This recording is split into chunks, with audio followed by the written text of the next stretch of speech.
The Secret Billionaire. Written and narrated by Christine Kersey. Copyright 2021 by Christine Kersey. Chapter 1. "Here's one, Cait," Amy said from the couch, holding up Cait's phone as if Cait could see it from where she stood at the kitchen counter chopping carrots for their dinner. "Amy," Cait said to her best friend and roommate, her tone slightly annoyed, "I told you, I can choose my dates myself." "Too late," Amy said with a giggle. "I swiped right. Besides, he's super hot." Wearing a bemused smile, Cait shook her head. If the man reached out to her, Cait could just ignore him. She didn't know why she'd signed up on that dating app in the first place. Scratch that. Yes, she did. Because Amy had pressured her into it. "Put my phone down before you do something I'll regret." Amy laughed, but at least she complied. "Thanks for making dinner tonight, Cait." "No problem. You've been working a lot of overtime, so I'm happy to step in." "I'll clean up, of course," Amy said. "Yes, you will." Though Cait got home earlier than Amy, she still had a lot of homework to review from her second-grade class. She loved teaching those little 7- and 8-year-olds, but it was also exhausting. Still, she was grateful to have a good job. Growing up, she'd seen her mother struggle to support her and her sister after their father had left when Cait had been a preteen. Ever since, Cait had made it a top priority to make sure she could support herself, and as long as she earned enough to meet her extremely modest needs, she was satisfied. Amy got up from the couch and came into their tiny kitchen, then leaned against the counter. "At least all this overtime is giving me extra money." Cait nodded, wishing she could get paid overtime for all the extra hours she put in, but that's not how teaching worked. Didn't matter. She loved what she did, and she was frugal. Though money had its place, it wasn't the most important thing to her. No, the most important thing was doing what she loved and finding happiness among life's challenges. She considered her challenges and knew the biggest one was her love life. Or lack of a love life. Smiling, she shook her head as she put the carrots into a steamer and turned on the heat under the pot. Luke Mills stretched his back as he stood in front of the floor-to-ceiling windows in his office, which overlooked downtown Los Angeles. He had just finished an extremely important conference call, one that hadn't gone as well as he'd hoped it would. As founder and CEO of Mills International Holdings, a billion-dollar company he'd built from the ground up, Luke was frequently under a tremendous amount of pressure. Pressure which made the muscles all over his body knot up in protest. To mitigate that, he made sure to spend at least an hour each day working out. It was amazing how much that physical exertion helped him reduce his stress. When those little endorphins flowed through his veins, he felt invincible. Too bad he wasn't. He shook his head. He would figure things out. A knock sounded at the closed door of his office. "Come in," he called out as he turned around. "How'd the call go?" Brad, the COO, asked as he strode inside. Luke sat behind his desk, and Brad sat in one of the 2 chairs in front of the desk. "Not great," Luke said, before giving him the particulars. Brad frowned. "Not to pile bad news on top of bad news, but TZK is talking about pulling out of the deal." Luke frowned deeply. Just what he needed. One more problem to deal with. Well, that's what he did. Like a fireman, he was always putting out fires. Trouble was, if he didn't extinguish his fires quickly, they could turn into conflagrations that could burn his business severely. They discussed how they could handle the issue, then Luke thanked Brad and Brad left, closing the door behind him. Trying not to feel overwhelmed by all that he had on his plate, Luke clenched his jaw, then picked up his phone. He needed to get out of his head for a minute, and he knew the perfect way to do it. He opened the dating app he'd joined on a whim the night before. Okay, maybe it hadn't been a complete whim. He'd been thinking about it for a couple of weeks. Now, as he pulled up his profile, he softly chuckled as he read the fiction he'd created. Name, Luke. Occupation, chef. Interests and activities, bowling, biking, hiking, camping, fishing, really anything outdoors. Tired of dating women who seemed to be interested in him only for his bank account, Luke had decided to create a fake profile. Well, mostly fake. The picture he'd posted was really him, and he really did enjoy those things he'd listed as a hobby, although he rarely had time to do any of them. Picturing himself as a chef made him smirk. Yes, he enjoyed cooking, but he couldn't imagine doing it full-time. Then again, maybe that would be an awesome job. Had to be less stressful than running his billion-dollar corporation. He wondered what woman would be interested in the person he'd created in his profile, a man who wasn't a billionaire, but rather a man who lived a regular life. He was intrigued by the thought, actually. In a way, it felt as if he was infiltrating the dating site as a way to do some research, kind of like those shows where the boss pretended to be an employee to see what it was really like to work at his own company. Luke wanted to see what it was like to date a woman who was interested in him for him, separate from his financial worth. A woman who had no idea he was a billionaire, but instead believed he was a regular Joe. The app notified him that several women had shown interest in his profile since he'd created it the night before. He skimmed through the profiles of the women who had apparently swiped right on him. One in particular caught his eye. Cait. Honey blonde hair and an engaging smile, enjoyed outdoor activities, taught elementary school. He stared at her picture for several long moments, then on impulse, he sent her a message. Chapter 2. Cait's phone chimed a notification. Her students were about to come in from recess, so she took a second and looked at her phone. The notification was from that stupid dating site that Amy had convinced her to join. Inwardly groaning and silently cursing Amy, Cait read the message from some guy named Luke. She assumed it was the man Amy had swiped right on without Cait's permission. Sure, he was super hot, just as Amy had said. Well, he looked hot in his picture. Who knew how he looked in real life? Anyway, Cait wasn't particularly eager to date. So far, her success rate had been low, obviously. Otherwise, she would have a boyfriend, not that she was looking for one. Not when she'd had such bad luck with men her entire life, starting with her father, who had lied to her repeatedly, promising to spend time with her and rarely following through. Shaking her head, she opened the message. From Luke. Hi there. Saw your profile and see we have some things in common. Want to meet for dessert? Her first instinct was to ignore the message, but as she studied his profile, she became slightly curious. He was a chef? Interesting. And he liked to do many of the things she liked. Okay, maybe they did have some things in common, and maybe it would be interesting to meet him in person. She could use a diversion in her life, and if he didn't look like his hot profile, she would ghost him. Smirking, she set her phone aside. She would reply later. No reason to seem too eager. Besides, the bell was ringing, and her students were all rushing toward the door. Luke had to admit he was slightly discouraged. The one woman he sent a message to hadn't replied, and it had been several hours. Then he rolled his eyes as a wry smile tilted his lips. She hadn't replied because she didn't know he was a billionaire. He was used to women coming to him, and if he chose to show them any attention, they were right there, ready to fulfill his needs in any way he asked. They never made him wait. Waiting on this woman was good for him. Sure, he could send a message to someone else, but no, she was the only one who had sparked his interest. He would give her a chance to respond before he sent a message to someone else. Then again, maybe after swiping right on him, she changed her mind. His profile showed him to be a man of modest means and basic needs, like most men. Nothing special about his profile at all. Maybe she wouldn't bother with him. Why was he getting so obsessed over this? His phone chimed a notification. He glanced at the screen. It was from the dating app. Snatching his phone from his desk, when he saw it was simply a notification telling him that someone else had swiped right on him, he frowned. Then a new message appeared. A message from the woman he'd reached out to, Cait. From Cait. Sure, let's meet for dessert. Surprised at how gratified her positive response made him, Luke immediately replied to her message, asking if she could meet the next evening.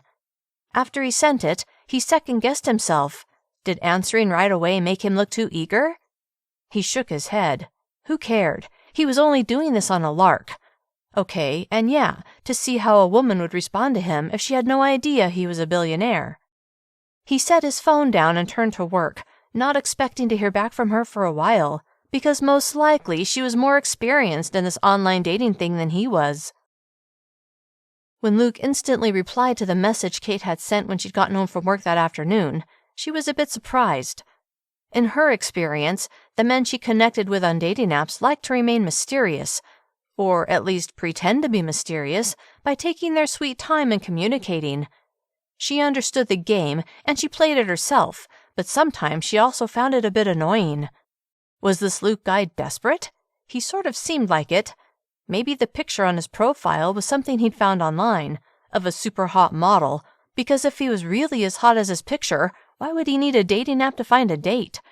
Unless he was bored with the women he usually dated, or was a psycho, or maybe he was just so into himself that he couldn't keep a woman's interest. Why was she analyzing this so deeply?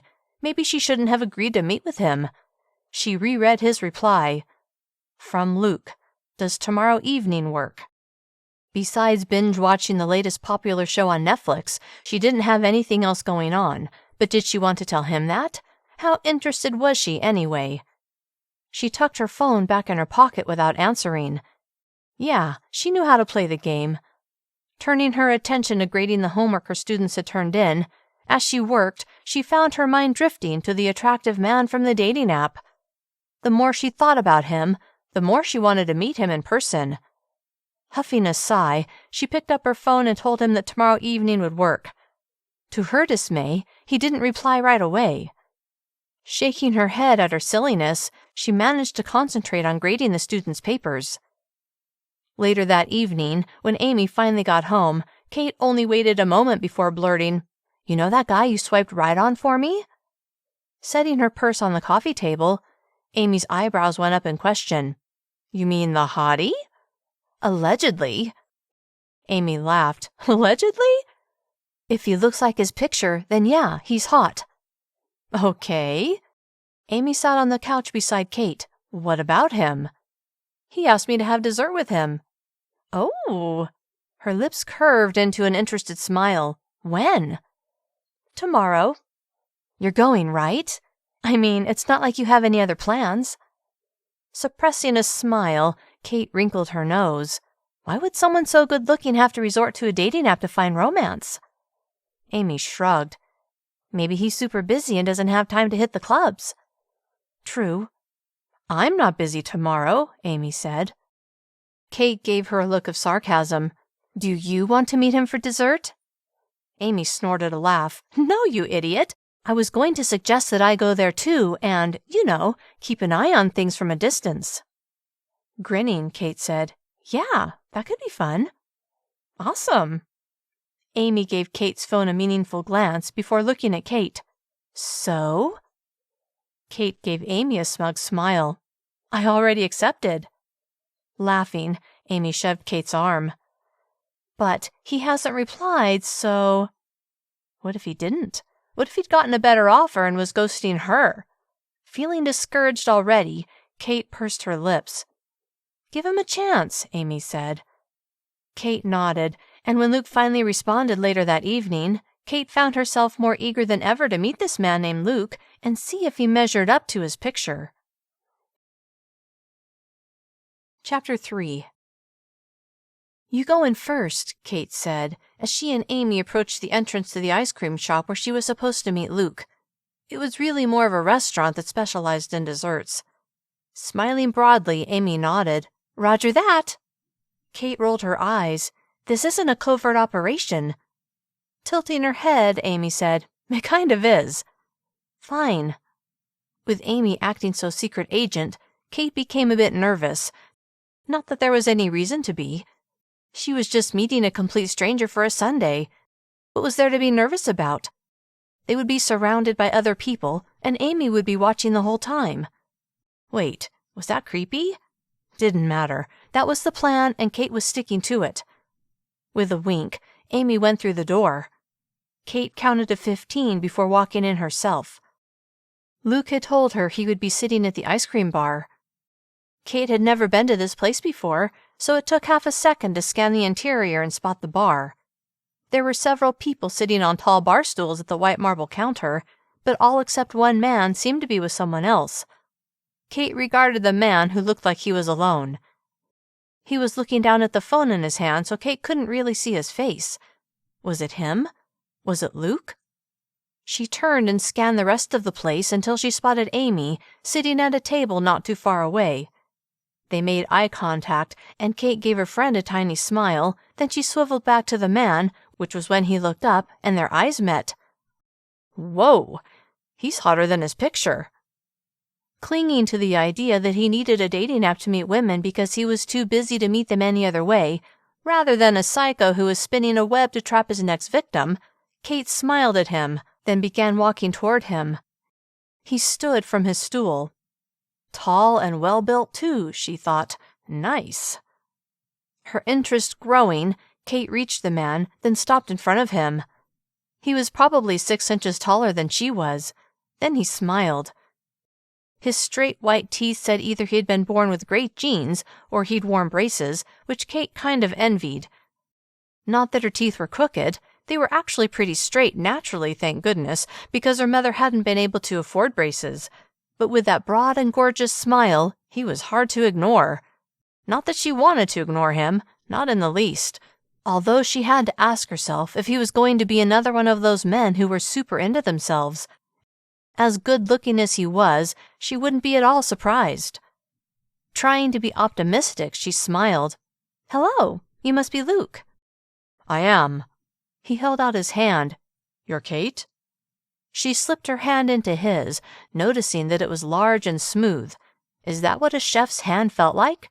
She had no idea. She'd never dated a chef before. "Yes."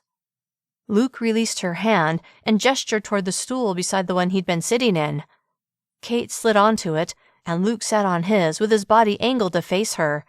She faced him as well. "Can I get you some ice cream?" he asked, his gray eyes steady on her. She'd been so focused on admiring his short dark hair, his full lips and trim beard, not to mention the subtle bulge of his biceps under the sleeves of his button-up shirt, that she'd forgotten about eating. "Sure." Luke liked what he saw. Cait was just as attractive in person as she'd been in her photo. More attractive, actually. Shoulder-length honey blonde hair, blue eyes, bow lips, athletic figure. Yeah, so far so good. But he'd barely met her.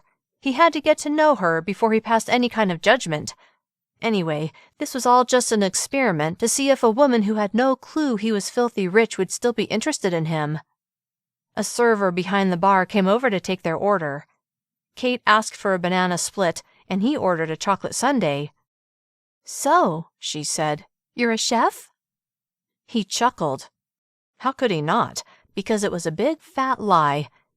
Even so, he was going with it. "Yeah." "Where do you work?" He was prepared for this, just as he prepared for nearly everything in his life. "I'm actually a personal chef." He'd had to give this answer. If he'd claimed to work at a local restaurant, it would have been too easy for her to discover it was a lie. Her eyebrows rose with curiosity. "What do you do? Go into people's homes and cook for them?" "That's exactly what I do." She nodded with what looked like approval, then she narrowed her eyes. "What do you charge for something like that?" He laughed. "Why? Are you looking to hire?" Tilting her head, she said, "You never know." He'd actually looked this up too, so he was ready with an answer that he knew would be plausible, giving her his hourly rate. Lying about what he did for a living felt weird, but she seemed to be buying it, which gave him mixed feelings. On the one hand, this was exactly what he wanted. On the other, he almost had to bite his tongue not to share the fact that he ran a huge corporation. Smirking inside, he pushed on with a story of his pretend career. "What else do personal chefs do, besides cooking for people?" He tried to recall what he'd read. "I work with my clients to figure out a menu, then I shop for them before going into their homes to prepare the meals.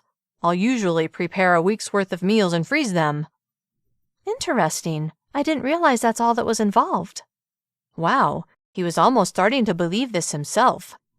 He needed to slow down or he'd never be able to keep track of what he said, which would be a problem if he wanted to go out with this woman again, although that was TBD. The servers set their treats in front of them, and Luke swiveled to face the bar. Cait did the same. Needing to stop the lies, he said, "Enough about me." He picked up his spoon and shifted his focus to her. "Tell me about you, Cait." "Well," she said, slicing off a chunk of banana with the side of her spoon as she spoke, "I spend all day teaching a bunch of rowdy 7- and 8-year-olds. "You like it?" Her face kind of lit up, and he knew right away that she loved what she did. "I do." "What made you want to be a teacher?" Wearing a thoughtful expression, she spooned a bit of chocolate chip ice cream. "I've just always loved teaching, and I love children too." She shrugged. "It never occurred to me to do anything else."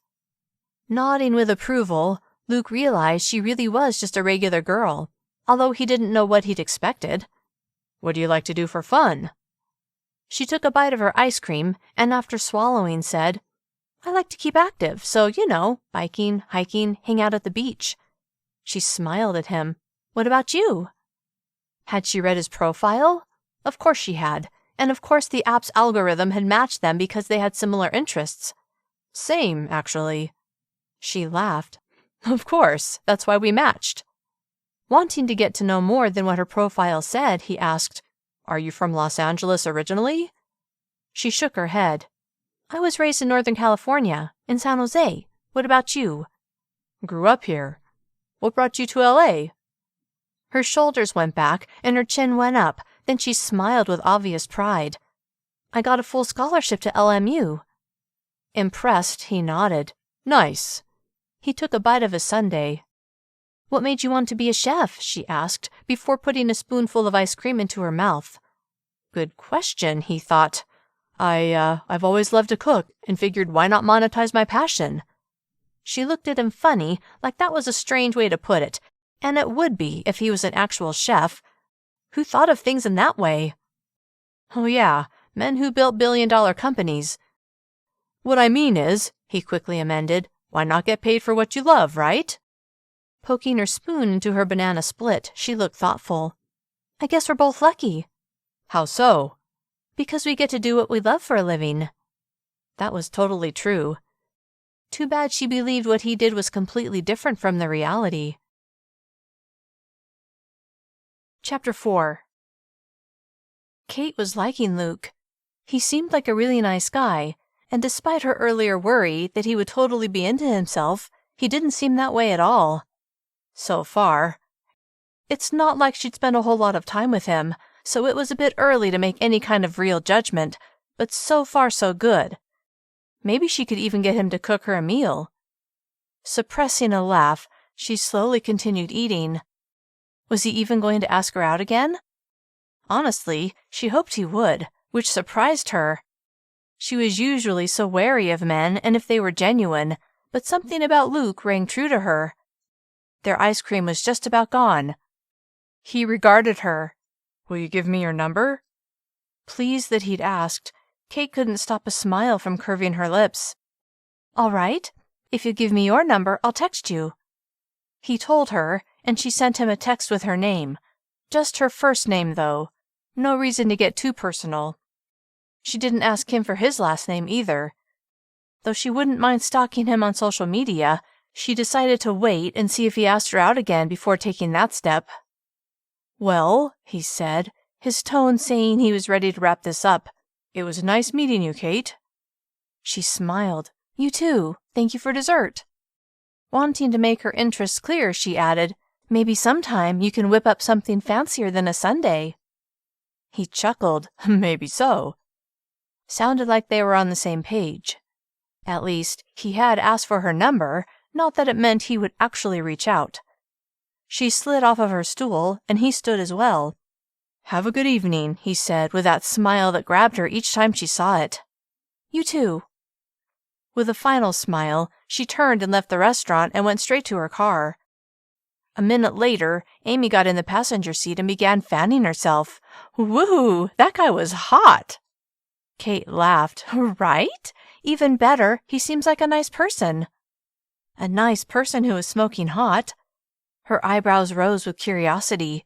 "Did he give you his number? Because it looked like you texted him." Thrilled with the prospect of maybe going out with Luke again, Cait grinned. Yep. She turned on the engine of her older Honda Civic before pulling out of her parking space and driving out of the parking lot. Luke got in his newly purchased car, a used, though still in good shape Toyota Prius. He'd bought it earlier that day to complete his disguise as a regular guy.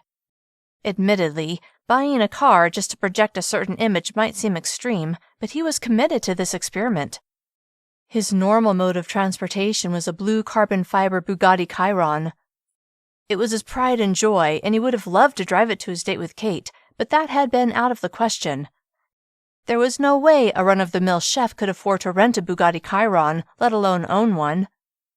He left the parking lot, his mind on the woman who had obviously been proud of her scholarship. He probably should have asked her for her last name, but if he decided to ask her out again, and he was leaning heavily toward doing so, he could get it on their next date. If he took her out again, or rather, when he took her out again, what would he plan? Suddenly, that seemed more important than anything else that had been on his mind. Silently grinning, Luke drove home to his downtown loft. When Cait received a text from Luke the next afternoon as she was about to leave work, she was pleasantly surprised. Though she'd had a good feeling that he would ask her out again, she honestly hadn't expected to hear from him so soon. She read his text. From Luke. I enjoyed meeting you yesterday, and I'd love to see you again. Was he for real? He was so attractive. Did he realize how hot he was? But even hot people needed to find dates. Cait was just slightly surprised that he was interested in her. Although, why not? She wasn't bad-looking. People liked her. Sure, like all of the other men she dated, he would probably eventually ghost her. In her experience, it was inevitable. But in the meantime, what would it hurt to get to know him? She sent a reply. From Cait. I'd like that too. Moments later, he responded. From Luke. I'm free tomorrow afternoon. You? Kind of giddy that he was setting it up for the very next day, Saturday, Cait immediately responded. From Cait. Yes, that works. He suggested that they meet at a local bowling alley at 4 o'clock. Cait agreed. Then she set her phone aside and tried not to think about the man that she'd met only once, but who had definitely captured her interest. Chapter 5. Cait walked into the bowling alley, the sound of pins being knocked over reaching her ears. It had been ages since she'd been bowling, but she was excited to do it again. And yes, she admitted, it was primarily because she would be hanging out with Luke. After their dessert date 2 days earlier, she hadn't been able to get the man with a handsome face and ripped body out of her mind. But it wasn't only his physical appearance that attracted her. He seemed like a nice person, humble and kind. At least, that's what she'd begun to believe in the short span of time she'd spent with him. Even so, she would keep her guard up against the distinct possibility that he was just like every other man she'd dated, putting on a show before his true colors were revealed. Hating that she felt that way, she knew it wasn't her fault. It was simply what experience had taught her. Even so, she couldn't stop searching for the one man who could prove her assumptions wrong. Could Luke be that man? Feeling optimistic, she stopped near the shoe rental counter and scanned the space, on the lookout for Luke. She didn't see him anywhere, and she was a few minutes late. If he wasn't there yet, had he stood her up? At the thought, her heart sank with disappointment. Shoulders sagging, she softly sighed and shook her head. "Hey there," a deep male voice said from behind her. Startled, she spun around. It was Luke. A smile blossomed on Cait's lips at the sight of him. He was as handsome as she remembered. She took in his jeans and blue t-shirt, a t-shirt that did nothing to hide those biceps. "Hey," she said, unaccountably relieved that he'd shown up after all, because in those moments when she'd believed he'd ghosted her, she'd instantly begun to tell herself that she'd known he was too good to be true. Now, though, she shoved that idea aside, ready to put him back in her "give him a chance" column. "You just got here?" he asked with his beautiful smile. "Yep." "Great. Let's get our shoes and get started." Cait noticed he didn't apologize for being late, but how could she expect him to when she'd been late herself?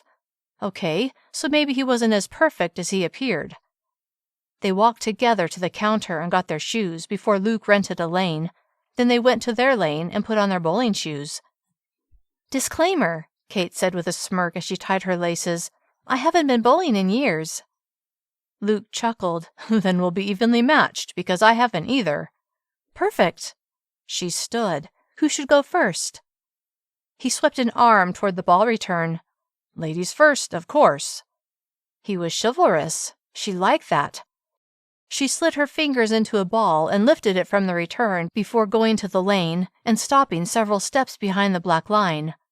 She held the ball up in front of her. Then as she swiftly walked toward the line, she swung her arm back, then forward, before releasing the ball.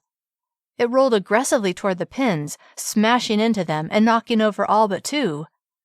Pleased with herself, she spun around and grinned at Luke. "All right." He laughed. "Nice. I hope I do as well." Cait raised her eyebrows.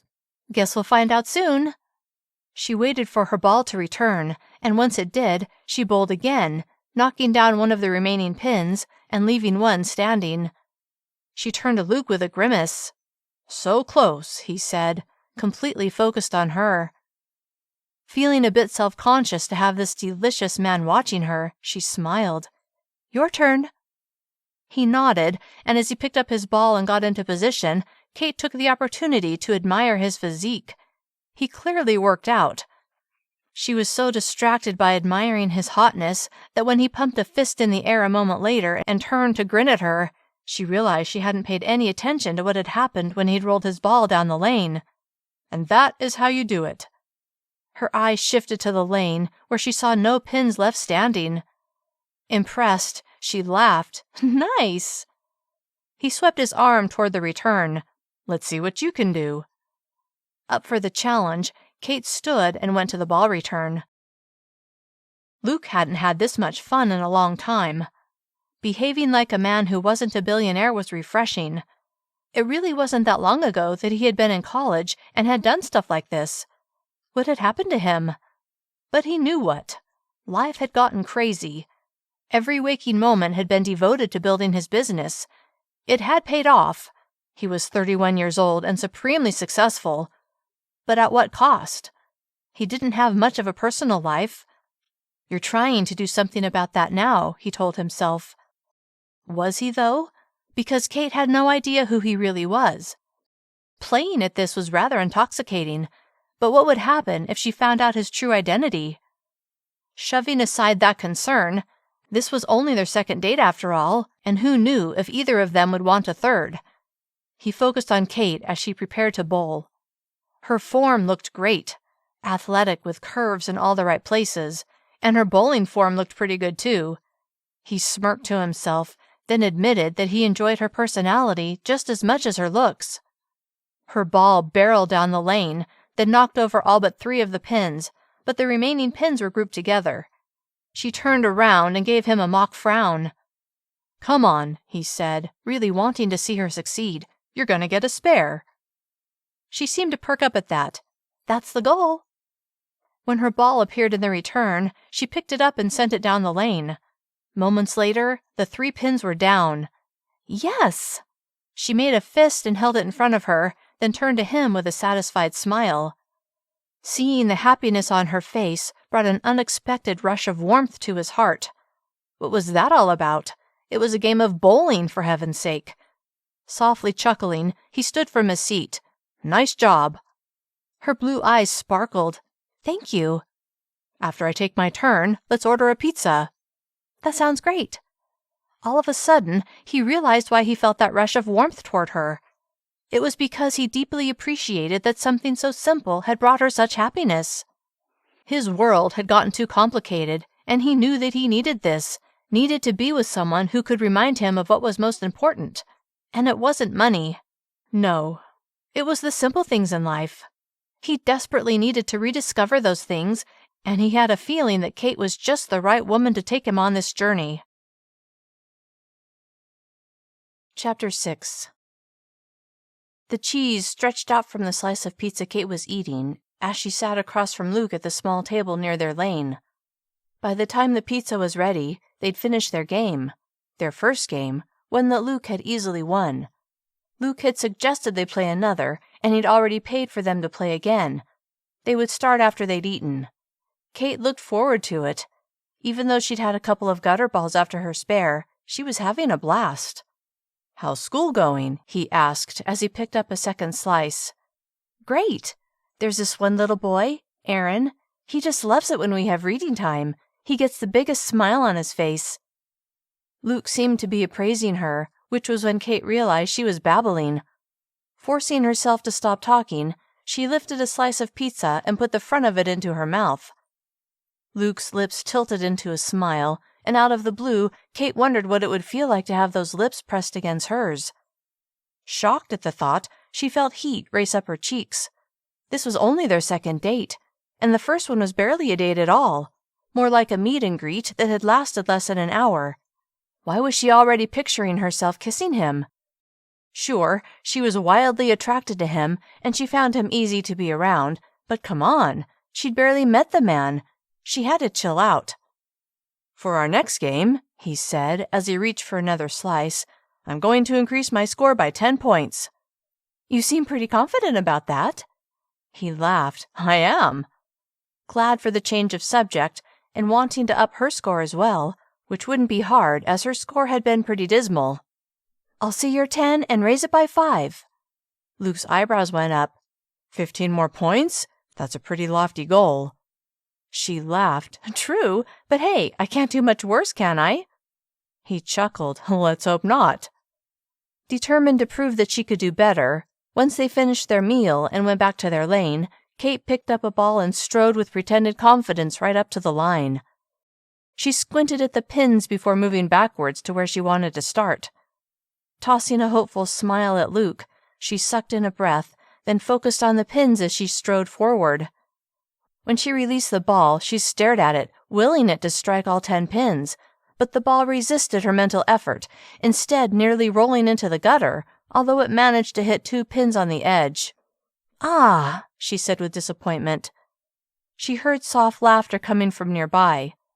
Ready to frown at Luke when she turned and found him standing closer than she'd expected, only about 4 feet away, her breath caught in her throat. But it wasn't the distance that took her by surprise. It was that smile, the one that was so perfect, but perfectly suited to his face. Dang, he was hot. "Not the best start," he said, then he winked. His wink felt very intimate, like the two of them were in their own world. What was up with that? Why did she feel that way? For all she knew, he winked all the time, at anyone and everyone. Swallowing over a sudden knot in her throat, she scrambled to come up with a clever reply. "You just wait," she finally said. "I'll get a spare." His smile grew. "If you do, I'll make you lunch tomorrow." The challenge jolted her, because at that moment she wanted nothing more than to have this hot chef make her lunch. "You're on." "But if you don't," he added, his head tilted at a sexy angle, "you have to make lunch for me." She pictured them having a quiet lunch, just the two of them, then thought, "Hang on, girlfriend, you don't even know his last name. He could actually be a psycho luring you into his trap, and you're walking right into it." "Wait," she said, forcing her mind to take control of the situation. "Where would this lunch take place? I hardly know you." He looked thoughtful. "I have a friend who owns a restaurant. I'm sure he'd let us use his kitchen." This challenge was becoming even more interesting. Cooking in a professional kitchen? That would be amazing, especially if Luke, a professional chef, did the cooking. "All right." She paused. "By the way, what's your last name?" "Hudson. What about yours?" Glad to have a full name she could now stalk on social media, she smiled. "Sullivan." He looked toward the ball return. "Let's see what you've got." Cait went to the ball return and scooped up her ball, then went to the starting point.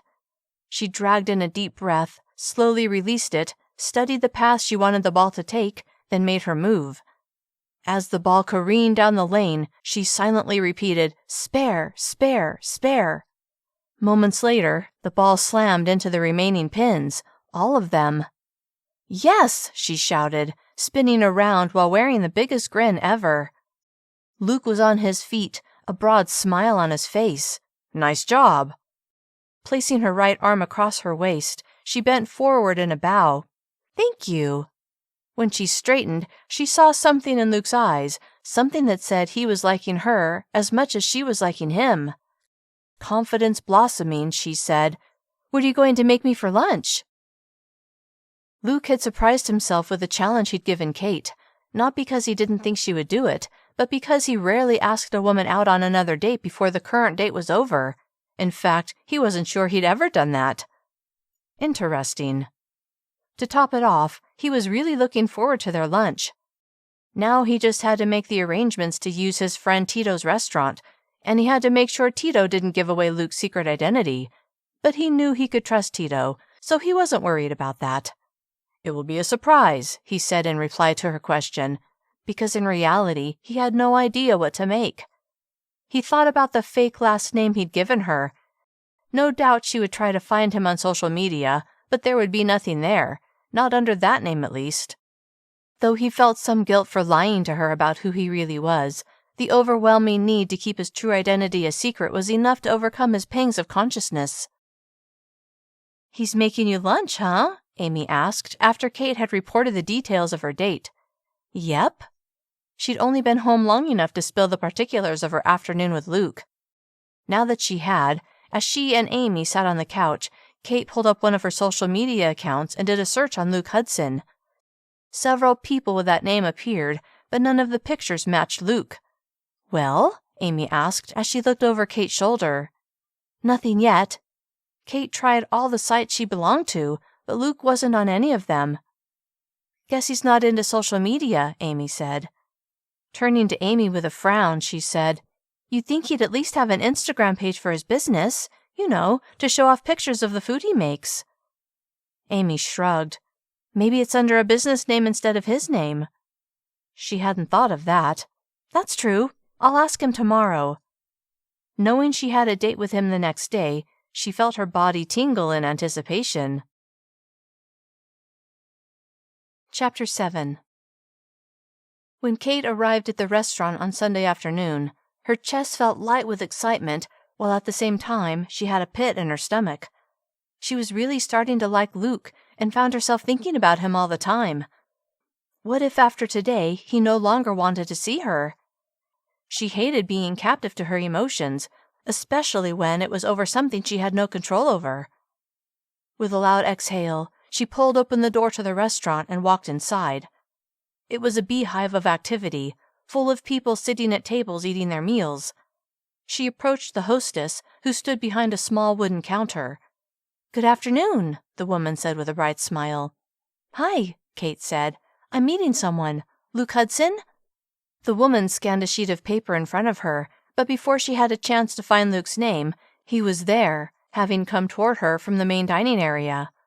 His smile was welcoming and oh so attractive, and with his eyes only on her, Cait felt special in a way she rarely had before with a man. "There you are." For a moment, she just drank him in. He wore dark gray slacks and a sage green button-up shirt that set off his skin tone to perfection. Then, when she realized what she was doing might be construed as staring, she smiled with embarrassment and stepped away from the hostess and over to him. "Hello." She swept her gaze around the beautiful restaurant before turning back to him. "This place is amazing." "I'll be sure and tell Tito you think so." "He's your friend who owns it?" Luke nodded. "Yes." Impressed that he knew people who owned restaurants, at first Cait didn't know what to say, until she remembered why they were there. "He said you could cook in his kitchen?" A smile of delight curved Luke's lips. "He did." He swept an arm toward the interior of the restaurant. "Our table's over here." When Luke had seen Cait speaking to the hostess, he'd been somewhat taken aback at how pleased he'd been to see her. Although as much as she'd been on his mind, he didn't know why that should have surprised him. Even so, now that she was here, his day had become substantially brighter. He led her to their table and held out a chair for her.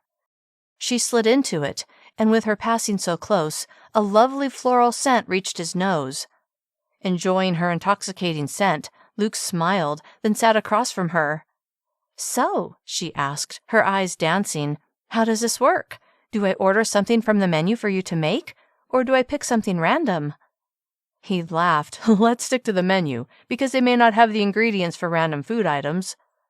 Her lips twitched in a barely suppressed smile. Fair enough.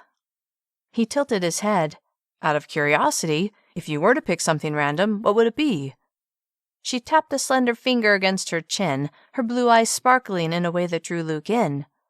I've always been a big fan of shrimp carbonara. That's perfect then, because I do believe that is on the menu. Her eyes narrowed. And that's something you know how to make? Knowing Tito would help him, he laughed. Of course. She straightened, a look of chagrin on her face.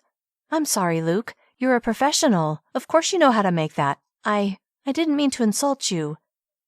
Since he'd actually never made shrimp carbonara, he wasn't insulted at all. In fact, seeing how contrite she was made him feel bad for his lies. It's for a good reason, he reminded himself, although the more he was growing to like Cait, the harder it was to believe that he should carry on with his deceit. He waved his hand. I'm not insulted. Relief washed across her lovely features. Okay, good. Would you like a green salad and something to drink first? She smiled. Yes, I'd love a Diet Coke. Luke stood. I'll be back soon. As he walked to the kitchen, he had to chuckle to himself. Here he was, a billionaire playing the role of server to an elementary school teacher, and he was loving every moment of it. When Luke came back with her salad and drink, Cait couldn't stop the smile from bursting upon her lips. She'd never had a man serve her while on a date. It was novel, original, and oh so fun. He set her salad and drink in front of her. There you go. She looked up at him. Did you make the salad? I did. She looked toward his empty seat. Are you going to join me? Soon. I'm working on our entrees, and then I'll join you. She held back a frown. As fun as it was to have him serve her, it would be more fun if he sat with her. Oh well, she would enjoy this anyway. Back soon, he said with a wink. She watched him retreat, her insides fluttering from that wink. What was this power he seemed to have over her? She had no idea, but she liked it. Except she was still wary that soon enough he would ghost her, as always seemed to happen with the men she dated. Picking up her fork and stabbing a lettuce leaf, she told herself to enjoy his company as long as she had it, which was ironic, since at that moment she didn't have his company at all. Soon, he was back with their entrees. He set her shrimp carbonara in front of her and a thick steak and a baked potato at his place, then he sat down. Creamy noodles with a generous serving of shrimp, bacon bits, and fresh parsley filled her plate. Steam rose from the dish, tempting her with its delicious scent. She said, her mouth watering with anticipation. She lifted her eyes from her meal to his face. He was watching her closely, like he was worried she wouldn't like what he'd made. This looks yummy. He nodded once toward her plate. Give it a taste. Eager to have some, she picked up her fork, twirled some pasta onto it, then pierced a shrimp before placing it in her mouth. It practically melted on her tongue. Beyond impressed with his cooking skills, she felt like she'd won the jackpot with dating a chef. Sure, she didn't mind cooking, but she didn't love it like he obviously did. Well? He asked, his forearms on the table as he leaned forward. It's scrumptious. She smiled. You're very good at this, Luke. Luke had to crush the laugh that wanted to burst forth. Yes, he'd made her dish, but only with a lot of Tito's help, who thought the whole thing was hilarious, but Luke had done much of the work. He cut off a piece of his steak, which Tito had made. Luke had only promised to make Cait's lunch, not his own. As he chewed the tender cut of meat, Cait said, Can I ask you a question? Sure. She grimaced as her chin dipped down. I'm embarrassed to admit this, but I tried to find you on social media and couldn't find you anywhere. He'd figured this might happen. Fortunately, he was ready with an answer. Yeah, I'm not really into all the socials. Her head cocked to the side. But what about your chef business? Don't you want to show off your work on Instagram at least? Oh boy, he hadn't thought of that. Scrambling to come up with an answer, he took another bite of steak. Then he figured out what to say. What I do is more of a boutique kind of thing, you know, through word of mouth. He was really starting to hate all of this lying. She nodded, like that made total sense. Giving her shrimp carbonara a meaningful look, she said, "I can see why. You can't let just anyone eat this well." Then she softly laughed. "Come on, Luke. You shouldn't be shy about telling the world what a good chef you are. People would pay good money to have you cook for them." "Would you?" he asked on impulse. "What?" His question had clearly taken her by surprise. Then she laughed. "As much as I'd like to hire a personal chef, that's not something I can afford on my teacher's salary." Which reminded him how different their circumstances were, and how different she was from the women he usually dated, women who paid ridiculous sums of money to have their hair done, their nails polished, their bodies sculpted. Hiring a personal chef was just par for the course for them. But he preferred Cait, preferred the simplicity of her life. "Right," he said, slightly embarrassed that he'd even asked her such a thing. "Anyway," she said, "if I ate this well every day, I'd blow up like a balloon." He didn't think her gaining a few pounds would change how attracted he was to her. "You are in great shape, Cait." A soft blush rose on her cheeks, which he found adorable. "Thank you." He leaned forward. "There's so much I don't know about you." Although he'd done his own social media stalking of her, he hadn't found much that revealed anything beyond what she'd already shared, and he wanted to know more. Chapter 8. Cait liked Luke's interest in her. She smiled at him. "What do you want to know?" He straightened. "Tell me about your family." "Okay. My mom and my younger sister still live in San Jose, where I grew up." "No other siblings?" She gave him a wry smile. "Not that I know of." He tilted his head in question. Maybe she shouldn't have said that. Now she felt the need to explain. "My dad, he left us when I was 11. She couldn't stop the frown from tugging down the corners of her mouth. "I take it you don't have much contact with him." She shook her head. "No. He always said he wanted a relationship, but his actions proved otherwise." Pursing her lips, she looked at her plate. "If there's one thing I can't stand, it's a man who lies." She said this softly, her heart aching with memories of her father's promises that he would come see her when he had no intention of doing so. Luke's heart lurched. She hated liars, which he most definitely was, at least in regards to a pretty important piece of information about himself. His eyes drifted to the food in front of Cait, food which she believed he'd whipped up because he was a professional chef. Swallowing over the knot that had leapt into his throat, he considered the implications. If she found out the big whopper he'd been telling her, she would walk away without a backward glance.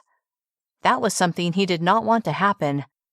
Briefly tempted to spill the truth, he bit his tongue to stop from doing something rash, which is when he realized how much he had grown to care for the gorgeous schoolteacher and knew he had no intention of losing her. Which meant he would have to tell her the truth eventually. Just not yet. Not now. He would wait until the time was right, although he had zero idea when that would be. "Anyway," she said, her face brightening as she looked at him, "enough of my sad story. Tell me about your family, Luke." Switching his train of thought away from the disaster in the making and to her question, he only hesitated for a second. "I have just one sibling too, an older brother. He and my parents live in Los Angeles." Although he had no idea where Thomas was. His brother had gotten involved in drugs at a young age, and it was a battle he kept on fighting and losing. In and out of jail, Thomas's life was a challenge. Currently, he was out of jail, which was good, except that when he was in jail, at least then Luke knew where he was and that he was alive. "Are you close to your family?" Cait asked. He didn't want to get into his brother's issues, so he kept it simple. "I'd say so." "I'm close to my mom and sister." He liked that, because family was important to him, even if his was messed up in some ways. Enough of that. He wanted to focus on Cait. "What does your week look like?" Her eyebrows rose, which made him chuckle, because even he was a little surprised that he was so eager to get the next date set up. "I'm going to be honest with you," he said, then inwardly winced, because his very presence there was dishonest by omission. A smile slowly built on her face. "Okay." "I like you, Cait." Her eyes began to dance. Oh, really? At the look on her face, he suspected she reciprocated his feelings. Smile growing, he said, "Yes, really." She rested her forearms on the table, and with her gaze unwavering from his, she said, "I like you too, Luke. You're—" Her lips squished together like she wasn't sure she wanted to say what was on her mind. Then she said, "When I first met you, I thought maybe you were too good to be true, but—" She smiled. "It looks like I was wrong." Too good to be true? What did she mean by that? And when she discovered he was lying about who he really was, would she go back to believing her initial impression? What would happen then? "Thank you," he said with a laugh. "I, on the other hand, knew from the moment I saw your profile that you were special." Cait's eyebrows bunched, but only for a moment, because this super attractive and, from all appearances, wonderful man had just confessed that he liked her. Then again, it wasn't a huge surprise, not after they'd gone out 3 times now. Why would he have continued asking her out if he didn't like her? Still, she liked that he was willing to say it out loud. "That's sweet of you to say," she said in reply to his obvious exaggeration. How could he have known much of anything about her just from reading her profile, besides the obvious of name, looks, occupation, and basic interests? "I can see you don't believe me," he said with a look of mock disappointment. She laughed. "How can you tell?" "By the expression on your face, pretty lady. You're not good at hiding your feelings." She barely heard the second part of his statement because she was stuck on him calling her pretty lady. Wait, he thought she couldn't hide her feelings? Perhaps that was true. Should she worry about that? No, she wasn't going to concern herself with changing that aspect of who she was, or any aspect. Besides, it wasn't like not being able to hide her feelings was a bad thing, right? "What about you?" she asked. "Me? What about me?" "Are you good at hiding your feelings?" He chuckled. "Did I or did I not just tell you how I feel about you?" She tilted her head. "You're avoiding the question. What I meant was, just because you state something out loud doesn't mean you're saying everything on your mind." Not that she would say whatever was on her mind, but apparently Luke believed he could read her well enough to know. A thoughtful look came over him. "I suppose I have a pretty good poker face, if that's what you mean." Slowly smiling, she said, "Guess I shouldn't play poker with you then, since I obviously have no poker face at all." He laughed. "Guess not." Then he paused. "And you didn't answer my question. What does your week look like?"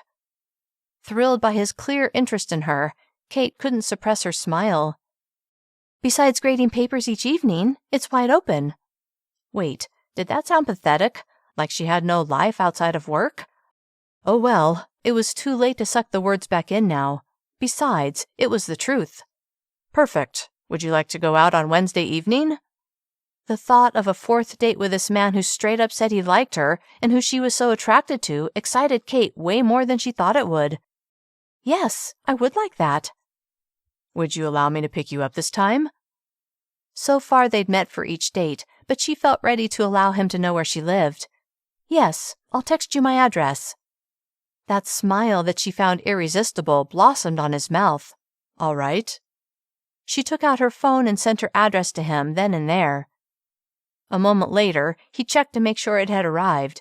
Then he glanced at her nearly empty plate. "Would you care for dessert?" She placed a hand on her stomach. "I would, but I think if I did, I would explode."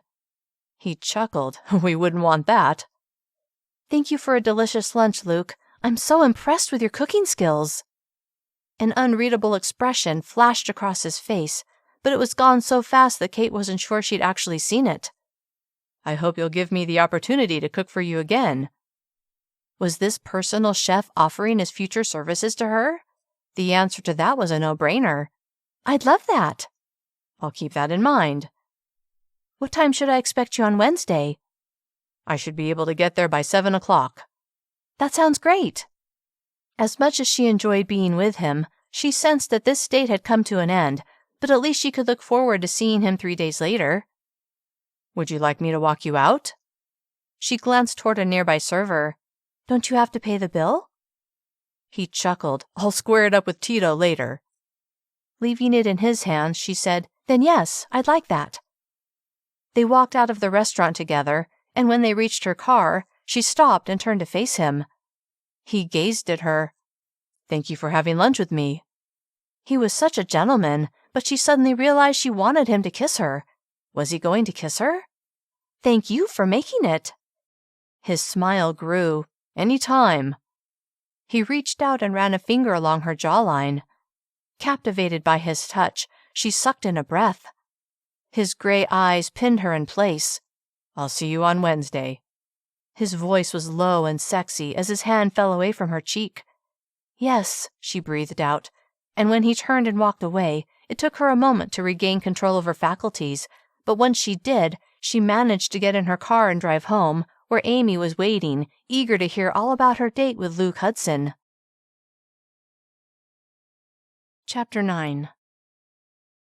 It had been a rough day, and Luke was more than ready to turn his mind away from work and instead spend time with Cait. As he drove his Prius to her place, he thought about their final interaction after their lunch several days prior. He'd nearly kissed her, had desperately wanted to, had even read in her eyes that she wanted him to, but something had held him back. Now, as he attempted to analyze his reasons, he was pretty sure he knew what had stayed him. It was the darn lies he told. It would feel wrong somehow to kiss her when she believed he was simply a chef and when she liked him as that persona. All along, he thought pretending to be someone he wasn't would be a fantastic way to meet a woman who would like him for him. Unfortunately, it hadn't exactly gone that way, because how could Cait like him for him if she didn't really know who he was? It was all so messed up, but it was a problem he'd created for himself. On the other hand, if he hadn't created that false profile, he never would have met Cait, so maybe it wasn't such a terrible thing after all. When are you going to tell her the truth? He didn't like his inner voice asking him that because he wasn't ready to come up with an answer. Telling her the truth, which would mean admitting that he'd been lying all along, would risk the relationship they'd begun to establish. He couldn't bring himself to do it yet, and if he was honest with himself, he had to admit that in many ways the role he was playing, a role that relieved him of the burden of all the expectations one would have when dating a billionaire, it was freeing. In fact, when he'd been deciding what to do on this date, he'd come up with what he thought was a rather interesting idea. He was going to keep all of their dates as inexpensive as possible, just to see how Cait responded to that. He'd come to realize that not only was he looking for a woman who was interested in him while believing he was a man of modest means, but he wanted to find a woman who had little to no interest in the fancy things money could buy, basically the opposite of the women he typically dated. When he considered this, he knew it was possible that Cait would not be that woman, so really, did it matter that she didn't know the complete truth about him? Even though he knew he was rationalizing, it still relieved him of much of the burden of guilt he'd been carrying around. Soon, he arrived at Cait's place, an apartment in a decent area, although the thought crossed his mind that he hoped she didn't have to go out alone at night much. He parked his Prius in the visitor's parking area, then used his phone's GPS to navigate on foot to the right building, eventually finding her apartment. Standing at her door, as he raised his fist to knock, he felt a surge of anticipation at seeing her, a sensation he hadn't had since high school when he'd had a crush on a girl in his art class and had only looked forward to going to that class because he knew she would be there. Softly chuckling, he knocked on the door. When he heard approaching footsteps on the other side, he drew in a swift breath before exhaling. The door swung open. "Hello," Cait said with a bright smile that immediately washed away all of the stress he'd been feeling at work. She looked so relaxed and welcoming in her jeans and pale blue blouse. Luke glanced at her feet and saw she was barefoot, then met her eyes. "Hey." She swept an arm toward the interior. "Come on in while I grab my shoes." He stepped over the threshold. Compared to his huge loft, her place seemed minuscule. A living room large enough to hold a couch, coffee table, and a small television. A dining room with a square, glass-topped table with 4 chairs around it, and a short hallway where Luke could see what looked like 2 bedrooms and a bathroom. Cait disappeared into one of the bedrooms, and while she was gone, another woman came wandering out of the other bedroom. With black curly hair resting on her shoulders and a friendly smile on her face, she walked straight to Luke. "Hi there," she said. "You must be Luke." Assuming this was Cait's roommate, he nodded. "Yes, I am." Her smile grew. "I'm Amy, Cait's roomie." "Nice to meet you, Amy." Cait joined them, a pair of stylish boots on her feet. "I see you met Amy." She gave her roommate a look that Luke couldn't interpret. Maybe, "What do you think of this guy I'm dating?" Luke didn't know, but hoped her friend would give him a good review. He knew a girl usually valued what her friends thought of the men they dated. "Am I dressed okay for what you have planned?" Cait asked him. He took the opportunity to look her over, although he already knew the answer. Smiling at her, he said, "Yes, you are." Cait tilted her head. "And what are you planning?" He laughed. "You'll see." Then a thought occurred to him. "Have you eaten yet?" She shook her head. I assumed food might be involved tonight, so I waited." "Then you must be starved." Her nose crinkled. "Kind of." "All right, then let's get going." He turned to Amy. "Nice to meet you." She smiled at him. "Same." Luke regarded Cait. "Ready to go?" "Oh, yeah." Her stomach rumbled as if to emphasize her answer. A blush climbed her cheeks. Luke chuckled, and before long they'd reached his Prius. "Nice car," Cait said, obviously impressed with his mode of transportation. Inwardly, he grinned. If she saw his Bugatti Chiron, she would be way more impressed, but he liked that she admired his simple Prius. "See," he thought, "she is the kind of girl you're looking for." Though he hoped his inner voice was right, logically he knew there was a long way yet before he could determine how far the relationship would go. Although he couldn't deny that the more time he spent with her, the farther he hoped it would progress. Chapter 10. Cait kept an eye on Luke as he rounded the hood of his car. With his perfectly trimmed beard, his full lips, and those biceps. Yeah, her tummy fluttered at the sight of him. He reached the driver's side door, opened it, then climbed inside. This was the first time they'd been in such a small space together, and Cait found herself drawn to him even more. Wanting to reach over and place her hand on his, she briefly closed her eyes and smiled as she silently told herself to calm down. She wouldn't be the one to make the first move. Nope, she would leave that to him. He turned to her with a smile, which only made her pulse rocket higher. Then he started the car and backed out of his parking space before leaving the apartment parking lot.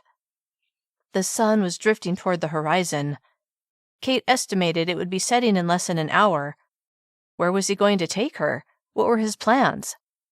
Curious, she sat back and enjoyed the comforts of his car, which, with the leather seats and quiet interior, was much nicer than her old Civic. "I'll bet this car gets good gas mileage," she said, then immediately regretted it. Who said stuff like that on a date, for heaven's sake? Luke studied her. "Sure does." Then his lips tilted in that smile that tugged at her every time. "That important to you?" She dipped her chin and cleared her throat before meeting his inquisitive gaze. "I guess so. Why waste money on gas if you don't have to, right? Especially here in LA. Every place I go is always such a drive." His attention had gone back to the road, but he glanced at her, his expression unreadable. "That's life in LA, all right." Eyes pointed to the road again, the corners of his lips lifted slightly. What an idiotic topic of conversation, she thought, feeling silly and unsophisticated while she struggled to come up with something to show off her non-sparkling personality. At least, that's how it felt to her. And for a moment, maybe longer than a moment, she wondered what this incredibly hot chef could see in her, a run-of-the-mill elementary school teacher. "Stop it, Cait," she thought. "You know you're fun to be around and a great person. Why wouldn't he want to be with you?" She worked to absorb the positive self-talk, but it wasn't working all that well. "What are you thinking?" Luke asked, yanking Cait out of her reverie. "Oh, just that it's beautiful tonight. Not too hot for August." She had to stop herself from rolling her eyes as she thought, "Nice, now you're talking about the weather. Gas mileage and weather. What is wrong with you?" Swallowing over a knot of self-consciousness, she tried to conjure up the girl who had had such a fun time bowling, as well as sitting across from Luke at lunch several days earlier. She hadn't had such a hard time then. What was different now? Oh yeah, no one else was around.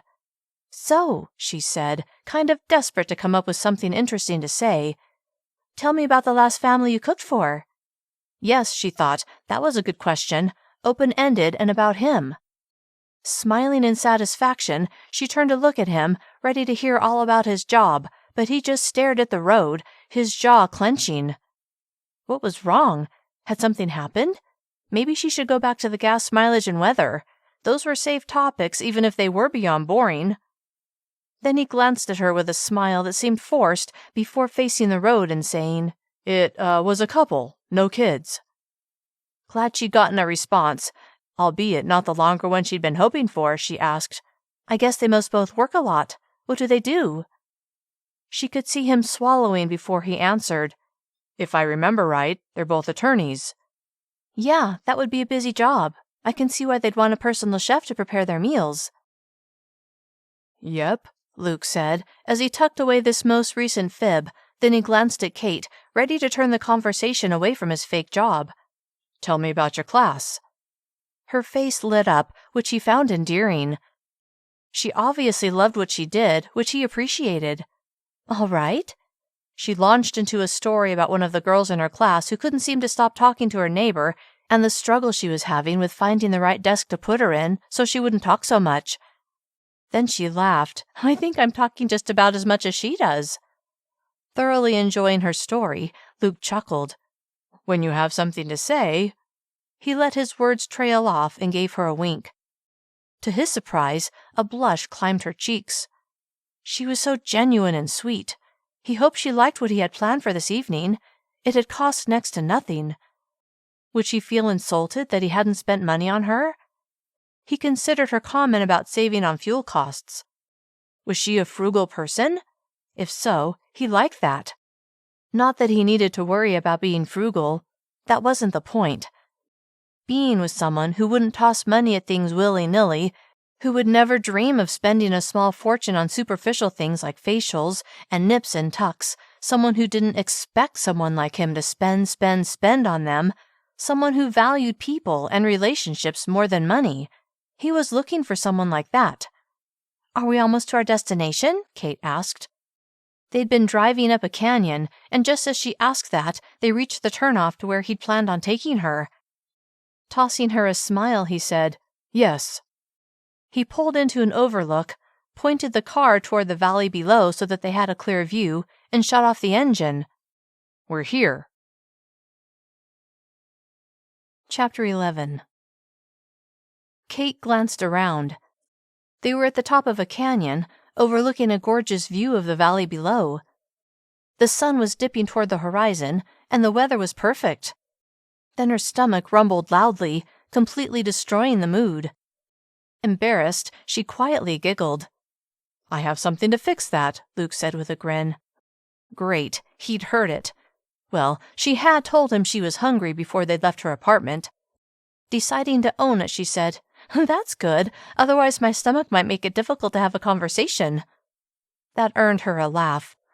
She smiled with relief and pleasure that he found her joke funny. He reached into the back seat and pulled out an insulated bag. Curious what he'd brought, and expecting it to be delicious because she assumed he was the one who had prepared it, when he took out sandwiches, fresh fruit, single-serving bags of chips, cookies, and cold drinks, Cait was slightly perplexed. This was dinner? Not that anything was wrong with it. She had just figured it would be something a little more elaborate. He handed her a paper plate, which she set on her lap, then he asked, Turkey or ham? Turkey, please. He handed her a sandwich wrapped in plastic. He placed a wrapped sandwich on his own plate, then held out a bag of corn chips. Sorry this isn't fancier, he said, as if he'd read her mind, although he didn't offer an explanation. She picked up her sandwich, ready to take a bite. But you made them, right? He regarded her, then he smiled. Does it matter? She considered his question, then she shook her head. No. It was being with him that mattered, not him cooking for her. In fact, maybe she was making too much of the fact that he was a chef. Just because he cooked for a living didn't mean he wanted to do it all the time in his private life, right? Which gave her an idea she almost immediately discarded as presumptuous before deciding she should do it despite her misgivings. She nibbled on her sandwich, then said, "I'd like to cook for you." His eyebrows rose. "You would?" Feeling more confident about the idea, she nodded. "Yes, I'm sure my cooking is nowhere near as good as yours, but you deserve a night off from doing all the work to, have someone else cook for you." His lips tilted upward. "All right, I'd love that." Luke was surprised at Cait's offer, but also impressed. To believe he was a professional chef, yet to be willing to cook for him showed that she wasn't afraid to put herself out there. If he was dating an actual chef, he wasn't so sure he would want to cook for her. That took a lot of guts, in his opinion. He studied her. The more he got to know her, the more he wanted to be with her. She was without guile. She would never lie to anyone. He believed that, which only emphasized his own deception, a deception he was becoming less comfortable with. "What night works for you?" she asked, pulling his attention away from his dilemma and back to her. Friday?" She laughed. "Are you asking or telling?" Why was he suddenly so unsure of himself? He was a wildly successful businessman, a billionaire for heaven's sake.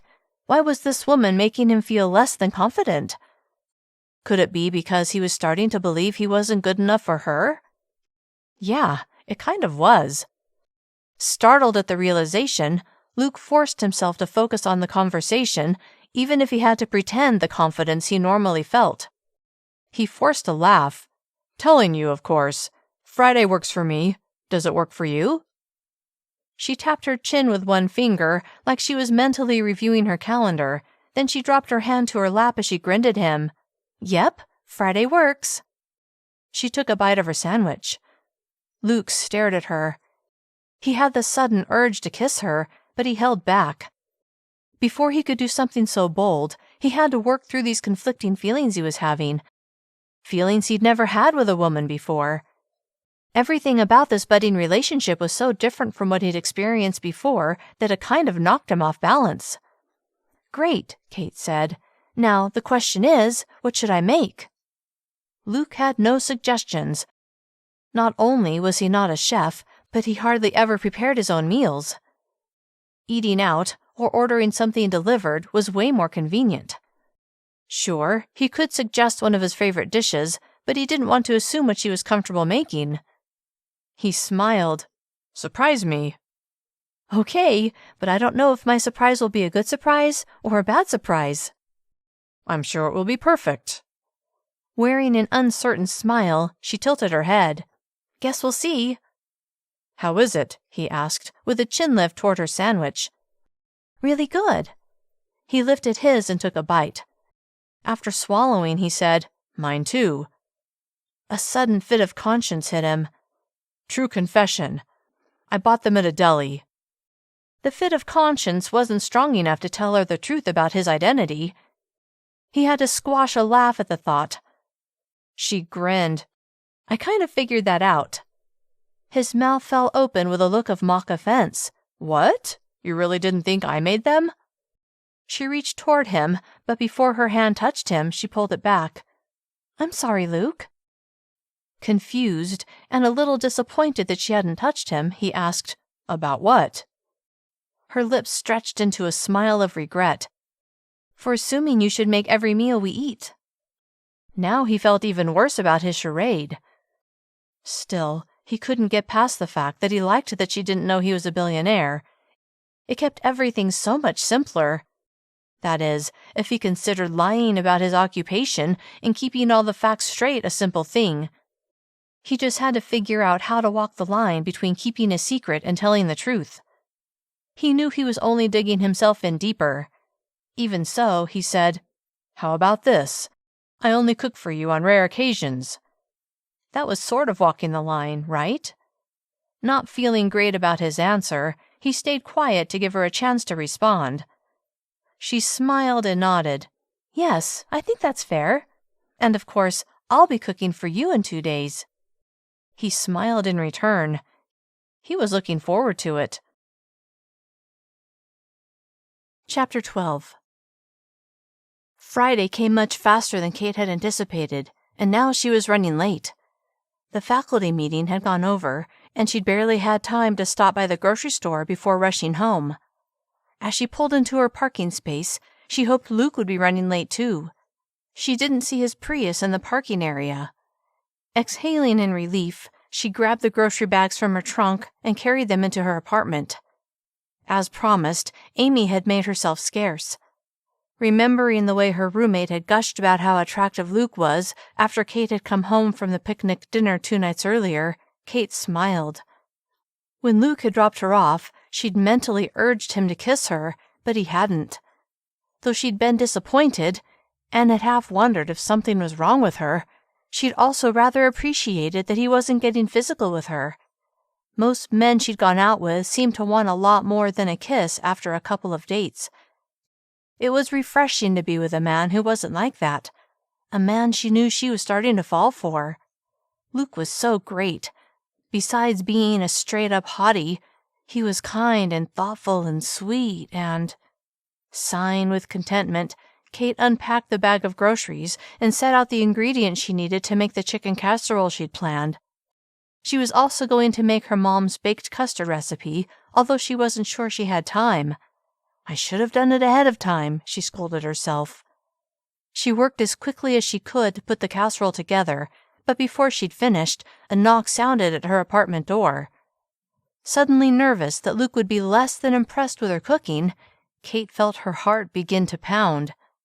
It's fine, she thought. He knows you're not a professional, barely a novice, really. Pushing a smile onto her lips, she crossed the room and opened the door. Hello, he said with that smile. Pulse racing, Cait smiled back. Hi there. She stepped back and held the door open. Come on in. Then she grimaced. I hope you're not starving. I got a late start. Faculty meeting went over. He chuckled. No worries, I can wait. Perfect. Then she gave him an ambivalent smile. In fact, maybe you wouldn't mind helping me out with one of the dishes? A flash of something, Cait wasn't sure what, crossed his face. Yeah, I'd be happy to. Great. She closed the door and went into the kitchen. Luke followed. Reaching the counter where several ingredients were set out, sugar, salt, nutmeg, and vanilla extract, she turned to him with a smile. It's a family recipe for baked custard. Hoping he wouldn't be insulted, she added, I'm sure you've made this 1,000 times and have your own way of doing it, but I only have the ingredients for this specific recipe. Is that okay? Yeah, sure. He glanced around. Do you have the recipe? Tapping her forehead, she said, It's all up here, but I can tell you the basics. You should be able to adapt it to the way you normally make it. Well, crap, Luke thought. He worked hard to hide his growing panic. He'd never made baked custard, wasn't even sure exactly what it was. Even so, he would strive to make it. How hard could it be anyway? It's not like Cait was a chef. Then again, she didn't even have an actual recipe for him to follow. Instead, she assumed, as she should, that he would know what to do. Maybe it's time to come clean. The moment the thought popped into his head, he disregarded it. He feared if she knew the truth, she would look at him completely differently. Who was he kidding? If she knew he was a wildly successful billionaire, of course she would look at him differently. Yes, he was taking a huge risk by keeping up this lie, but he had to see this through. Had to find out if she would stick around believing he was a simple chef. Knowing he was a billionaire was a distraction he didn't want to introduce into their budding relationship, not with how much he had already grown to care for her. Convinced that keeping up the lie was the right thing to do, Luke became even more determined to impress her with his extremely limited cooking skills. All right, he said with more confidence than he was feeling. Tell me your secret family recipe. She laughed. It's not really a secret, just a recipe we always enjoyed.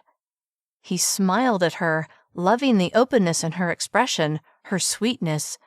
She was so kind and giving, so passionate about teaching those little kids. She was something special.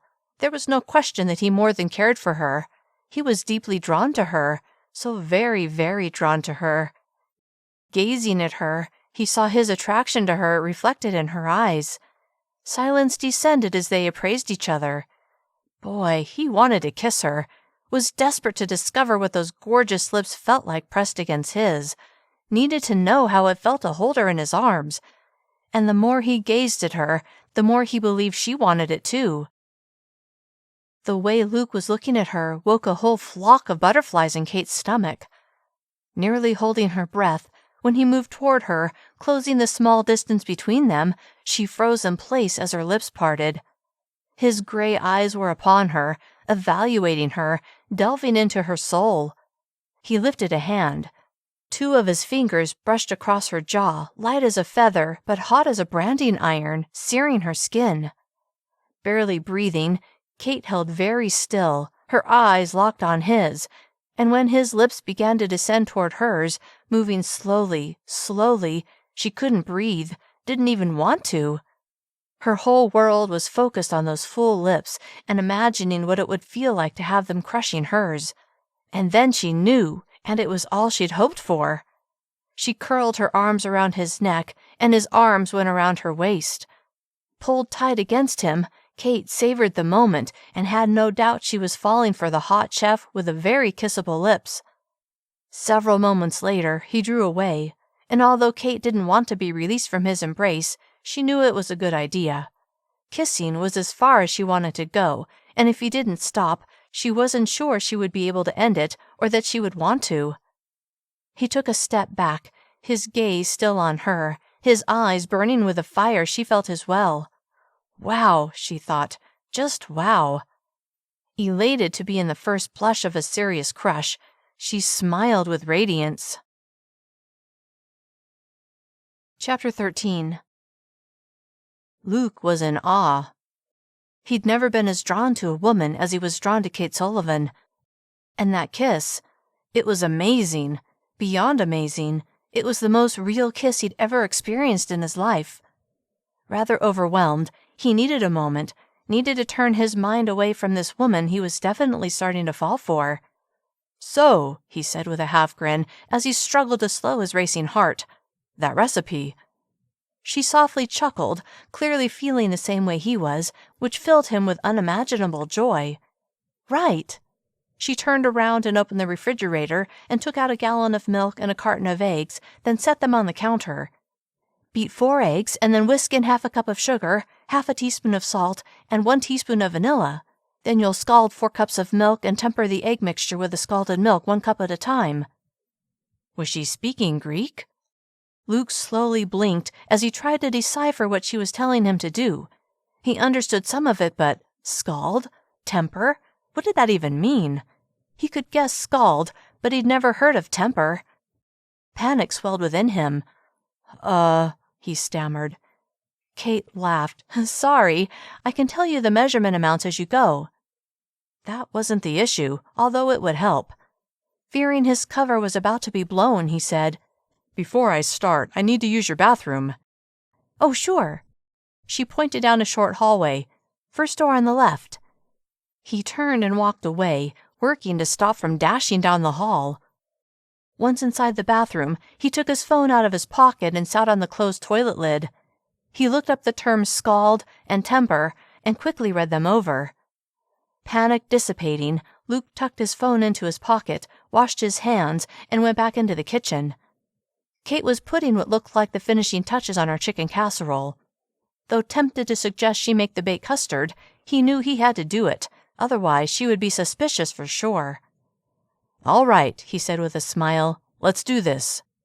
He had no trouble beating the eggs with the electric beater she gave him, and he whisked in the sugar, salt, and vanilla with ease, but then he poured the 4 cups of milk into a saucepan and set it on the stovetop. "Sorry it's not a gas stove," she said with a tiny frown. "I'm sure you prefer those, right?" Yeah." He barely used the stove or oven at his apartment, so he had no preference whatsoever. He turned the heat on under the saucepan and stirred. "Do you have a thermometer?" Oh, no, sorry. I just eyeball it. Well, wasn't that just great? He'd read that the milk should reach 180 degrees. How did you eyeball a temperature? He couldn't very well ask her, could he? A chef would just know these things. He went back to his task as a line of perspiration popped out on his upper lip. He had to get this right. Fortunately, his back was to Cait, so she couldn't see his nervousness. I really appreciate you doing this, Luke. I'm happy to, he said with enthusiasm he didn't feel, his eyes glued to the milk, watching for the telltale bubbles around the sides of the pan that would indicate it was getting hot. At least, that's what he'd read online a short time ago. I need to put this casserole in the oven, she said from beside him a few minutes later. Her nearness grabbed his attention, and as he stepped out of the way while she opened the oven and slid the casserole inside, he had the urge to wrap her in his arms and nuzzle her neck. Down, boy, he thought. Quietly clearing his throat, when she straightened and immediately stepped back so he could resume his task, Luke had to work to tear his attention away from her. She tossed him a smile, and after she turned away, his eyes slid in her direction of their own volition. He watched as she went to the refrigerator and took out vegetables, and then removed a cutting board out of the cupboard. She was actually quite proficient in the kitchen, much more than he was, big surprise there, which reminded him. Turning his focus to the milk, he was alarmed to see robust bubbles already popping. Shoot! He quickly began stirring, then realized he should probably turn the heat down. He hoped he hadn't gone beyond scalding and reached burning. Chewing on his lower lip, he wondered at what point he should remove the pan from the heat. Turning his head, he grabbed a sideways glance at Cait, who he wished would take over. Nope, he was on his own on this one. Swallowing over his concern, he stirred for another 15 seconds, then turned the heat off and removed the pan from the stovetop. Was it time to do the tempering thing? He hoped he'd properly understood how to do it. Using a 1-cup measuring cup that Cait had set out for him, he scooped out some of the scalded milk and began slowly pouring it into the egg mixture. Then he remembered he was supposed to whisk it constantly as he poured. Dang it! He could see a few bits of cooked egg. Shoot! Well, nothing he could do about it now. He continued pouring and whisking. Maybe he could whisk those little suckers enough to hide them. When the cup had been poured out, he scooped out more and repeated the process until all the milk had been added to the egg mixture. There were several tiny chunks of cooked egg floating around.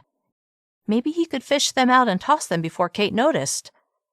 How's it going? Cait asked as she stepped to his side, killing his idea. Chapter 14.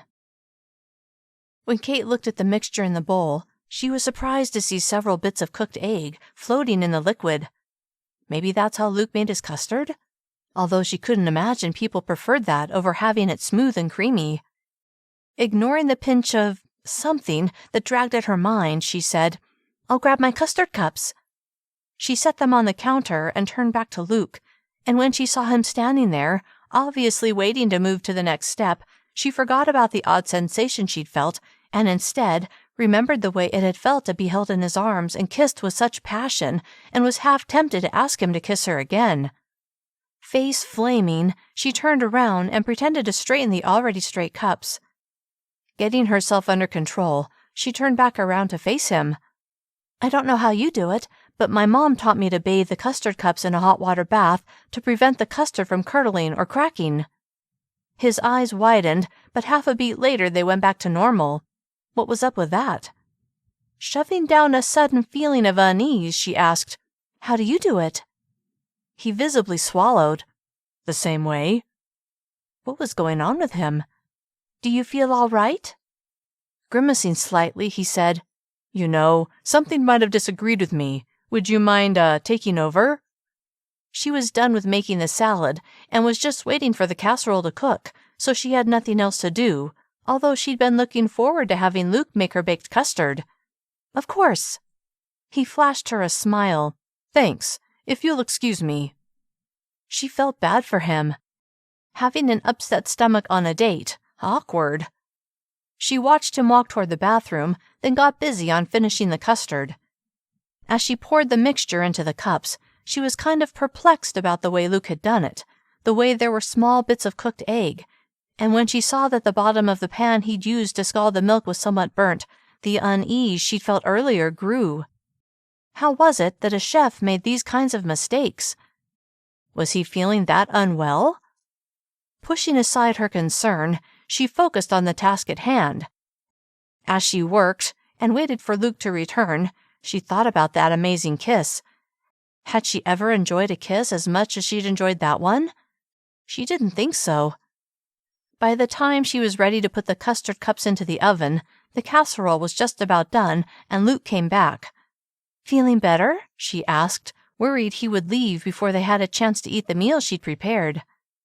He glanced at the custard cups, which were ready to go in the oven, then smiled broadly.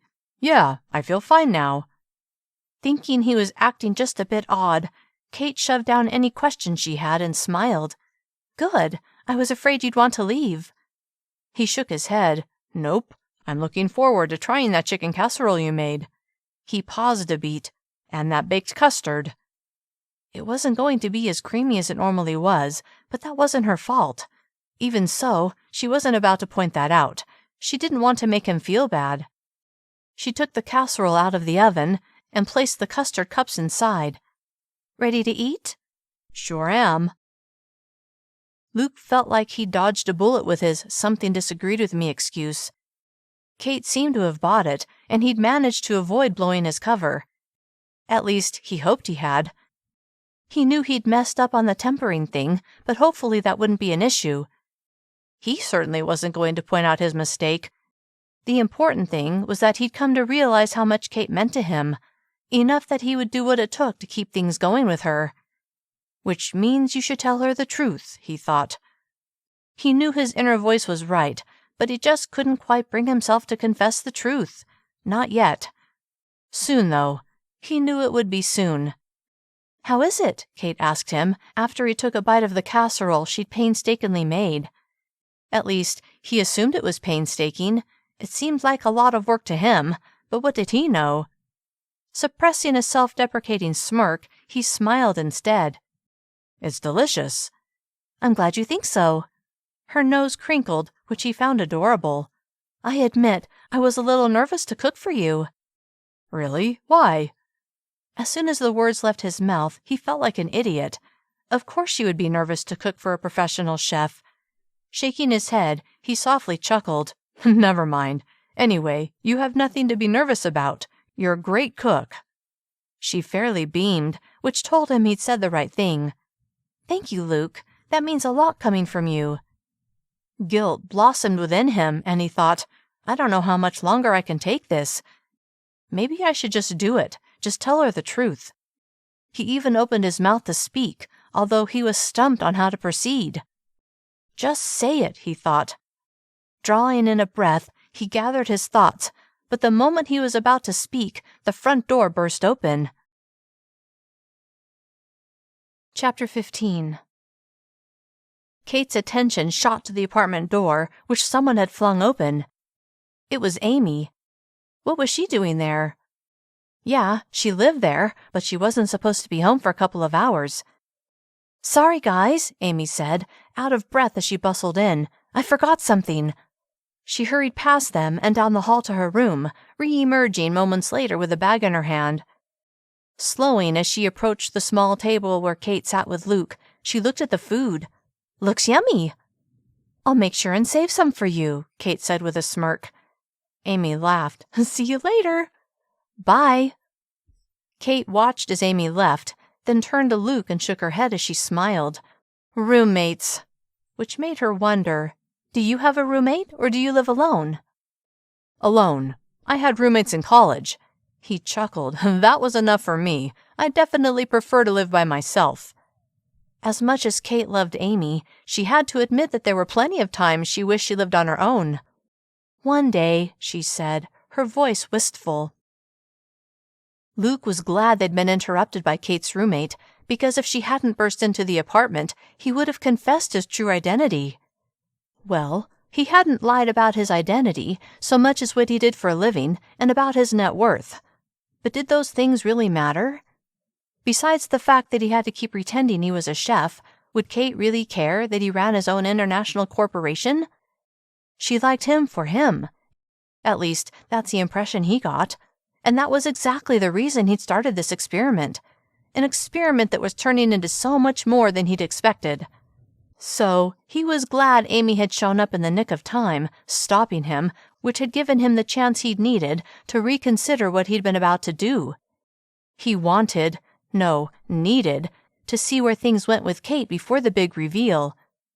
And when it came time to spill the beans, if they meant as much to each other as he hoped they would, she would understand, right? Cait studied Luke's face. He seemed to be deep in thought. What was he thinking about? Curious, she said, "Penny for your thoughts?"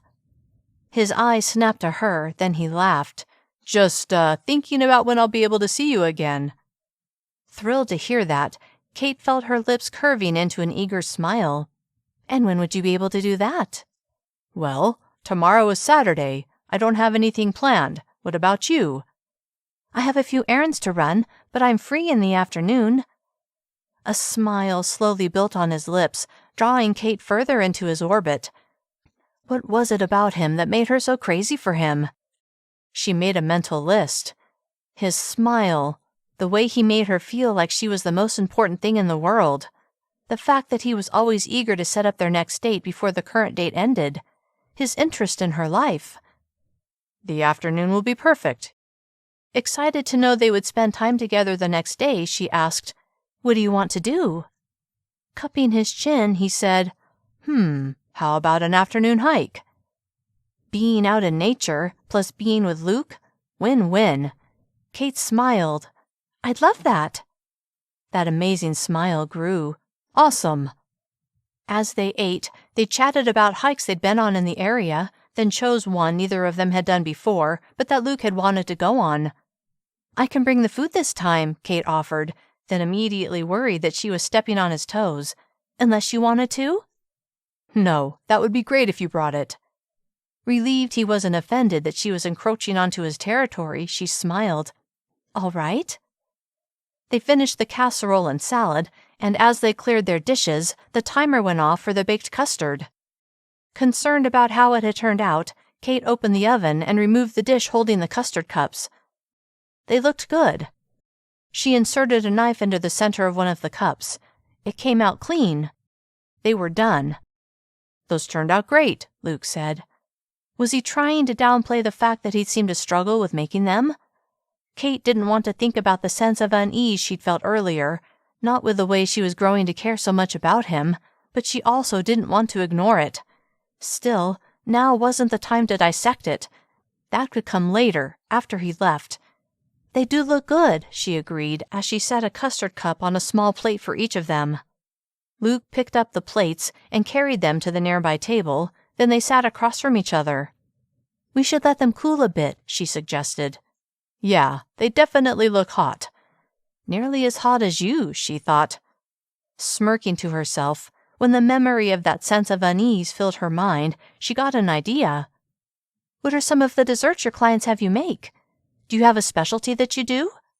He stared at her for a beat, then smiled. "Are these your specialty?" Was he avoiding the question? Pushing a smile onto her lips, she said, "Among a few other things." Why did she say that? She was no chef. "Like what?" He rested his forearms on the table and leaned forward slightly, like he could hardly wait to hear what she had to say. With the way he was looking at her? Yeah, she loved having his undivided attention. "I don't love to cook, but I do enjoy a good meal, so I've had to learn how to make a few things." She swept her hand toward the baked custard. "These, of course. I also make a mean chocolate chip cookie, and I have a few recipes my mom made growing up that I like. Casseroles and things like that." Wait a minute. He'd completely turned the conversation around and away from himself.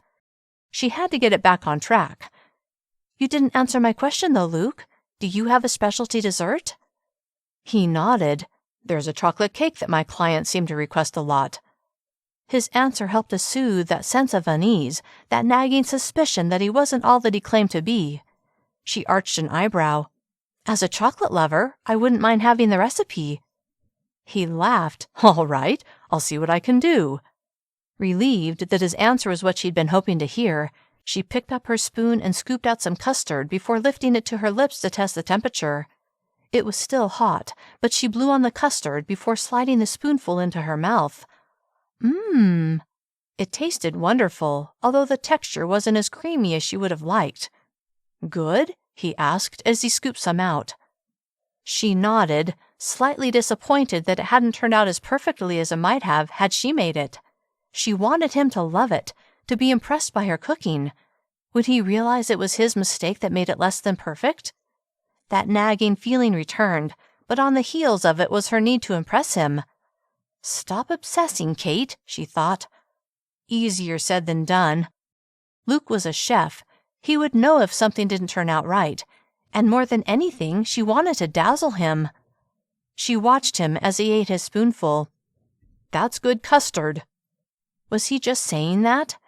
She almost wanted to mention that it wasn't as creamy as normal, but she didn't want to make him feel bad. He'd said he hadn't been feeling well when he'd been making it. That had to be the reason he'd messed up, right? Thank you. It didn't take long to finish their small dishes of custard, and when they were done, he offered to help clean up. Working side by side in her small kitchen, her rinsing the dishes and him loading them into the dishwasher, she felt a kinship with him, an intimacy that seemed to build each time they were together. She really, really liked this man, and she really, really wanted to develop their budding relationship. When they were done loading the dishes into the dishwasher, she used the hand towel to dry her hands, then held out the towel to him. As he took it, his hand brushed against hers. A jolt of electricity surged through her at the brief touch, eliciting a small gasp from her. His gaze was on her, appraising her. Heart racing, Cait felt the weight of his attention, but it was a weight that felt like a cozy blanket, warm and soft. The memory of their earlier kiss flew into her mind, pushing out any other thought except the way it felt to have his lips on hers, a feeling she was eager to re-experience. His gray eyes never wavered as he studied her. What was he thinking? She hoped his thoughts involved another kiss.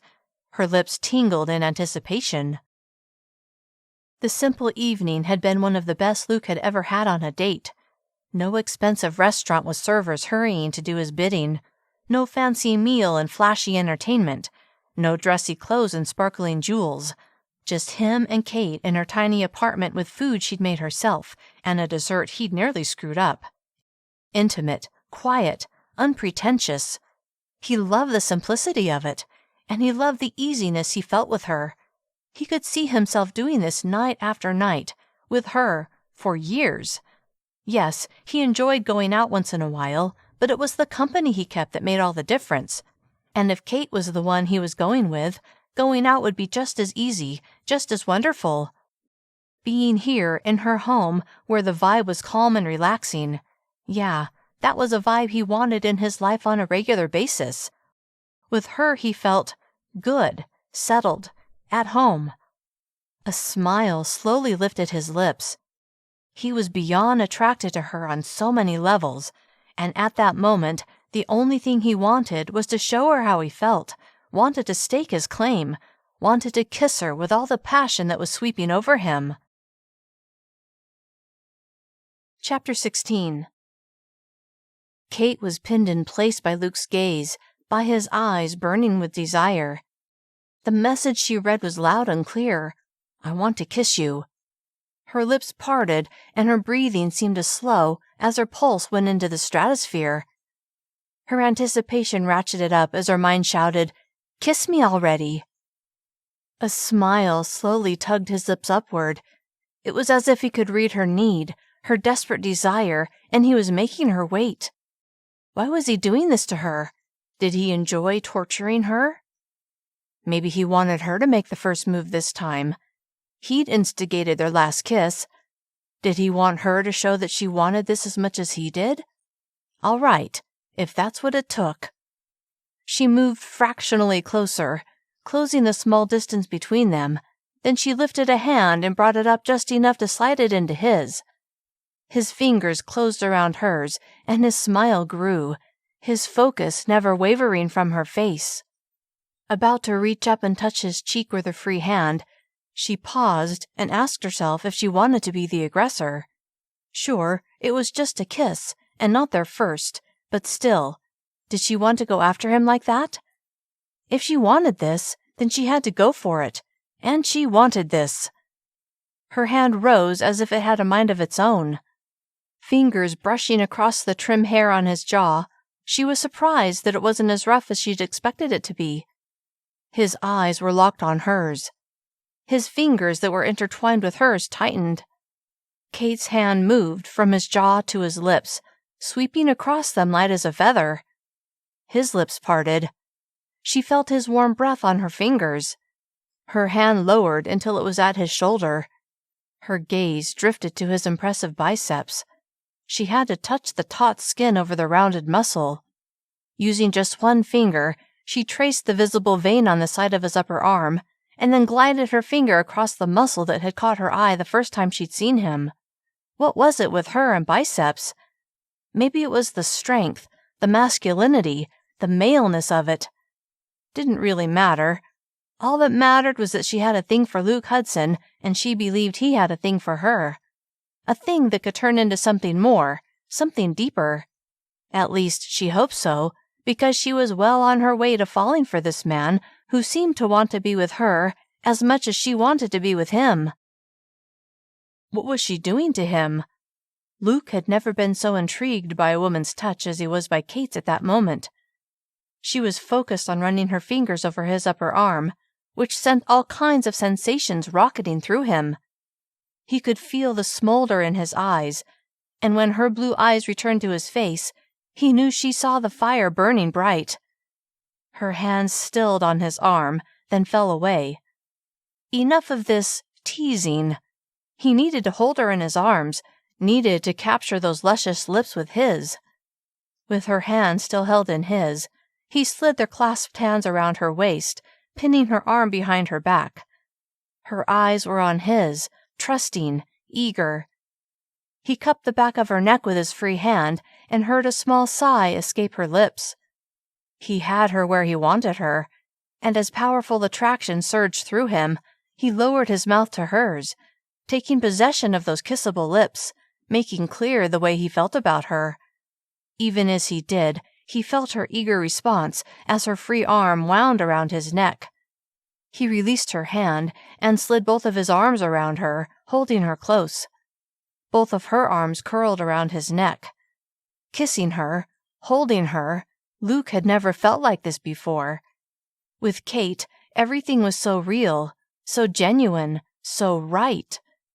He was amazed that he'd found her and that she seemed to feel just as strongly toward him as he did toward her. After a long, passionate kiss, Luke reluctantly drew away. Trying to slow his breathing, he observed the passion in her eyes and had no doubt that his feelings were reciprocated. Running a finger along her jaw, he whispered, "Cait." Her eyes fluttered closed, but after a moment she opened them and met his gaze. He was ready to kiss her again, needed to kiss her again, but as he was about to, the door to the apartment opened. Cait was in heaven, was experiencing sensations she'd never felt before. It was more than the physical desire that coursed through her. It was Luke's very presence, the no-doubt sense that he cared for her, that he would do anything for her. At least, that's what she believed. She could see he was about to get another kiss in, and she welcomed it, but then the door opened. Cait's attention shot to the doorway, where Amy was stepping across the threshold. Amy saw them, and a grimace formed on her lips. "Oops," she muttered, but it was so silent in the apartment that her words were clearly heard. She lifted a hand and pointed down the hall. I'll go in there." She hurried across the living room and down the hall. Not able to help it, Cait laughed and shook her head. Leave it to Amy to have the world's worst timing.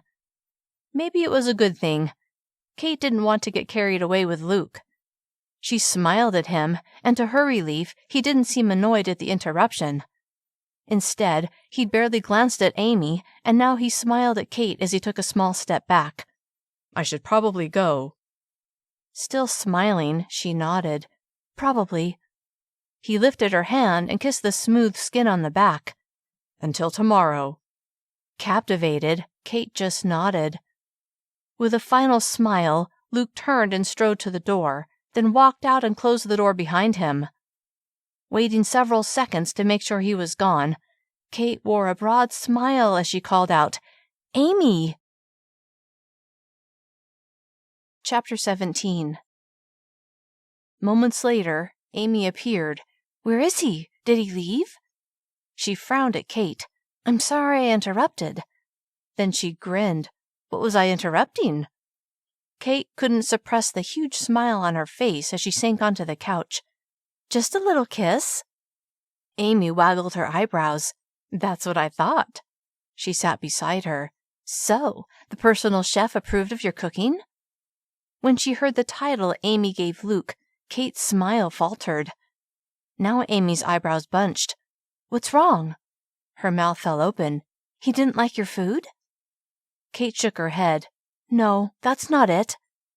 Narrowing her eyes, Amy asked, "Then what?" Chewing on her lip, Cait debated whether to say anything. She liked Luke so much. Why introduce questions that could mess the whole thing up? Questions that were probably her overreacting to something silly. "Cait, tell me." Okay, maybe it would help to get a second opinion. Most likely, Amy would come up with a reasonable explanation and put the whole thing to rest. Yes, she should tell Amy. That would solve the whole thing. Feeling better, Cait said, "It was probably nothing, but I found it a little odd."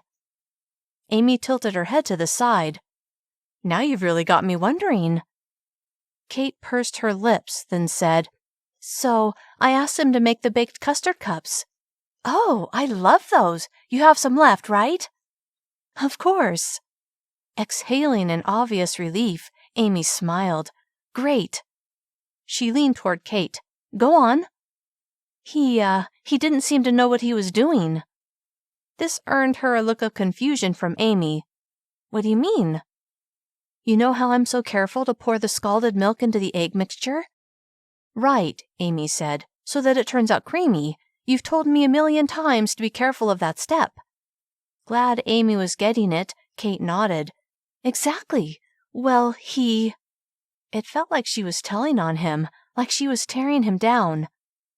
"What, Cait?"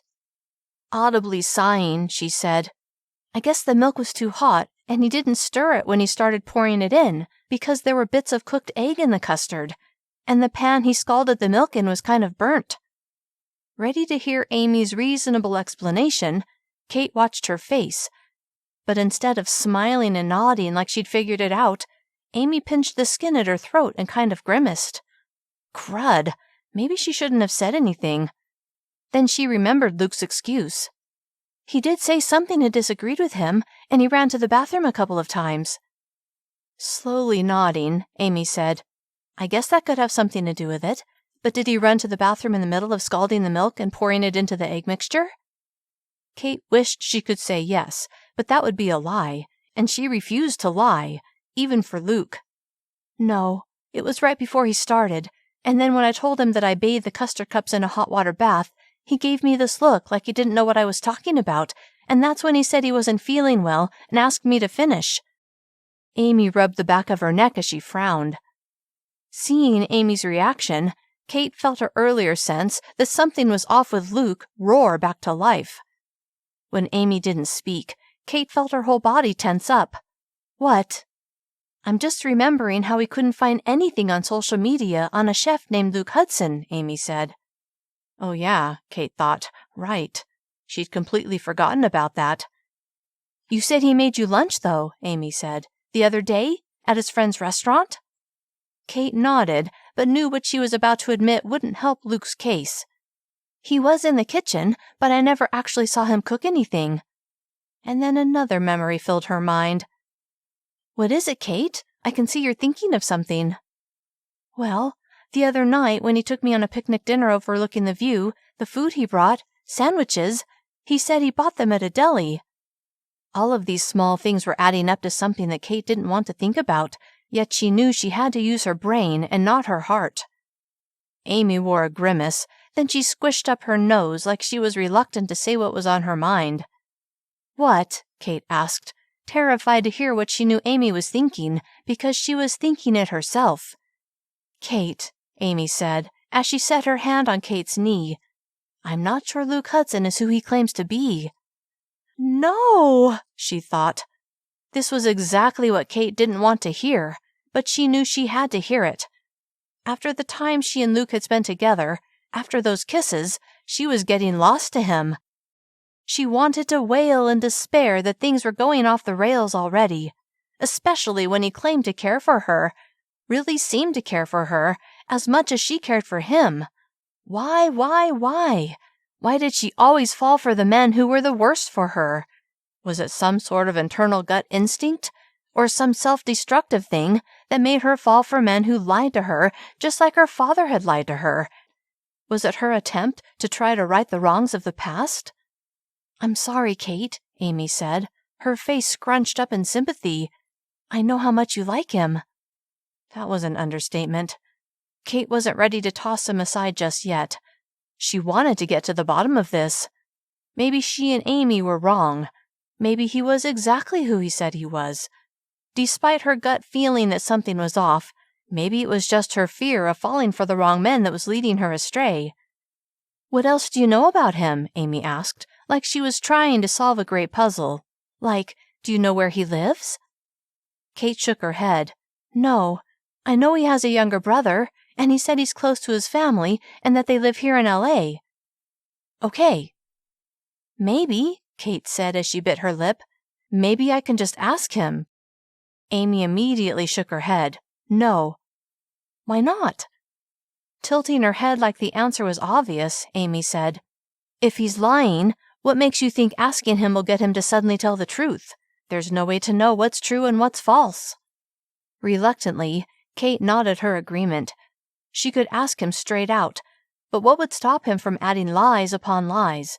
How would she have a clue what was true? Much to her dismay, Cait knew Amy was right. They would have to figure this out on their own. "We're supposed to go out tomorrow," Cait said.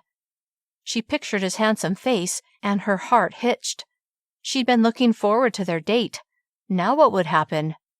"On a hike," she added. She looked at Amy, and with a pleading tone asked, "What should I do?"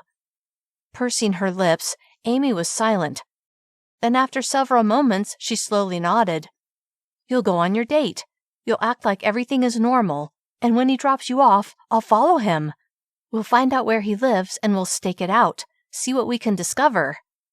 Though she didn't love the idea, she had no better plan, and maybe, just maybe, everything would turn out fine. Grasping onto a sliver of hope that they would discover that Luke was exactly who he said he was, Cait allowed a tiny smile to curve her lips. "Okay, let's do it." Chapter 18. Cait had never been so nervous in all of her life. Luke was supposed to pick her up for their hiking date any minute. How was she supposed to act perfectly normal when she had so many questions? And she'd already determined that asking him straight out if he was really a chef wasn't an option. Not when she had no way to know if his answer would be the truth. No, she and Amy had a plan, and they were going to stick to it.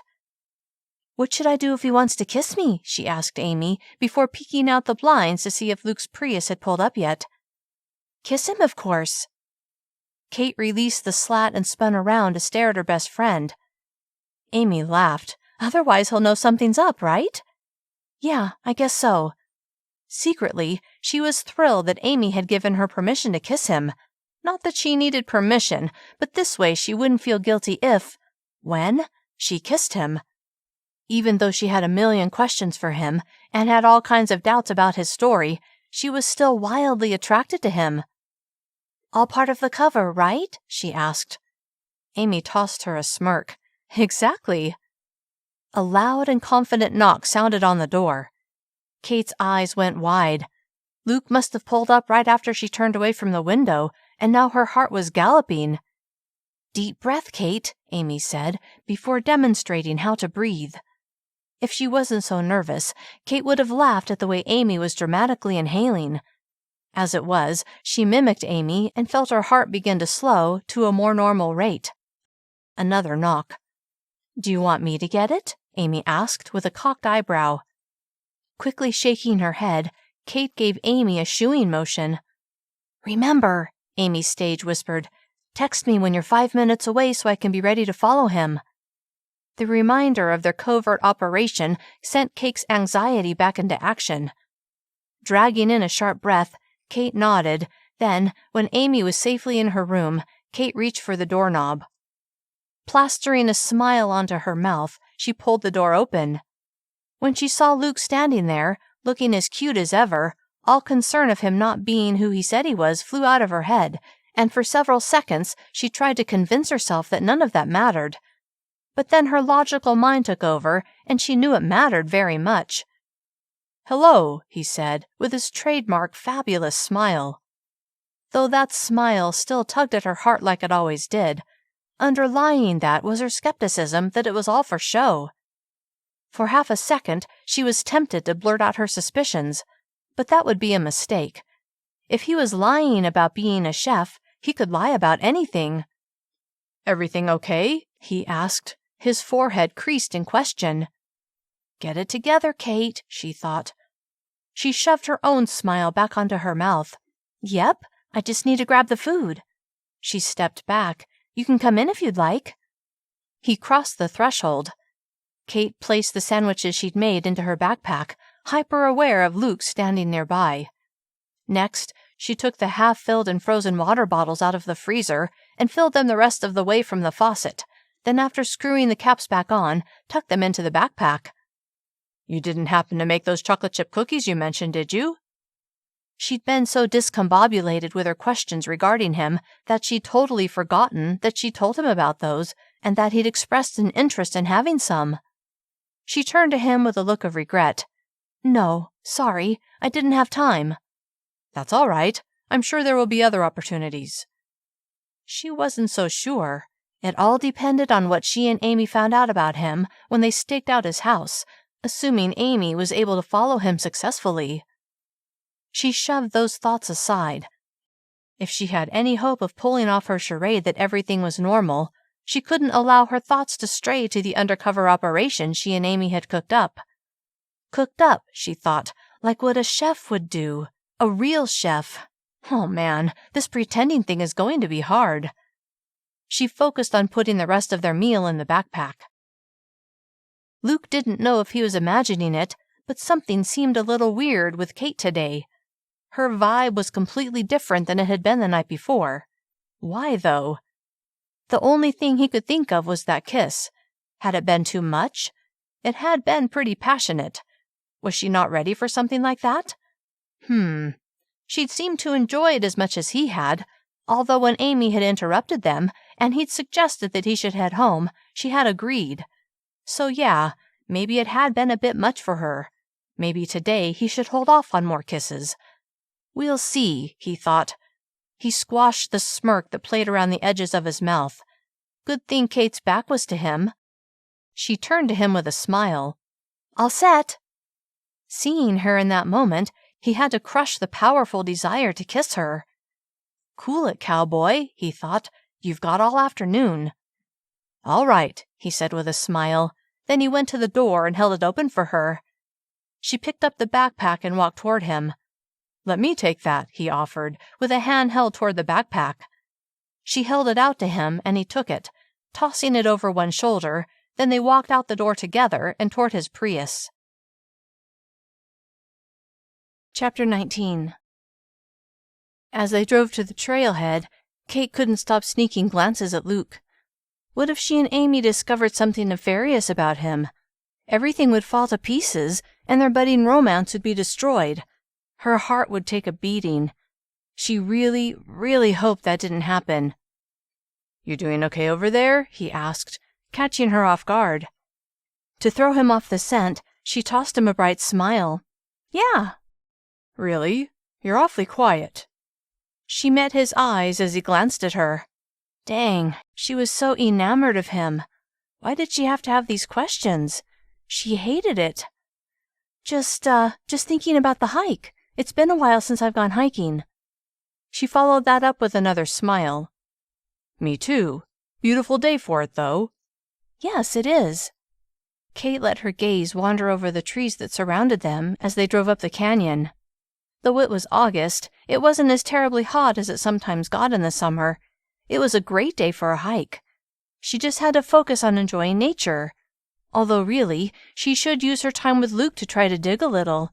She had to be subtle, though. She didn't want to give away her suspicions before she and Amy had a chance to do their reconnaissance that night. Eventually, they reached a gravel parking lot at the trailhead. There were quite a few cars there already, which wasn't surprising since it was early afternoon. Luke parked his Prius, then hopped out and came around to her door, opening it for her and holding out his hand. She placed her hand in his, and when their skin made contact, she felt that draw to him that seemed to be her constant companion. Once her feet were on the gravel, she wasn't sure if she wanted him to let go of her hand, but when he did before getting the backpack out of the rear seat, she decided it was best to not get distracted by his touch. Just being around him was distraction enough. He hefted the pack onto his shoulders, which she appreciated. Then he did a head tilt toward the trailhead. Ready? Yep. They stopped and studied the map posted on the wood board. Looks like a loop, although at the highest point there's an overlook. He turned and smiled at her. Let's eat there. Sounds good. He took his phone out and took a picture of the map. For reference, he said, as he tucked his phone back in his pocket. Good idea. They turned to start the hike, but had to wait as a trio of men who were just finishing walked past them. Luke and Cait said hello, then started up the trail. It was wide enough for them to walk side by side. Cait wanted to get back that feeling she'd had for the brief moment when Luke had taken her hand. Flexing her fingers, she wondered if she should do it. Should she slip her hand into his? They'd never held hands for a long period of time before, but now that they'd kissed, twice, holding hands should be perfectly natural. So yeah, it was something she should do. And distraction or not, it would help sell the everything is normal ruse, right? Blowing out a tiny breath, she gathered her nerve. Their hands swung back and forth as they walked. She moved her hand toward his, but wasn't about to look to see how close she was. Instead, out of the corner of her eye, she watched the rhythm of his swinging arm, and when the timing seemed right, she put her hand in the path of where his hand would be in 3, 2, 1. Bingo! Their hands connected. He took the hint, intertwining his fingers with hers. Cait turned her head and smiled at him. He smiled back and winked. Oh, what was it about those winks and that smile? Feeling lost to him, even though all they were doing was walking and holding hands, Cait smiled to herself. Until she remembered the whole, is he really a chef thing? Nope, she thought, not gonna think about that right now. With their hands clasped, they walked along for several minutes, chatting about books they'd read and movies they'd watched. I have to admit, I don't have much time to go to the movies or watch TV. Good segue into learning more about his personal chef career. Cait turned and looked at him, taking in his strong profile. How many hours do you work per week, would you say? He shifted his eyes to her, his face calm, giving nothing away. Some weeks more than others. On average. Had that come out sounding too strident, like she was demanding an answer? Well, she kind of was. He looked away like he was calculating how many hours he spent in the kitchen each week. That never-ending hope that she was wrong and that he was exactly who he said he was suffused her as she waited to hear his reply. He looked at her again. At least 50 hours. With the planning and shopping and the actual cooking, it adds up. He smiled at her before facing the trail again. The way he spoke with such assuredness made her believe him. At least, made her want to believe him. She hated this back and forth, this roller coaster of emotions. Why couldn't it all be simple instead? Suppressing a sigh, when the trail began to narrow, making it necessary to go single file, Cait frowned. You want to lead? Luke asked her. She nodded. Sure. He released her hand, and she took the lead, striding along the trail while enjoying the warmth of the sun. Lots of shade kept her cool, and the sound of the leaves fluttering in the breeze soothed her. Do you think we'll see any wildlife? She asked as she looked over her shoulder at Luke. He shrugged. Maybe a squirrel or two, but I doubt we'll see anything else. Too many people on this trail. She had to agree, although with it being a loop, they weren't passing people going the opposite way. There are other hikes I know of where we could maybe see a deer. She turned and smiled at him. That would be cool. She loved the idea of going on more hikes with him. Look how good I'm doing with acting like everything is fine, she silently congratulated herself. Let's stop and have some water. Good idea. She paused in a shady spot under a tree. Luke stopped beside her. He shrugged the backpack off of his shoulders and unzipped it before taking out 2 of the water bottles Cait had loaded in there earlier. He handed her one, then set the pack on the dirt and unscrewed the cap on his. Good idea to freeze part of the water. Pleased that he liked her ingenuity, she smiled. I almost forgot to stick them in the freezer last night. He took a deep swallow. I'm glad you remembered. Ice-cold water is the best on a hike. There was still a core of ice in the bottles, which kept them nice and chilled. Yes, she agreed, especially in August. They drank some more, then Luke put the bottles back in the pack before lifting it onto his shoulders. Let's see if we can figure out where we are on the map, Luke said, lifting his phone out of his pocket. Suddenly curious what other photos were on his phone and whether they would give a clue to the truth about him, Cait wondered if there was a way she could get a peek. It would be even better if she could look at other things on his phone, but she didn't feel right about that. Standing beside him as he opened his Photos app, Cait tried to get a glimpse of other pictures. When the app opened, it displayed a number of pictures divided into squares.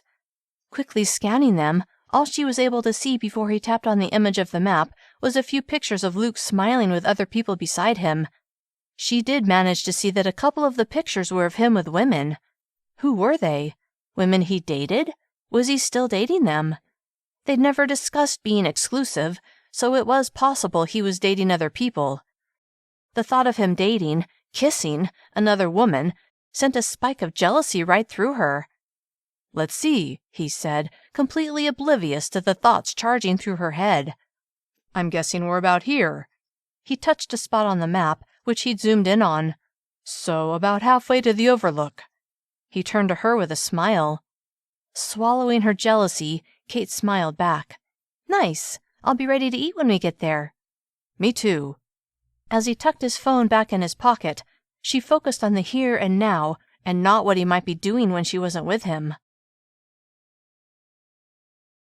Chapter 20. Luke suggested Cait lead the way again, not only because he could easily see over her, but because he enjoyed watching her walk. Her high ponytail swung from side to side like it was having as much fun as they were, and her hips, yeah, he enjoyed watching them sway.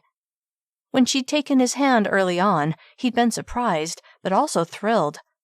Feeling the smooth skin of her hand in his made him feel closer to her, more intimate in a way, and that weird vibe he'd gotten from her at the apartment seemed to be gone, much to his relief, which to him said that kissing was back on the agenda.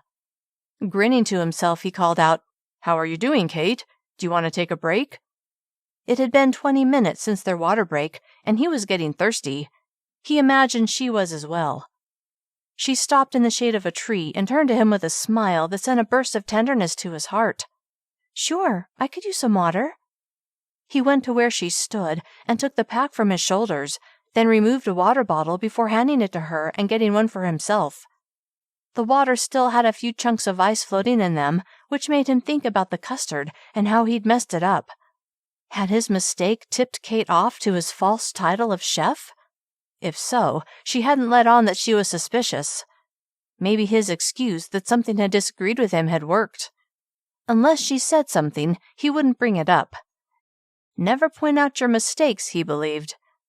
Then there was their conversation about how many hours he worked each week. That had been a little awkward. He'd said 50 hours. In reality, that was an understatement. Even so, she seemed to have believed him. You really need to tell her the truth about who you are, his inner voice reminded him. With a subtle shake of his head, he shut that down. Yes, he knew the truth needed to come out soon, but his fear that her knowing the truth would change everything was too strong. He wasn't quite ready to go there. That was so good, she said, as she screwed the cap on her now empty bottle and handed it to him to stow in the pack. He'd finished his, too. Good thing there were 4 full ones still in the pack. We should get to the Overlook soon. Good, she said with a smile. I'm starving. He hefted the pack onto his shoulders, then shifted his eyes up the trail before turning to her. Looks like we don't have to go single file. She gave him a shy smile, which he found endearing.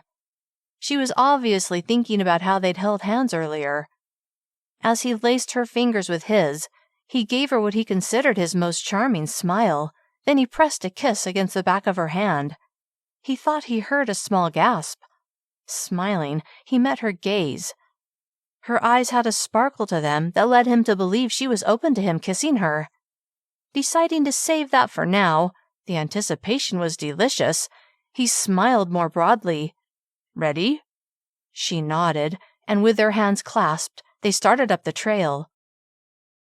If Cait's heart wasn't completely lost to Luke, it was getting close, which filled her with both excitement and dread. The dread was completely due to her fears that he wasn't who he said he was, which meant her heart would soon be crushed.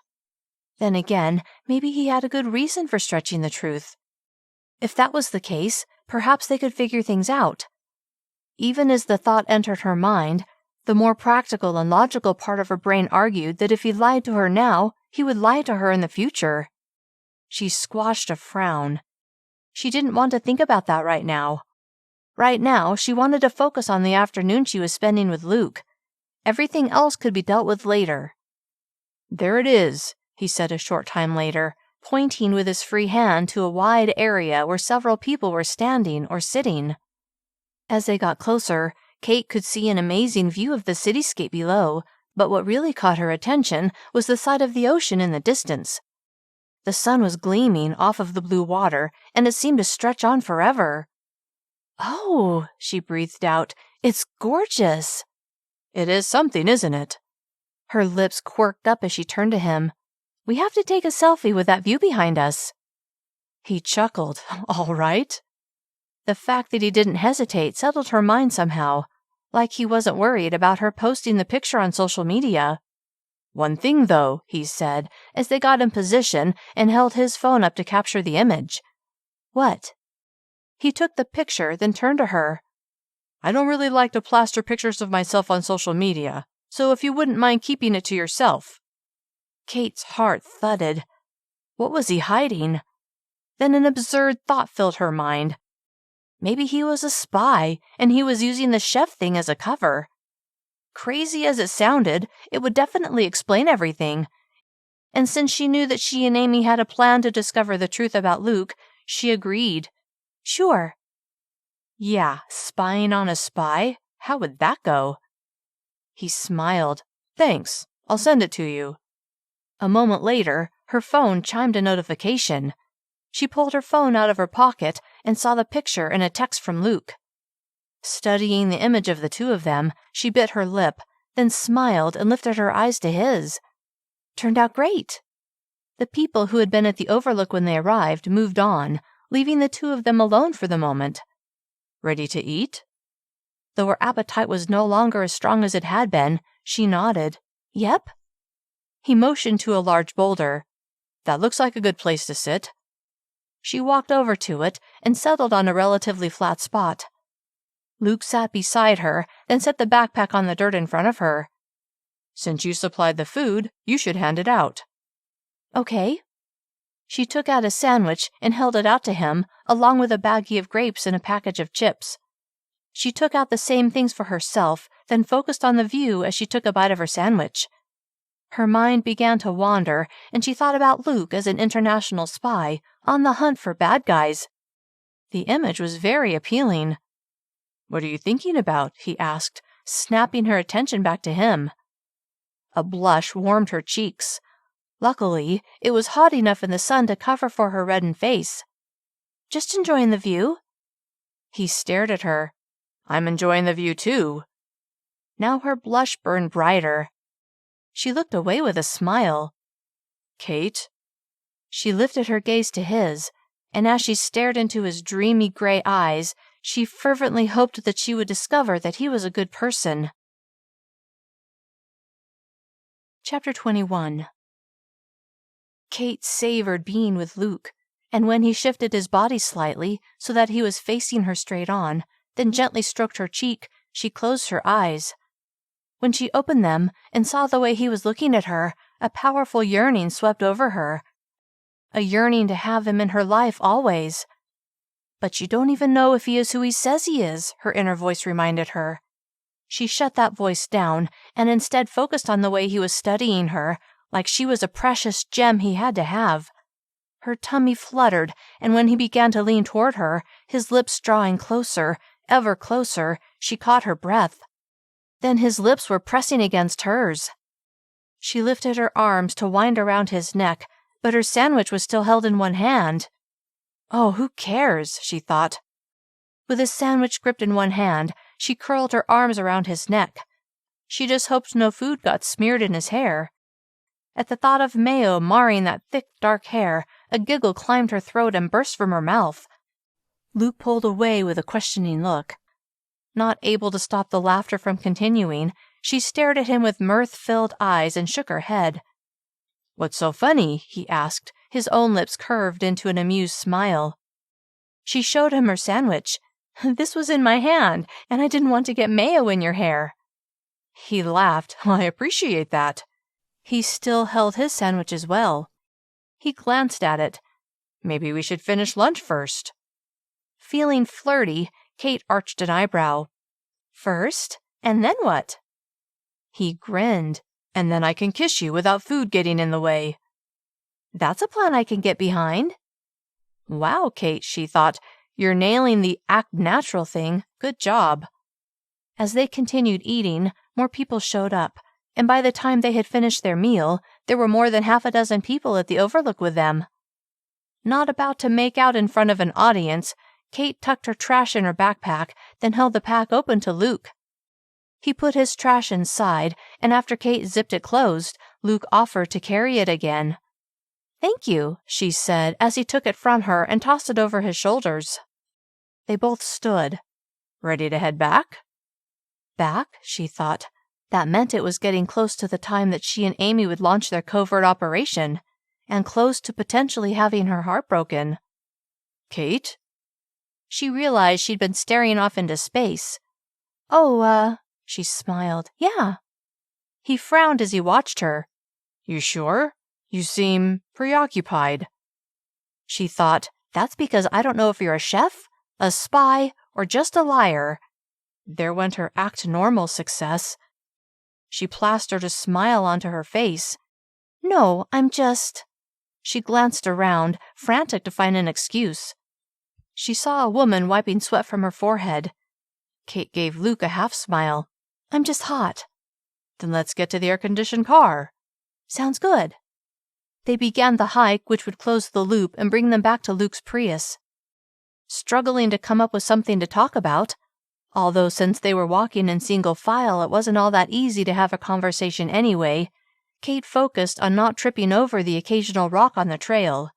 Besides, she was so focused on the plan she and Amy had come up with that it was hard to think about anything else. Since the hike back was all downhill, they reached the parking lot in half the time it had taken to reach the summit. AC, here we come, Luke said with a grin as he opened the passenger door for her. Cait climbed inside, and once the AC started hinting at blowing cold air, she exhaled with relief. This feels so good. Luke laughed as he pulled out of the parking lot. Indeed it does. As they drove back to her place and got closer to the point where she needed to alert Amy to their arrival, her heart began to pound. Should she go through with this? If she never told Amy they were coming, then that would basically call it off. Sliding her eyes to Luke, she felt herself wavering. Maybe that saying was true, the one that said she would be happier not knowing. But no, that would be dumb. She needed to know. Even if it was bad news, it would be better to know the truth now. Anyway, maybe she was worrying for nothing. Perhaps she and Amy would discover that they had let their overactive imaginations get the better of them, and Luke was exactly who he claimed to be. But what about him asking you to not post the picture on social media? Her inner voice reasoned. On top of everything else, don't you think that's a little suspicious? As much as she didn't want to, she knew she had to go through with the plan that she and Amy had pulled together. She took her phone out of her pocket and sent Amy a quick text. 5 minutes away. I have to work tonight, Luke said with a quick glance in her direction. But what are your plans tomorrow? Oh, Her mouth went dry as she tucked her phone back in her pocket. Too late now to back out of her spying plan. I'm free tomorrow. Unless she found out something nefarious about Luke, then she would have to either come up with an excuse or flat out ignore him. And the fact that he was allegedly working that night was great. That would help her discover the truth. Great, he said with that smile that made her heart trip all over itself, and when he reached over and placed his hand on hers, Cait thought she was going to lose it. Not because she was so wildly attracted to him, but because the thought of following him on the sly made her nerves sing with a mixture of hope and dread. Forcing herself to settle down, she consciously relaxed her body and let herself just be. Soon, they arrived at her apartment. Cait's attention shot to where Amy was supposed to be waiting. At first, she didn't see her and wondered if she'd gotten the message. But then, there she was, slumped down in her seat, but Cait recognized her car and could see her eyes just peering over the dash. Luke removed his hand from hers as he shut off the engine and got out. Good thing, too, because Cait felt herself starting to tremble. Get it together, Cait, she told herself. Moments later, he was opening the passenger door and holding out his hand to her. She placed her hand in his, hopeful that the sweat that seemed to be flowing to her skin wouldn't be too noticeable. She got out, and when he continued to hold her hand as they walked to her apartment, she struggled to hide her trepidation. Think about kissing him, she thought. You know he's going to kiss you before he leaves. Unfortunately, that didn't help. They reached her door, and she turned to face him.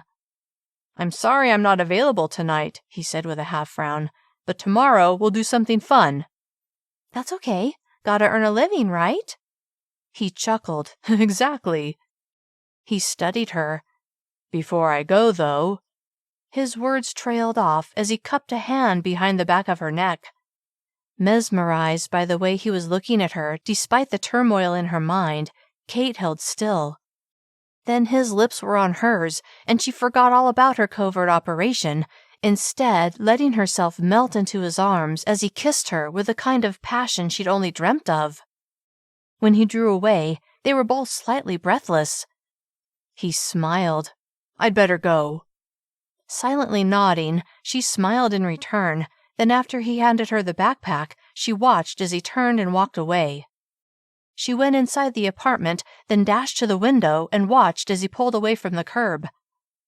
Moments later, Amy followed. Chapter 22. Cait's phone began to ring. She dropped the slat from the blinds back into place and snatched her phone from her back pocket. Amy? I'm following him, Amy said, nearly breathless. Cait didn't feel nearly as excited as Amy seemed to be. Then again, Cait was the one who had everything to lose. For Amy, this was just a lark. Where's he going? Cait asked, then shook her head at the stupid question. We'll find out soon enough, Amy said. Do you want to wait until he stops before you meet up with me, or do you want to come now? Really, Cait didn't want to do either, but burying her head in the sand would solve nothing. I'm going to take a quick shower, and then I'll head out and meet up with you. Sounds good. Just use the Find My app on your phone to find me. Yeah, I'll do that. She knew she couldn't hide her lack of enthusiasm. This isn't a bad thing, Cait. Sighing audibly, Cait frowned. I know. See you soon. I'll let you know if there's anything to report before you reach me. Okay, bye. After a shower to wash off the hiking dust, Cait grabbed her purse and went out to her car. Using the Find My app on her phone, She found where Amy was, then started her car and began driving. Amy was still on the move, and as Cait drove, she kept an eye on the app to make sure she was going to the right place. She also used the time to think about Luke and how much she'd fallen for him. If this didn't turn out well, she didn't know what she was going to do. Her phone rang over her car's Bluetooth. It was Amy. Heart pounding, Cait answered. "What's happening now?" "He pulled into a parking garage at a tall building," Amy said. "Looks like condos. I guess this is where he lives. I found a good place to park where we can watch for him to leave. Where are you?" Cait glanced at the screen of her phone. "I should be there in about 15 minutes. "Okay, hurry up and get here before he leaves again." Biting her lip, Cait recalled Luke's parting words. "He has to work tonight, Amy, so yeah, he'll be leaving eventually." "Right, so hurry up." "I'm going as fast as I can. Traffic, you know." "Oh, I know." Forcing a laugh, Cait said, "See you soon." When Cait reached Amy, she drove past her and gave her a wave. Amy waved back. Cait drove a short distance away until she found a place to park. Then she hustled to Amy's car and got in the passenger seat.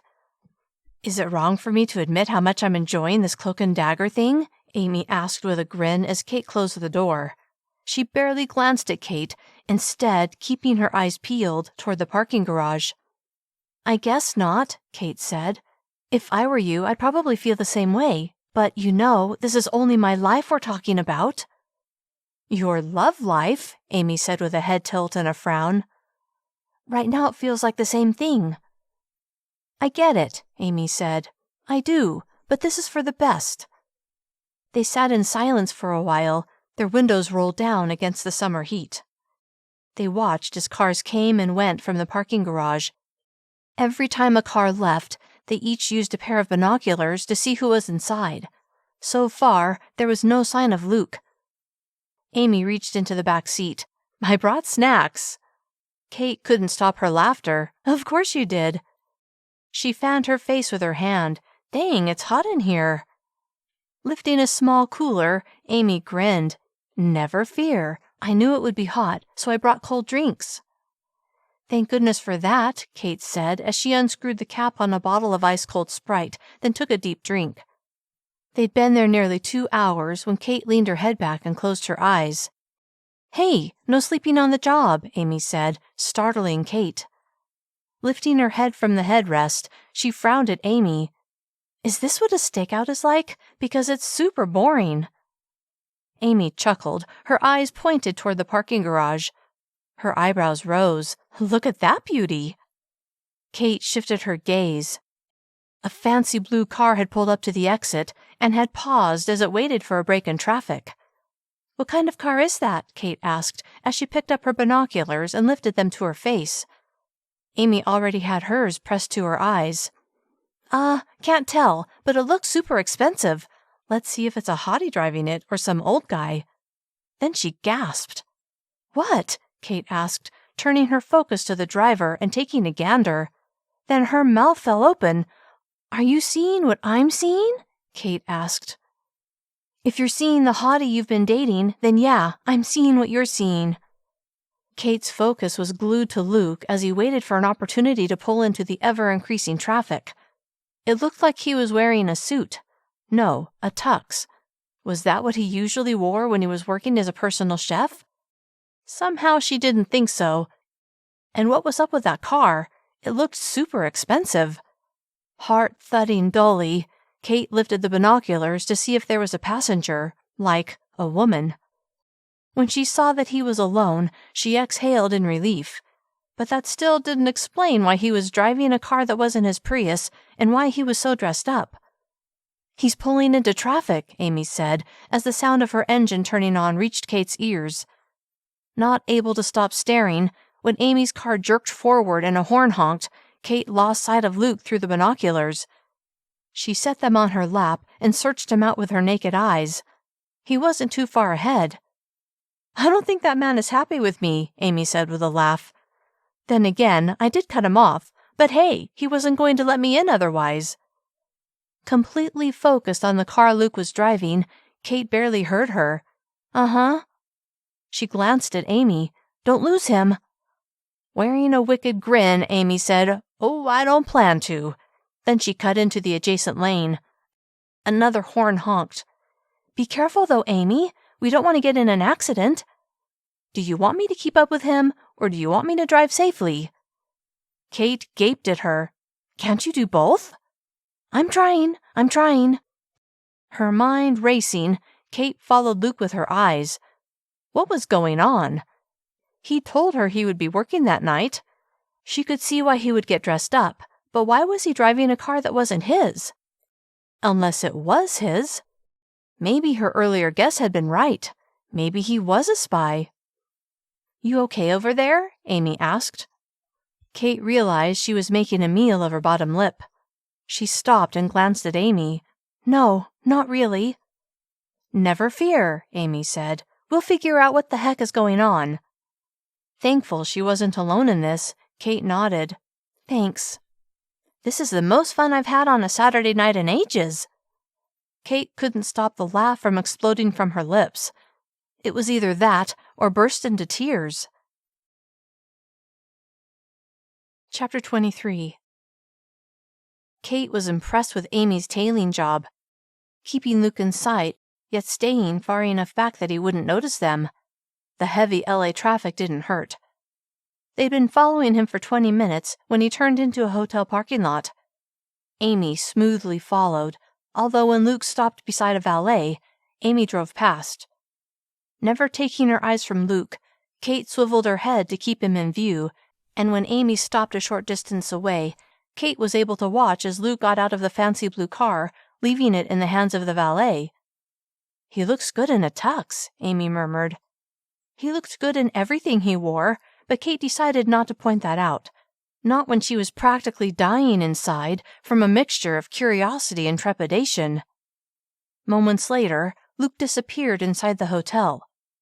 Cait lifted the binoculars and scanned the car. She could see the front of it now. "Bugatti," she said as she read the red emblem that was affixed to the car's grille. The soft toot of a horn sounded behind them. All right, Amy said to her rearview mirror. Then she glanced at Cait. "Let's find somewhere to park." Setting the binoculars on her lap, Cait nodded in response, although she barely comprehended what Amy was saying. Not with her mind going 100 miles an hour. Amy pulled into a parking spot, one that had a decent view of the door Luke had walked through. "What do you think is going on?" Amy asked as she shut off her engine and turned to face Cait. "Do you think he's really not who he says he is?" The crazy idea of Luke's actual identity flooded Cait's mind. Really, it was the only reasonable explanation, right?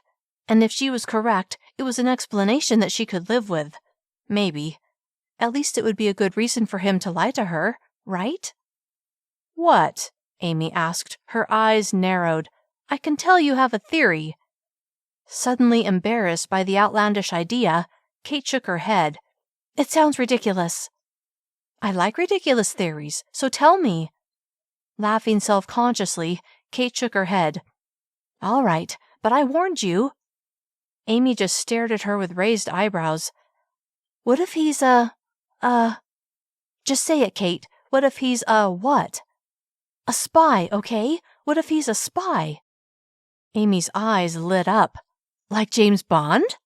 Amy slowly nodded in answer to her own question. "He does fit the mold. Suave, debonair, tall, dark, and oh so handsome." Now she was nodding vigorously. "I like it."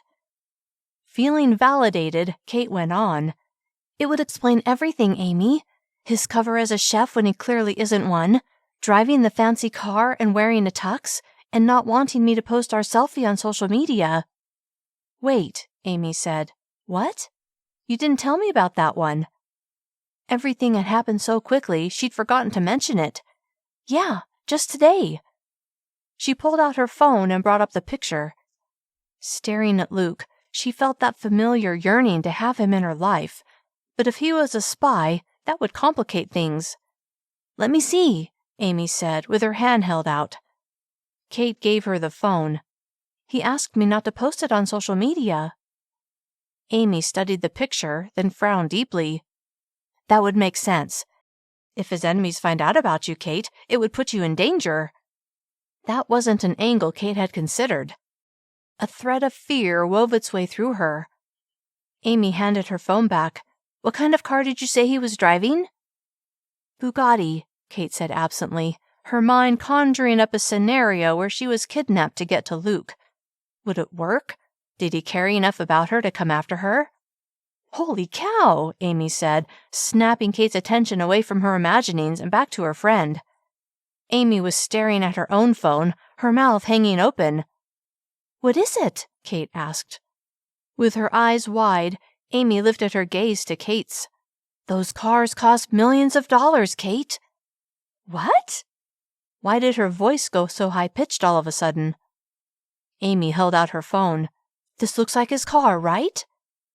Cait studied the car on the screen. Yes. Amy yanked the phone back. They start at $3 million. Now it was Cait's turn for her mouth to fall open. That can't be right. Amy shoved her phone in Cait's face. It says so right here. Cait read the numbers in disbelief. Maybe he rented it. Making a scoffing sound, Amy set her phone on the dash. Even renting one of those things has to cost a ton of money. Well, Cait said, if he's a spy, then his employer probably loaned it to him. Amy stared at her, the wheels obviously cranking away in her brain. What are you thinking? Cait asked. A smile slowly built on Amy's lips. Let's go inside the hotel and see what soiree your boy Luke is attending. Panic swept over Cait at all the things that could go wrong. What if he sees me? I'll lead the way, Amy said, and make sure he's not looking in our direction. Anyway, I'm sure they won't let us into the party, but we can see what it's all about. That sounded harmless, she hoped. Okay. Amy's face lit up. Awesome! She hopped out of her car, then leaned back inside. You coming? Swallowing over her nervousness, Cait nodded. Yeah. With a hand that was trembling slightly, she opened the door and stepped onto the pavement, her eyes going to the doorway where Luke had gone inside. His car was no longer there. The valet had driven it off to park somewhere Cait couldn't see. She tried to act natural, whatever that meant if you were someone walking into a fancy hotel wearing jeans and a t-shirt.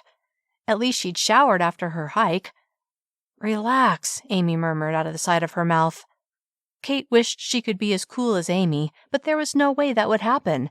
Not when all she could think about was Luke and what he was doing there and who he really was.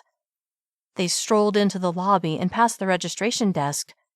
I know, right? Amy said with a chuckle, like they were having a conversation and not completely out of place. Cait shoved a smile onto her lips and nodded like she was in complete agreement with the phantom conversation. They headed toward a hallway where there seemed to be a lot of activity, but before they got far, a burly security guard stepped into their path.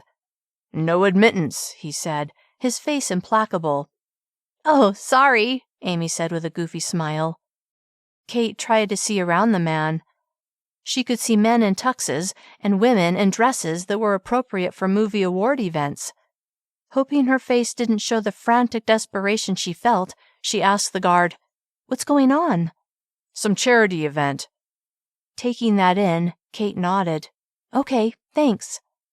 The guard motioned for them to turn and leave. Right, Amy said with a smirk. We're going. Half hoping to get a glimpse of Luke, Cait took a final gander before turning away and falling into step beside Amy. Charity event, huh? Amy quietly said. Perfect place to meet up with his... What would it be called? Cait shifted her eyes to Amy, wondering what she was trying to say, because all Cait could think about was Luke in a room filled with glamorous, beautiful women. Women who were so much more sophisticated than she was. His target, Amy said, nodding in satisfaction. Right, because he was a spy, or some sort of undercover agent. Wait, was Luke using her as some sort of cover? A cover of being every man? Because if he was an international spy who mingled with the rich and famous, what could he possibly see in her except as a useful idiot with whom to play out his role? Feeling a mixture of anger and hurt, Cait clenched her jaw. He thought she was a vulnerable woman he could use for his own designs, which she guessed she was because she'd fallen right into his trap. Then she considered the implications. He'd put her in danger without her consent. Even more, he'd lied to her, used her, underestimated her. "I'm going to find out the truth," she said, her voice sounding more confident than it had since Luke had dropped her off earlier that day. They were crossing through the lobby again. "Of course you are," Amy said, "and then you'll make him pay." Wearing a determined smile, Cait nodded with firmness. Chapter 24. "He's picking me up in an hour," Cait told Amy the next morning, Sunday, after reading a text Luke had just sent. "Okay, where's he taking you?" "Brunch, and then something that's a surprise." She just hoped the surprise didn't involve criminals that would take her hostage or something. Pushing aside that worry, she pictured Luke's handsome face and tried to imagine what he would say if she confronted him straight out. But she wasn't going to do that. She wanted to be subtle, because if she asked him, would he even tell her the truth? She shook her head as she went into her bedroom to get ready. An hour later, a knock sounded at the door. Cait's heart went into a gallop. This would be the first time she would see Luke face to face since discovering the night before that he was hiding something major about himself, like who he really was. Would she be able to keep her own secret? The one that said, "I know you're lying to me." She dearly hoped so, because if she had any hope of discovering the truth, she had to pretend like everything was fine. Amy had made herself scarce, so Cait strode to the door, plastered a smile onto her face, and pulled it open. Dang, why did he have to be so attractive? He was smiling at her, that smile that got her every single time. The way his eyes were focused so intently on her, like she was his world, it did crazy things to her insides. "Good morning," he said, his voice deep and warm and wrapping all around her. "Good morning," she said, proud that her voice sounded normal. "Would you like to come in?" He shook his head. "Got lots planned today. Are you ready to get going?" Intensely curious about what he had planned and eager to be with him, Cait nearly managed to forget about what she'd discovered. Nearly. "Yep," she said in reply. He stepped back. "Perfect, because I'm starving." She walked out the door, closing it behind her, and as she walked beside him, she scanned the cars in the parking area, half expecting to see that fancy blue car he'd been driving the night before, the Bugatti. But nope, there was his Prius. Narrowing her eyes at his deception, she frowned. But then, concerned her feelings would be visible on her face, she crushed those emotions and focused on acting the part he was expecting her to play. He opened the passenger door for her like he always did and helped her inside, then went around the hood to the driver's side. She took the opportunity to study him, but instead of thinking about the lies he'd told, all she could do was visualize him in his tux. He'd looked so amazing. Moments later, he was behind the wheel and they were pulling away from the curb. Time to start her probing. "How was work last night?" She was surprised at how she was able to keep her voice so casual. "Good," he said, with a smile and a glance her way. He wasn't lying, she realized. He had been working, just not as a chef, she was sure. And if she was right and he was a spy, it was no wonder he'd had no trouble lying to her all along. He'd been trained to lie. It was probably second nature. Determined to push him and to see how he would react, she asked, "What did you cook?" "Oh, just basic meals for the week. You know, so the client can just pull the meals out of the freezer." Cait felt her heart seize with disappointment, which is when she realized she'd been hoping, deep inside herself, that he would tell her he'd been cooking food at a big charity event. Now, though, there was no question that he was a big, fat liar. Fury, hot and bright, burned inside her. "Are you okay?" Which was when she noticed that she was breathing heavily and her heart was pounding. Get it together, girl, she thought. Swallowing down her wild emotions, she softly exhaled and nodded, then turned to him with a winning smile. Sorry, yeah, just thinking about work and, She waved her hands. You know what? Let's not talk about work. Wait, she needed to talk about his work. He grinned. Sounds good to me. I'll bet, she thought.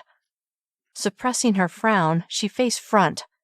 So, you going to tell me what you have planned for us after brunch? He chuckled. Nope, you'll have to wait and see. She forced a laugh. Fine, fine. Luke sensed something was off with Cait this morning, but he had zero clue what it was.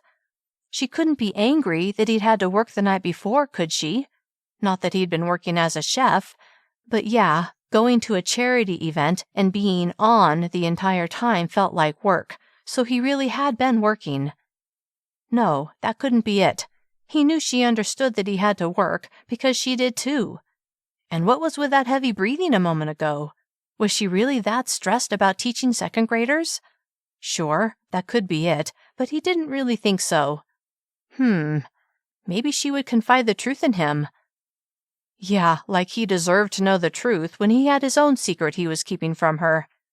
Then he smiled to himself, because today was the day. Today he would tell her the truth about who he really was. He just hoped she would be able to forgive the lie he'd been telling her all along.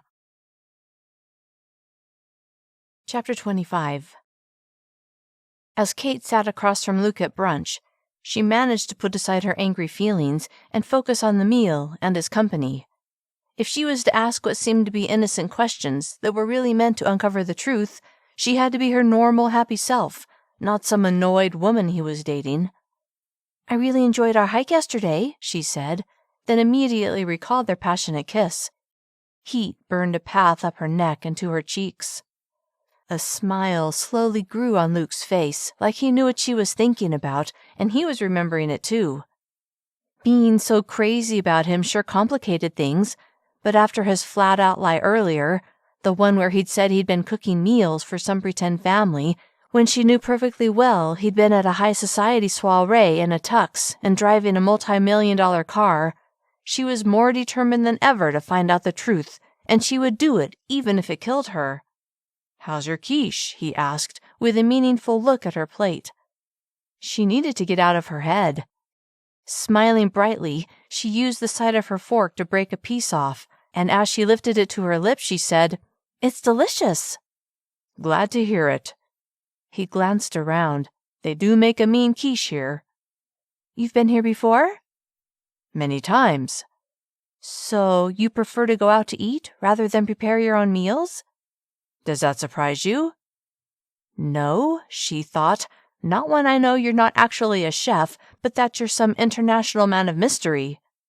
She shook her head. I guess not. You probably get tired of your own cooking. He chuckled and nodded like she'd figured him out. After eating a few more bites of her quiche, she said, Do you travel much with your personal chef duties? He paused like he was considering his answer. Cait held back a frown. It wasn't a difficult question, just required a yes or no. I travel from time to time, but not too often. Okay, maybe it wasn't such a simple question. Still, why did he have to think about it so hard? Was it because he was trying to tie in his chef lie with his real line of work? How could she get him to tell the truth, and to know it was the truth? That was the hardest part, believing what he said. Cait wanted to dig deeper, so she asked, What's the most exotic place you've been? Luke was ready to tell Cait the truth, but not here. He had a plan for when and where, so, despite not wanting to dig a deeper hole for himself, he would let this charade play out a little while longer. The payoff would be worth it. At her question, he smiled. Good question. I'd have to say... He tapped a finger against his chin as he thought of an answer. Cancun. He laughed. Okay, maybe it's not exotic, but it was a beautiful place to work. And he had been there, and he had worked while there, just not as a chef. He'd been on vacation, but hadn't been able to leave work behind. Cancun wasn't what he would consider exotic. He'd been to places that were exotic, but he doubted a personal chef would have been to those places while on the job. So, she said as she speared a chunk of cantaloupe, your clients flew you out to Cancun just to cook for them? At the sincerity in her eyes, he couldn't bring himself to lie. It was kind of a working vacation. Her eyes narrowed, like she didn't know what to make of that answer. Ready to move on to the main activity he had planned, and not wanting to lie any longer, he smiled. If you're done, we need to get going. We're on kind of a schedule. Her lips pursed like she wasn't satisfied with their conversation. He was confident he would remedy that soon, very soon. Yep, she finally said with a small smile. I'm done. As Luke paid the bill, Cait let her mind turn over the answer Luke had given. Cancun? Working vacation? She was getting nowhere fast. Feeling rather desperate, pretty soon she might have to just come out and ask him and simply hope he would tell the truth. Too bad she had no confidence he would. They walked out to his car, and he held the door for her as she got inside, then they left the parking lot. It was a beautiful summer day, a little warm, but Cait liked the heat, so it was perfect for her. As they drove, she began to feel agitated. In her mind's eye, all she could see was Luke in his tux, in the fancy car, going somewhere he wasn't willing to tell her about. Sure, he didn't owe her an explanation of everything he did, but he'd lied about where he was. She had to know, had to find out. It was driving her insane. Are you a spy? She blurted, then threw her hand over her mouth as her eyes went wide. She hadn't meant to say that out loud. He jerked his head in her direction, his face awash in shock and confusion. What? Now that the question was out there was no reason to hold back. I know you're not a chef, Luke. His face fell, like he was shocked she'd figured that out. Oh. So who are you, really? She narrowed her eyes at him. And if you're going to lie, then just take me home now. His lips pressed tightly together, then he looked her way. No more lies, I promise. Though thrilled to hear that, she wasn't sure if she could believe anything he said, including his promises. He must have read the doubts on her face, because he added, Just give me a chance. But not here, not while we're driving. Let's get to our destination first. Somewhat assuaged, Cait nodded. Okay, but I'm trusting you to be honest, Luke, or we're done. She deeply and sincerely hoped that what he told her would not only be the truth, but that it wouldn't be something she couldn't forgive, because she was so beyond attracted to Luke Hudson that she didn't know what she would do if she had to cut him out of her life. Chapter 26. Luke glanced at Cait as she sat in her seat and stared out the passenger window. Why he'd been surprised that she'd figured out he wasn't a chef, he didn't know. He thought he'd done a pretty good job of playing the part. What gave it away? He finally asked, curious to know how she discovered his lie. She turned and looked at him. Then I'm not a chef, he added. Her lips pursed, then she shook her head as a sardonic smile curved her lips. It was the baked custard. He tilted his head in acknowledgement. Yeah, he'd screwed that one up. You could tell I didn't know what I was doing. Yep. She bit off the word. She was angry, understandably so. I'm sorry, Cait. I'm sorry I lied to you. He exhaled through his nose. You deserve better than that, but I had a good reason. Which is? I'll explain everything soon. She shifted in her seat like she was impatient to know the truth. He would be too, but he needed to look her in the eyes when he explained himself, needed her to understand, needed to see her genuine reaction, needed to know how she felt about him before she found out his true identity, because once she knew he was a billionaire, he feared it would change everything, and not necessarily for the better. Cait was itching to know the truth and becoming frustrated that Luke was putting her off. Then again, they were driving. Not the best place to confess something so monumental as, I'm an international spy, or whatever the truth was. So she would wait. But not for long. There was a limit to her patience. Then she considered something frightening. What if he was taking her somewhere dangerous? What if he was a spy and he was going to kill her? She thought of that expression people jokingly used, "If I tell you, I'll have to kill you." What if it was real? What if he was going to confess that he was a spy and then kill her afterwards? She had to know now. She couldn't let him take her where there would be no witnesses and she would be at his mercy.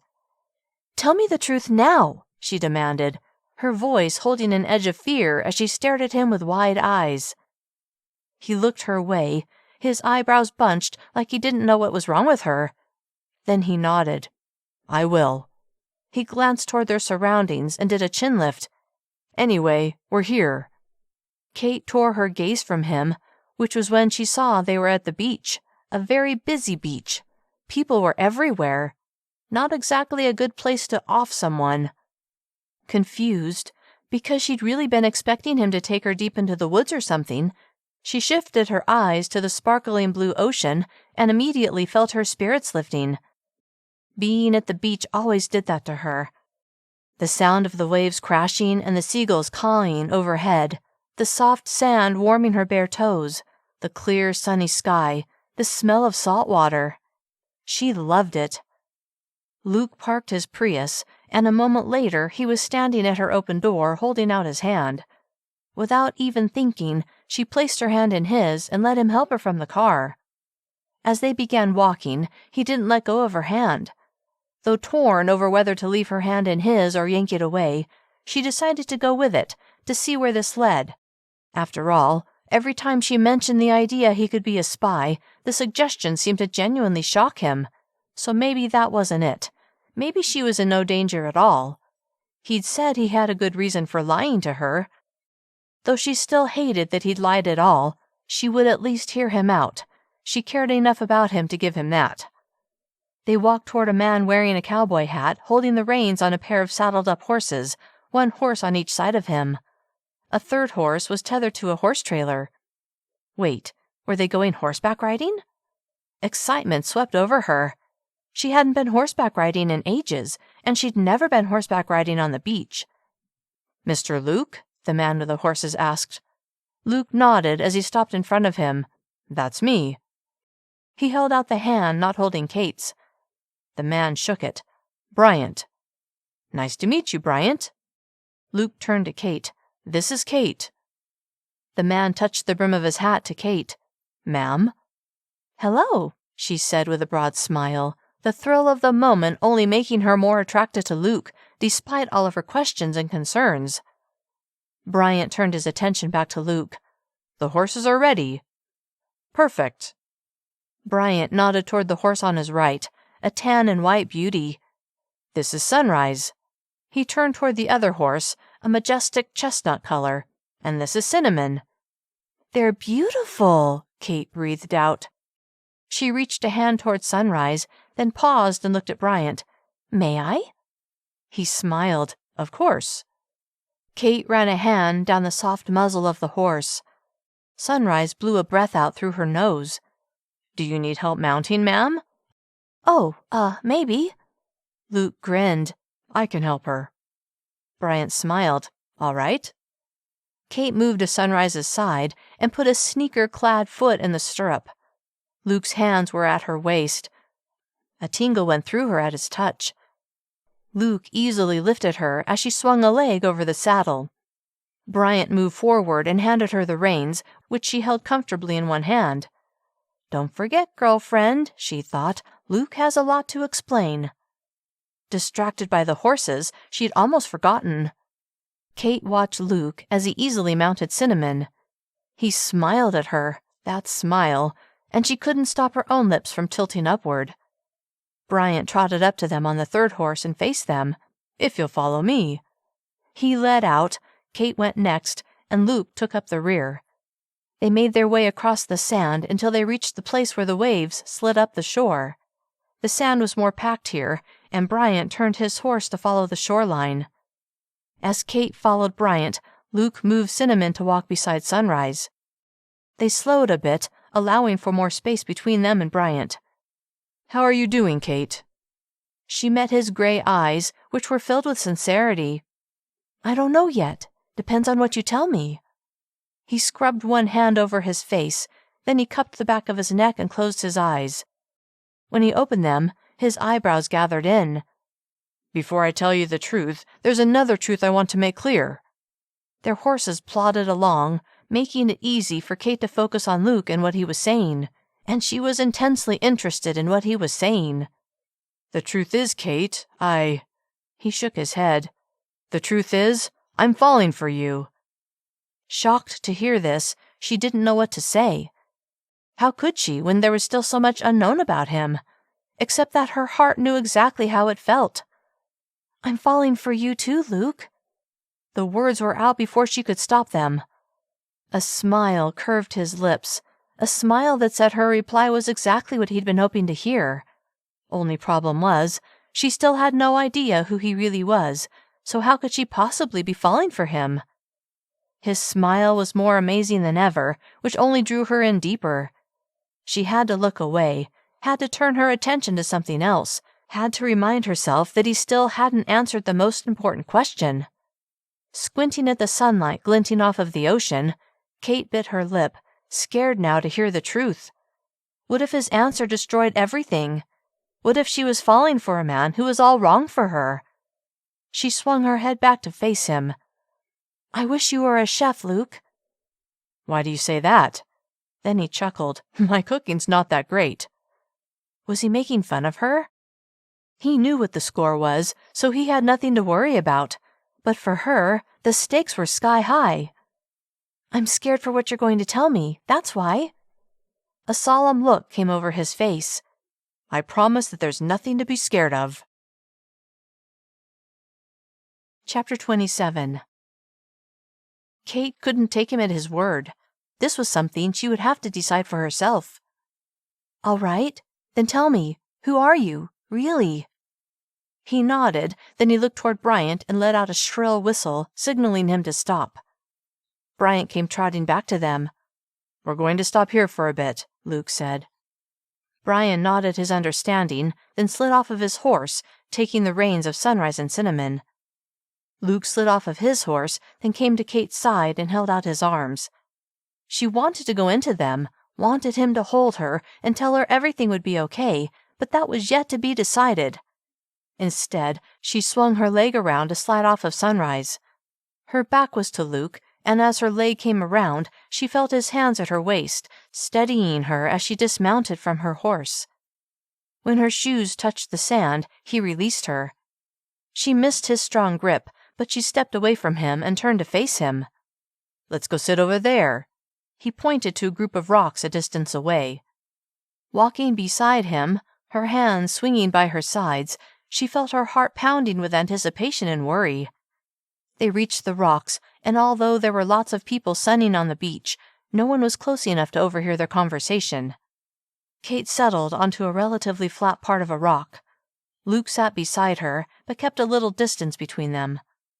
Swiveling to face him, she scrutinized his face, watching and waiting for any indication that he wasn't telling the truth.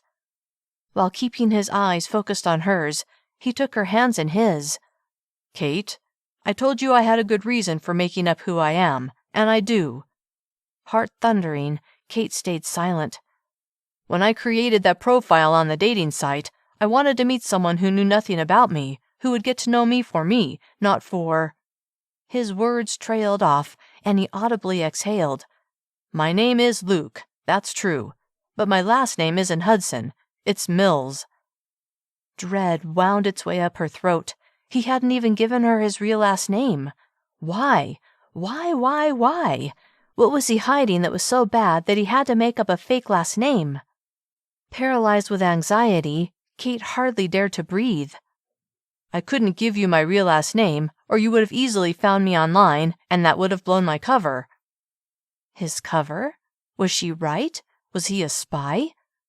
Hardly daring to so much as blink, Cait hung on his every word. "If you'd found out who Luke Mills is, it would have changed everything." Wanting to pull out her phone and do a search on him right that very second, the only reason she was able to stop herself was because he was holding her hands captive in his. "You would have looked at me differently." He shook his head and laughed, but the sound held no humor. Who am I kidding? As soon as I tell you who I am, you're going to look at me differently. But at least I know how you feel about me before you know the truth." The truth? She thought. The truth? Yes, she needed to know the truth. Desperate to have all of her questions answered right now, Cait felt like she was about to explode. He took a deep breath, loudly exhaled, then said, "I'm the sole owner of Mills International Holdings." Cait shook her head. She had no idea what that meant. A smile slowly lifted Luke's lips, then he laughed, a genuine laugh. "You've never heard of it. Why would you?" Luke could see the wheels turning in Cait's head. Only problem was, he had no clue what those wheels were telling her. "So, you're not a spy," she finally said. He barked a laugh, the idea ludicrous. "No, definitely not a spy." "You're a business owner." "Yes." "Oh." She closed her eyes and shook her head, and when she opened them, Luke gazed into her baby blues, which were filled with sincere confusion. Frowning, she asked, "Why did you need to keep that a secret?" He hadn't explained very well. She bit her lip. Does it do something illegal?" So glad that was not it at all, Luke couldn't stop a broad smile from filling his face. "No, it's nothing like that." "Then what, Luke? What is it that's so bad that you had to keep it a secret?" Oh, he thought, that's what the problem was. She thought he was hiding something bad, something nefarious. Still gripping her hands in his, because he didn't want to give her a chance to run away until he had a chance to explain everything, he gathered his thoughts. "It's not because of anything bad, Cait. It's because of my financial worth. Some women get distracted by that number, and, that's all they can see." As he looked at her sweet face and played her words from moments ago, the ones that said, "I'm falling for you too, Luke," his heart swelled with warmth and deep, deep caring, bordering on love. This woman had burrowed into his heart in a way no other woman had, and the fact that she'd stated her feelings for him, despite not knowing what he'd lied about, the way she was without guile, it only strengthened his attraction to her. As Cait heard Luke's explanation, she felt herself calming down. The reason he'd lied wasn't because of anything bad, but rather because of his net worth. Fine, he had some money, but had it really been necessary to make up so much about himself? He couldn't be worth that much, right? After all, she'd never heard of him. Weren't all the super-rich people famous? Maybe he thought a little too much of himself. Maybe his claim that women couldn't see beyond his financial worth was an exaggeration. Maybe he was just such a liar that as soon as women discovered his lies, they dumped him. Wait, was he telling the truth now, or was this claim just another lie? Despair swept over her, and hot tears pressed against the backs of her eyes. Would she ever know the truth? "What's wrong, Cait?" Did she want to admit that she had no faith in his words? Yeah, she had to. Even if he wasn't an honest person, she was. "How can I," she began. "How can I know what's true?" His expression softened, like he understood her dilemma. He released her hands. "You can look me up if you want." Yes, that's what she would do. That was the best way to know. Blinking away her tears, she took her phone out of her back pocket and pulled up a search engine, then typed in Mills International Holdings, Luke Mills. Almost instantly, a number of links came up, as well as pictures. Pictures of Luke. With her heart pounding, she clicked on an article and skimmed over it. When she got to the part that mentioned his net worth, she had to slow down and reread it. Over $1 billion, it said. He was worth over $1 billion. Her throat tightened in stunned disbelief. Not disbelief like she thought he was lying, but disbelief that someone like him was interested in someone like her, a second-grade schoolteacher. All of a sudden, a conversation they'd had on one of their early dates filled her mind, a conversation where she'd said getting good gas mileage was important. He must have been silently laughing at her when she'd said that. Spending money on gas wasn't something he probably ever thought about. Why would he? He was unbelievably rich. Not wanting to look at him, She stared at her phone as her mind went in a million directions. No, a billion directions. Suppressing the hysterical laughter that wanted to climb her throat, Cait swallowed convulsively. "Cait?" Luke's voice was soft, tender, worried.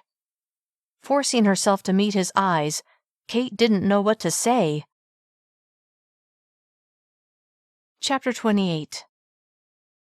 This was exactly what Luke had feared. He could see it in her eyes. She saw him differently now. "What are you thinking?" This isn't what I expected you to tell me." Then she laughed, like what he told her was the complete opposite of what she'd expected to hear. She hadn't jumped up and run away screaming, so he considered that a win.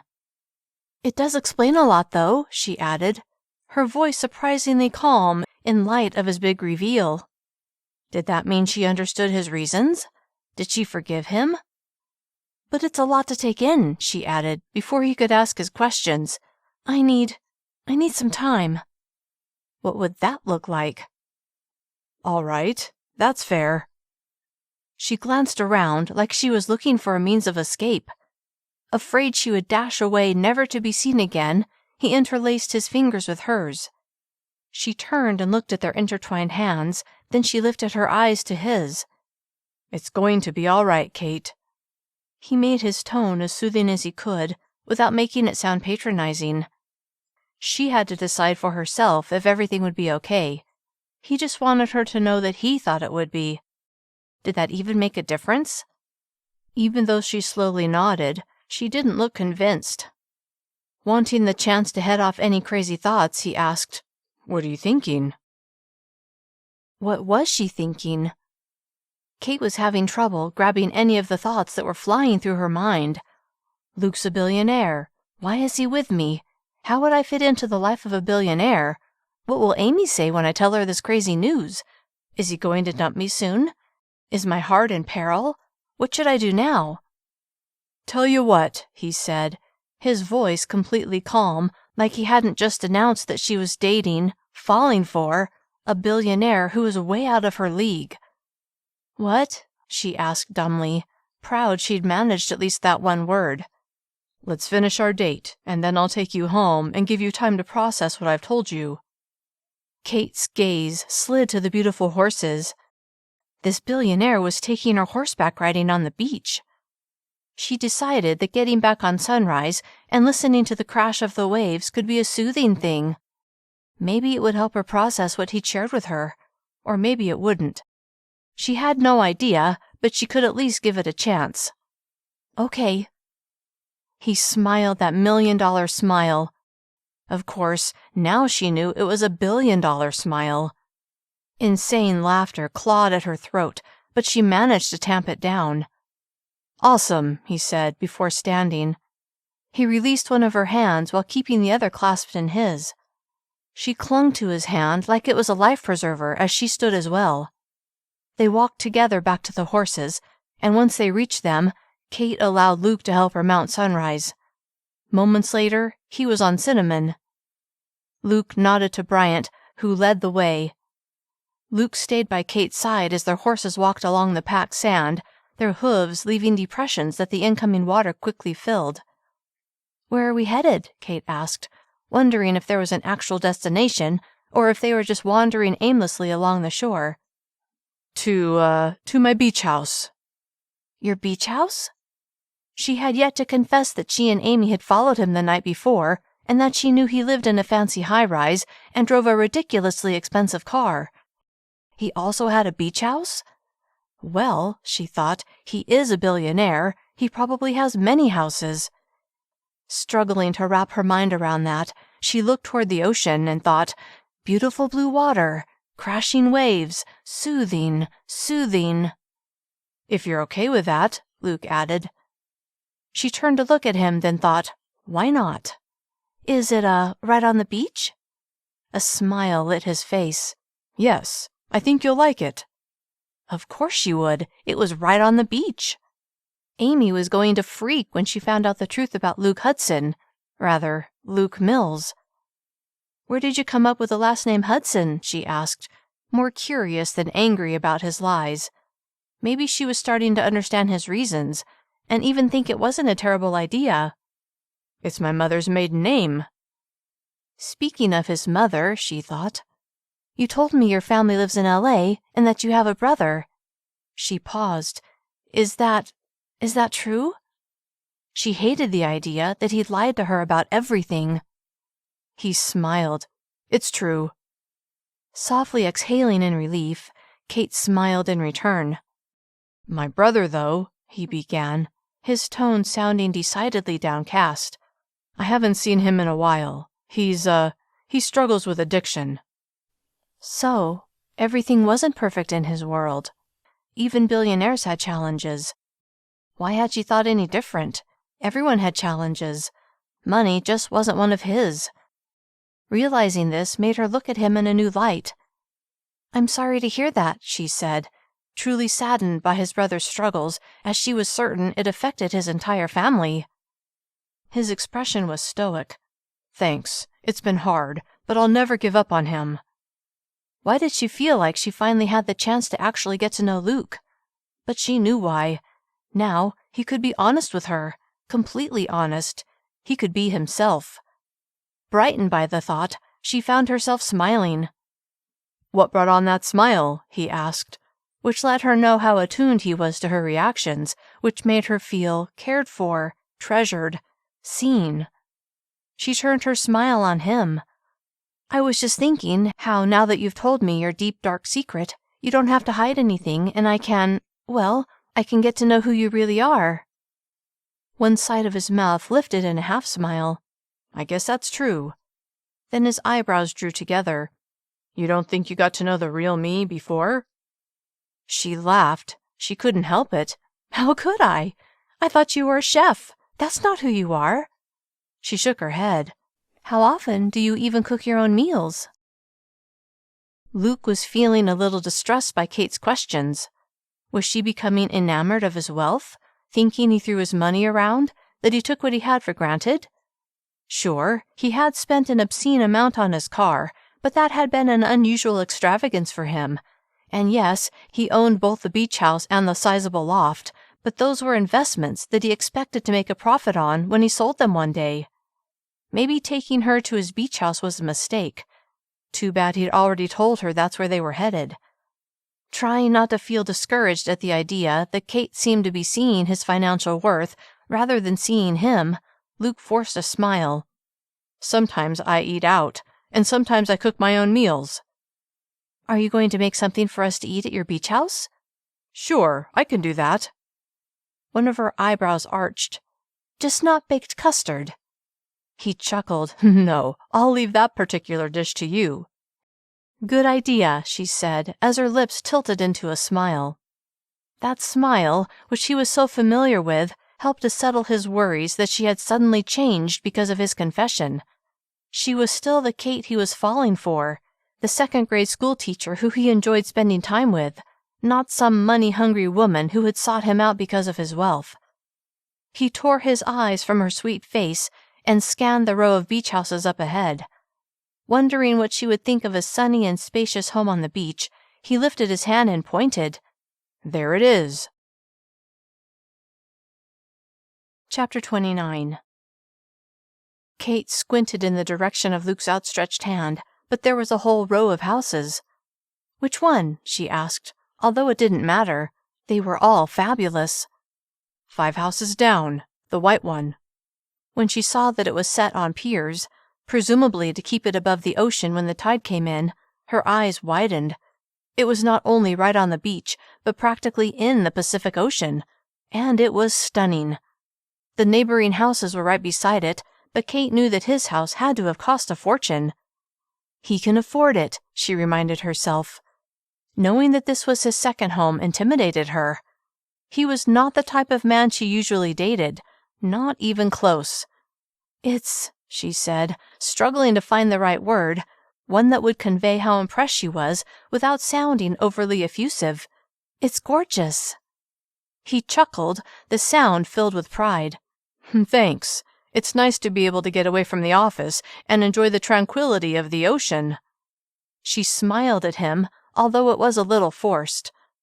I love the sound of the crashing waves." She did. It was true.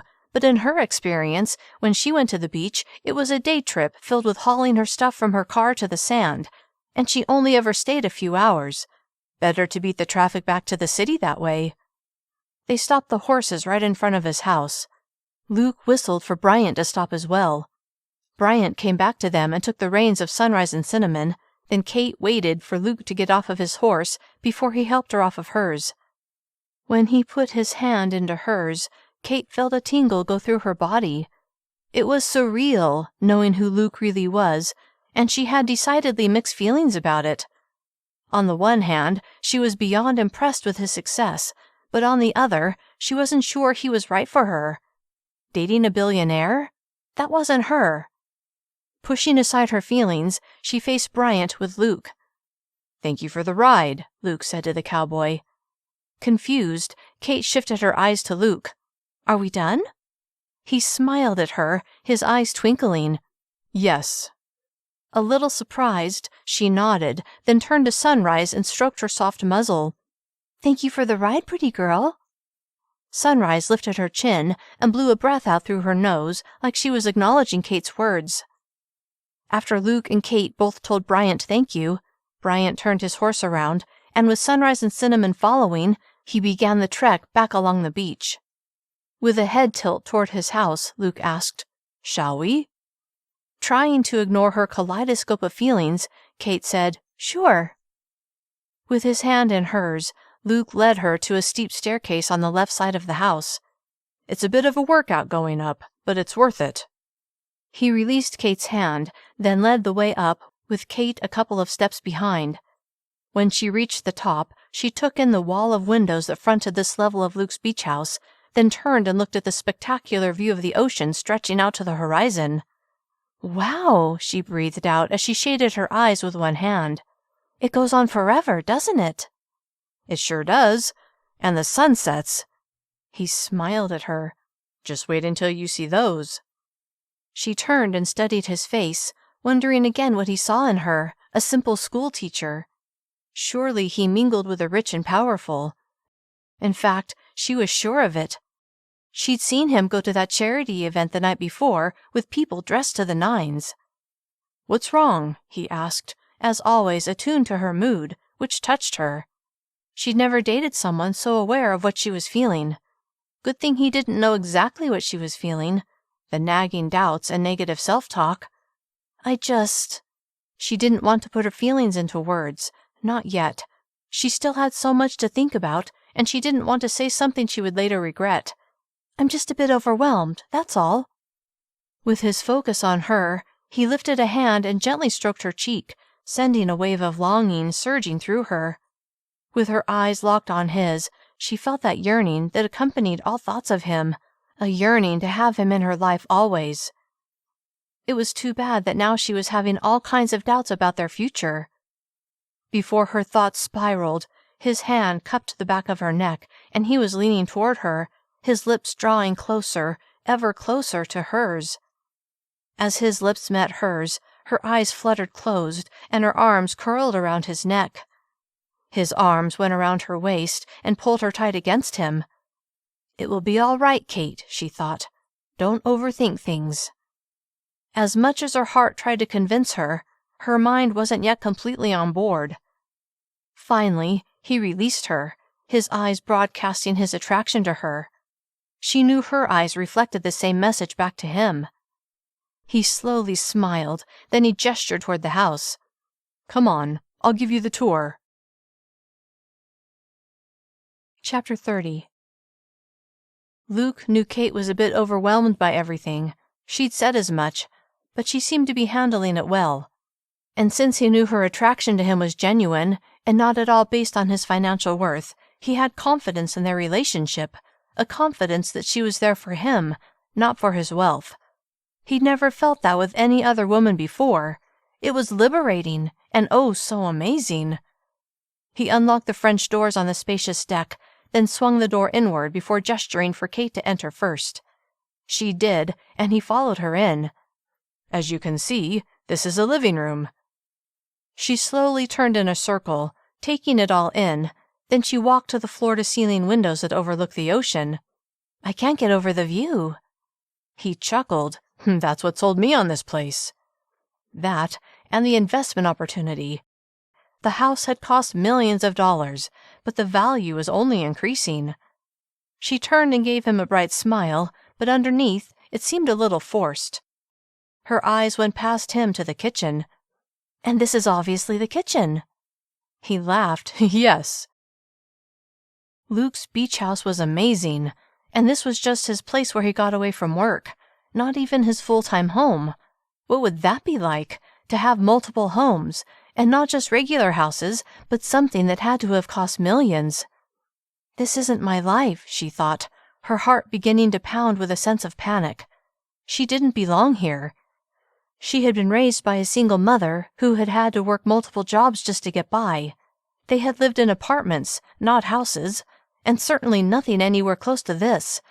More likely, her mother would have been the person cleaning this place. The panic began to blossom inside her. She would never fit into Luke's world.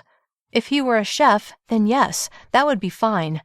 But a billionaire who ran an international business and who had who knew how many houses?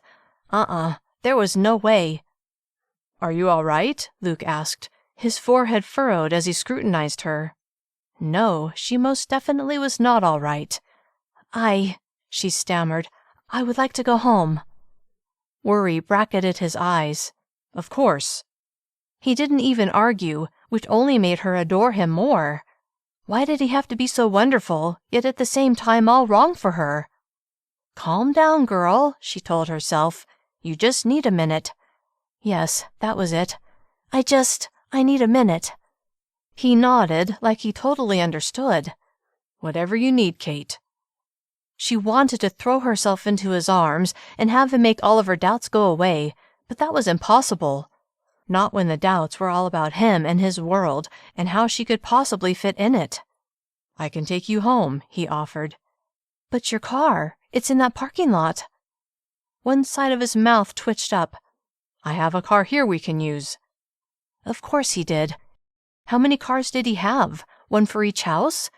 No, because he had the blue one, the Bugatti, in town, as well as the Prius. Did he have multiple cars here too? It was too much, all of it.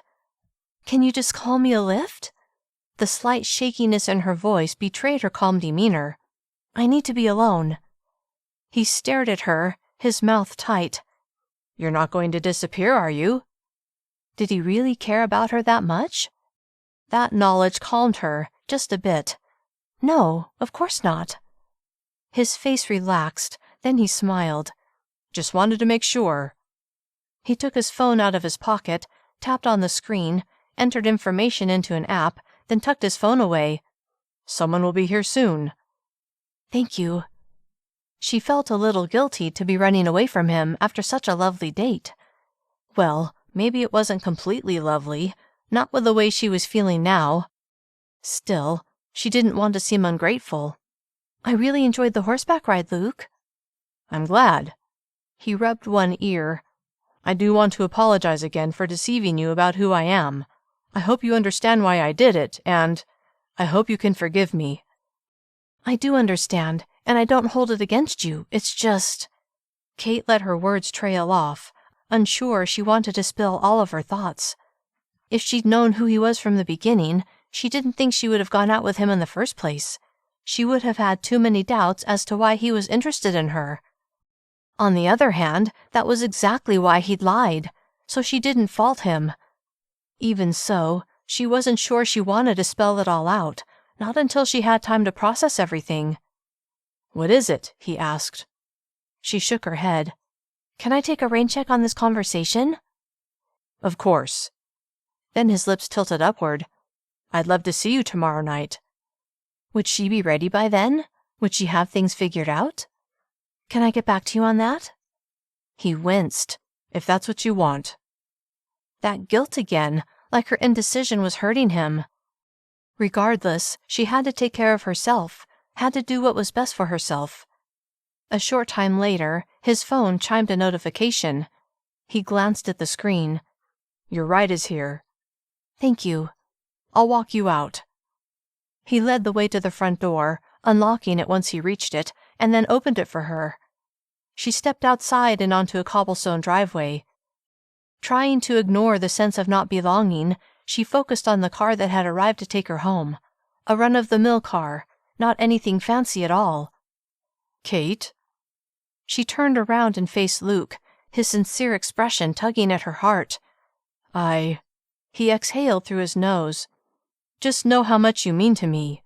This," he swept his arms around to indicate his house and all its trappings, "means nothing without the right person to enjoy it with." Was she the right person? That was the big question on her mind. "I'll text you." Seeming resigned to her leaving, Luke opened the rear door for her.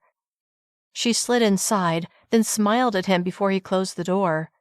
She gave her address to the driver, then leaned back against the seat and closed her eyes as he pulled away from Luke's house. Chapter 31. On the drive home, Cait didn't text Amy, didn't even touch her phone. Instead, she just let herself feel. With images of Luke flowing through her mind, she felt her heart swell with how much she was falling for him, how much he meant to her, how much she wanted him in her life. Was that enough, though? Just because she wanted it, was that all it took? She arrived at the apartment she shared with Amy. Luke had already paid for the ride, so she thanked the driver and got out, her mind on what she was going to tell Amy. She unlocked the door and went inside. "Amy, are you here?" Silence greeted her. Maybe that was a good thing. She could take the time to quietly process all that had happened. An hour later, Amy walked in the door, her arms filled with bags of groceries. When she saw Cait sitting on the couch, she set the bags on the counter and hurried to Cait's side. Glad to have her best friend there, Cait smiled at her. "How did it go?" Amy asked, her eyes wide and her voice nearly breathless. "Did you tell him we saw him last night? Did he tell you who he really is?" Softly laughing at Amy's eagerness, Cait said, "No and yes." Gasping, Amy grabbed Cait's arm. "He told you?" Then her expression kind of fell. "Do you believe him?" Picturing his amazing house and remembering what she'd seen online, Cait nodded. "Yes." "Really? What did he say?" "Let me start from the beginning." Then she did, describing each detail. Amy hung on every word. Cait ended by saying, "He said I mean a lot to him, and that all that he has means nothing without having the right person to enjoy it with." "Which is you, obviously." "Maybe." Amy's head jerked back. "What do you mean, maybe? Of course he means you." "I know that's what he was implying. I'm just not sure if I agree." Amy threw her hands up. "Wait, are you telling me that a hot billionaire told you that he wants to enjoy his riches with you, and you're what?" She waved her arms around like she was batting away craziness. "Uncertain if you agree?" Maniacal laughter burst from her throat. "Are you insane, Cait?" "It's not because of the money, Amy. I mean, yes, it is because of the money." Hot tears pressed against the backs of her eyes. "I don't care about his money, okay?" Narrowing her eyes, Amy asked, "What's really going on?" Taking a deep breath, Cait got her emotions under control. Barely. "His world is not my world, that's what." Amy shook her head. What does that even mean? How could she explain this? Then she realized it was good practice for what she needed to tell Luke, because she was going to have to end things with him. She had to, right?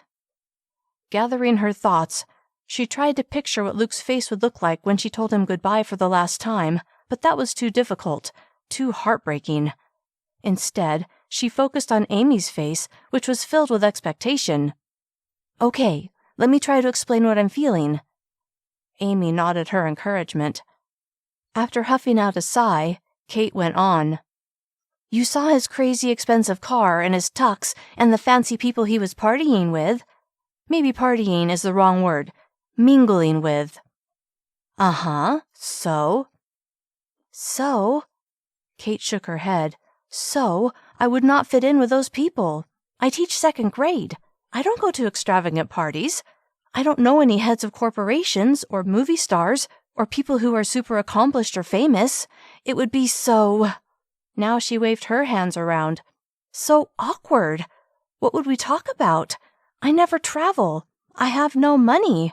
I spend my days with 7- and 8-year-olds. Those people would take one look at me, hear about my life, and walk away due to boredom. Or pity." Despair swept over her. "I would not be an asset to Luke. I would be a hindrance. And when he starts to see me the way his friends do—" She shook her head as tears flooded her eyes.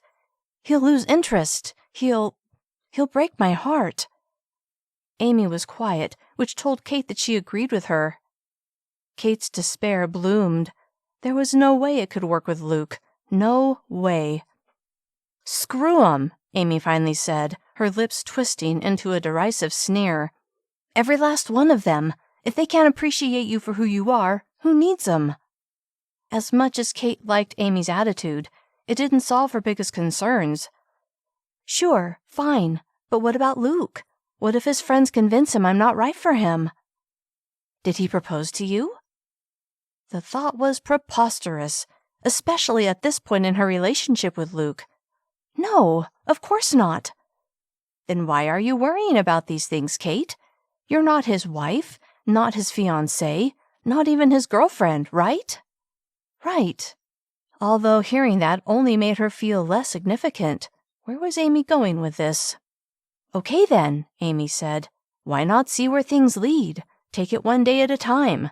Maybe now that you know who he really is, you'll find out he's an arrogant jerk, and you won't want to be with him anyway. But maybe—" Amy held up one finger and smiled. "You'll find out he's the really great guy you've come to believe he is, and he won't care about what his friends think." Amy sat up straighter. "Assuming they look at you in the way you think they will, which I don't think they will." Cait could see Amy's point. "Anyway," Amy went on, "the thing that matters is how you and Luke feel about each other, not what other people think." "I know. It's just, what I learned today totally took me by surprise, and all my insecurities that I didn't even realize I had totally rose to the surface." "You love teaching those little cuties in your class," Amy said. Cait pictured her students, who sometimes drove her crazy, but who she adored. "Yes." "And you love your life, right?" It was true. She felt fulfilled, and having Luke in her life only added to her satisfaction. "Yes." "That's all that matters, Cait, and that will come through with any interaction you have with people, whether they're rich or famous or both, so no need to be insecure." Amy was right. Cait knew that, and hearing her say those things helped tremendously. Besides, it was true that maybe once she got to know Luke better, she wouldn't even like him, although she deeply doubted that. Regardless, in the back of her mind, she still had some doubts, still felt the need to protect her heart against what could happen. She smiled at her friend. "Thank you, Amy." "For what I just told you? Or for swiping right?" Laughing, Cait gently shoved Amy's arm. "For both of those things." Grinning, Amy asked, "When are you going to see Luke again?" Her eyebrows went up. "And are you going to tell him we followed him?" "I don't know if I'll tell him about that. Maybe eventually. And he wants to see me tomorrow." "Sounds like he's got quite a thing for you." A smile slowly formed on Cait's face, because despite her doubts, she was crazy about him and was eager to see him. "Maybe." Her phone chimed a notification. Cait picked it up and saw a text from Luke. She tapped on the message to read it. From Luke. "How are you?" Touched that he was thinking of her, she felt her heart blossom with tenderness. "Is that him?" Amy asked. Cait nodded. "He wants to know how I am." Grinning, Amy said, "See? You're on his mind, Cait." She placed her hand on Cait's arm. "Trust yourself. Trust your instincts. You'll figure it out." Then she stood. "I need to put these groceries away." "Okay." She typed a reply. From Cait. "I'm better." She paused as she considered if she was ready for this. Then she typed, "I'm available tomorrow night." She hit send, her heart pounding a little. Moments later, he replied, "I'm glad you're all right. I'll pick you up tomorrow at 6. Dress for a nice evening out." A nice evening out? Since it would be with the billionaire, what would it entail? Flying her to some exotic place for dinner? A candlelit dinner on a yacht? She would prefer a simple meal at home. All she wanted was to be with Luke, not to see what his money could buy. Frowning slightly, she replied, "See you then." Chapter 32. As 6 o'clock approached, and Cait struggled to decide what to wear, panic wound its way up her throat. Amy, I need your help." "Coming." A moment later, Amy popped into Cait's room. "What do you think?" Cait asked, turning this way and that in a flattering red dress that made her feel pretty. Amy sized up Cait's outfit, then to Cait's relief, she grinned. "It's perfect." She laughed. "I think. I have no idea what he has planned." "Neither do I. That's the problem." Lifting one shoulder in a shrug, Amy sat on the bed. "When he gets here, you can ask him if it's okay." Turning back to the full-length mirror with a critical eye, Cait nodded. Right. But she wanted it to be right without him telling her. Wanted to show him she was sophisticated enough to at least dress herself properly. Maybe she was overthinking this. That was something she'd done too many times to count. "He'll love it no matter what," Amy said, her voice calm and soothing. "He's into you, not your clothes. Besides, he knows you're a teacher, not a model." Laughing, Cait spun around and faced Amy. "I'm not sure if that's actually helpful." Amy laughed too. Then a knock sounded at the door. Cait's eyes widened. "Want me to get it?" Amy asked. Cait was suddenly filled with nerves. "Yes." Amy's eyebrows shot up like she would relish another chance to see Luke close up. "All right." She leapt from the bed and hurried into the front room. Cait heard the door open, Amy's greeting, and then Luke's deep voice. Her pulse quickened at the sound. She inspected her reflection one last time, running her hands down her sides to straighten the dress before drawing in a deep breath and slowly releasing it. Amy walked in wearing a broad smile. "Your prince awaits." Cait turned around, then softly chuckled. "Thank you." Amy left Cait's room, turning down the hall toward her own room. Luke had been thinking about this evening the whole day. Cait's cryptic reply that she was better hadn't told him much, but at least she'd been willing to see him again. He just hoped it wasn't a goodbye date. As he sat on the couch waiting for Cait to appear, he checked his email on his phone to see if anything important had come up since leaving the office. "Luke?" Cait's soft voice grabbed his attention and he jumped to his feet, his eyes going right to her. She looked stunning in a red dress that clung to her curves, and he had the urge to go to her and drag her into his arms. Her honey blonde hair was swept up in an elegant way, and her blue eyes sparkled. "You look lovely," he said, which felt like a huge understatement. A beautiful smile covered her face. "Thank you." Then uncertainty washed over her. She swept her hands downward toward her dress. Is this okay?" Not able to help himself, he closed the distance between them, stopping in front of her and placing his hands on her arms.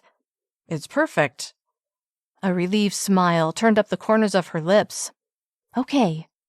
When you said a nice evening, I didn't know what you had in mind." He chuckled. "And you still don't, but you nailed the outfit." She softly exhaled, then grinned. "Go me." That made him laugh. He took one of her hands, lifting it to his lips before gently placing a soft kiss on the back. He heard a quick intake of breath. He met her eyes, which broadcast surprise, then he smiled. "You have the most exquisite skin, Cait." And it was natural, he was sure. As long as he'd known her, she'd barely worn any makeup, and he was fairly certain she wasn't one to pay for expensive skin treatments like the women he typically dated. Her beauty was 100% natural, and it wasn't only on the outside. Dang, Luke, he thought, are you head over heels for this woman or what? Which is when he knew he'd fallen for her more deeply than he'd realized. With Luke standing right in front of her, Cait's worry seemed to melt away. Sure, there was still that slight but persistent fear that she would be found wanting, but he was here, in her apartment, apparently very happy to see her. That meant something, right? His hands dropped away from her, which left her feeling vaguely bereft, but when he smiled that smile that she loved, her heart warmed. Are you hungry? She didn't care about eating so much as spending time with him. Still, she nodded. Yes, and I'm curious to see where you're taking me. He chuckled, then took her hand. Then let's go, and all will be revealed. Now that she knew he was a billionaire, the thought still stunned her. She wondered how things might be different. Would they do things that cost more money? Would he act differently, more confident, more demanding? With a mixture of curiosity and trepidation, because what if she really didn't like him when she got to know the actual him? She walked with him out of her apartment, which is when she saw that fancy blue car, the Bugatti. Before this, he'd always driven his Prius. Now that his mask had come off, she guessed he no longer had to hide anything from her. Is that your car? She asked, as they walked straight toward it. Of course, she knew that it was, but he had no idea that she'd seen him drive it before. Yes, it is, he said, his voice matter-of-fact, like he wasn't at all impressed with owning a car that she knew had cost millions. It's very nice. What an understatement. Softly chuckling, he opened the passenger door. Cait slid inside and was immediately plunged into luxury. The buttery soft leather seats caressed her, and everywhere she looked she saw sleek and understated splendor. Luke got in on the driver's side, then pressed a button on a steering wheel labeled engine, and the engine sprang to life. With the console separating the driver and passenger sides, Luke seemed slightly out of reach. Maybe that was a good thing. Better to keep a little space between them. At least for now, while she figured out how she felt. Well, she knew how she felt. She was crazy about him. Crazy about Chef Luke. She had yet to get to know billionaire Luke. Chapter 33. As Luke pulled away from the curb, he wondered if driving the Bugatti had been a bit over the top. Maybe he should have stayed with a Prius while Cait was adjusting to the knowledge that he was a billionaire. Too late now. He glanced at her in the passenger seat. She seemed all right and hadn't appeared overly impressed with his car. Either she really wasn't dazzled by his awesome car, or she had learned how to have a poker face. Either way, he was just glad she was with him, because the more he realized how much she meant to him, the more important it became that she stick around. I feel kind of dumb now, she said out of the blue. He shifted his eyes to her. Why's that? She laughed, but it held an edge of embarrassment.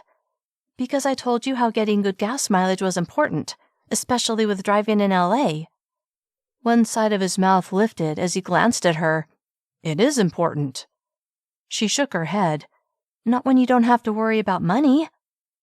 He felt bad that she believed she needed to amend her earlier comments now that she knew the truth about him. Obviously, she never would have commented about gas mileage if she'd known the truth from the start. But that's what he loved about her genuineness. He needed to put her at ease. He glanced her way again. Just because I have money doesn't mean I want to waste it. Which was true. He never wanted to feel too comfortable with his wealth. The moment he did, he would be in danger of not appreciating it. She tossed him an amused smile. Right. He smiled in return. What? I'm sure your gas budget is a big concern. Well, maybe not gas specifically, but I do have a number of employees that I have to pay, and many other expenses. He paused a beat. Cait, just because my business has been a success doesn't mean I'm different from the man I was when I was struggling to get it off the ground. I didn't know you then. I know that. My point is, I never want to take my success for granted. She tilted her head. I can respect that. She paused, then asked, By the way, where's your Prius? Was she trying to point out that it was extravagant for him to have 2 cars? Not to mention 2 houses and the car he had there? He guessed it would seem pretty extravagant to her, and he hated that his money was a possible point of contention between them. which only underscored the reason he'd lied in the first place. "It's at home." "Which home?" He gave her a sideways look. "How many homes do you think I have?" She gave him a saucy smile. "I only know about the 2. You showed me your beach house, which is amazing, and you implied you have a place in the city. Any others?" "Nope, just the 2. A loft apartment and the beach house." Did she approve or disapprove? It was hard to tell. And why did he care so much that she approved of his choices? Of course he knew why, because he cared so much about her, so of course he cared what she thought. "I think it's great," she said, putting his concerns to rest. "It sounds like you've worked really hard for what you have. I'm glad you can enjoy the fruits of your labor." "What about you? What do you want from the fruits of your labor?" She laughed. "My desires aren't nearly as lofty. Just students that listen and hopefully learn a few things." Luke loved that. Simple, yet so very important. Much more important than having multiple cars or houses. Smiling, he turned to her. "Nice."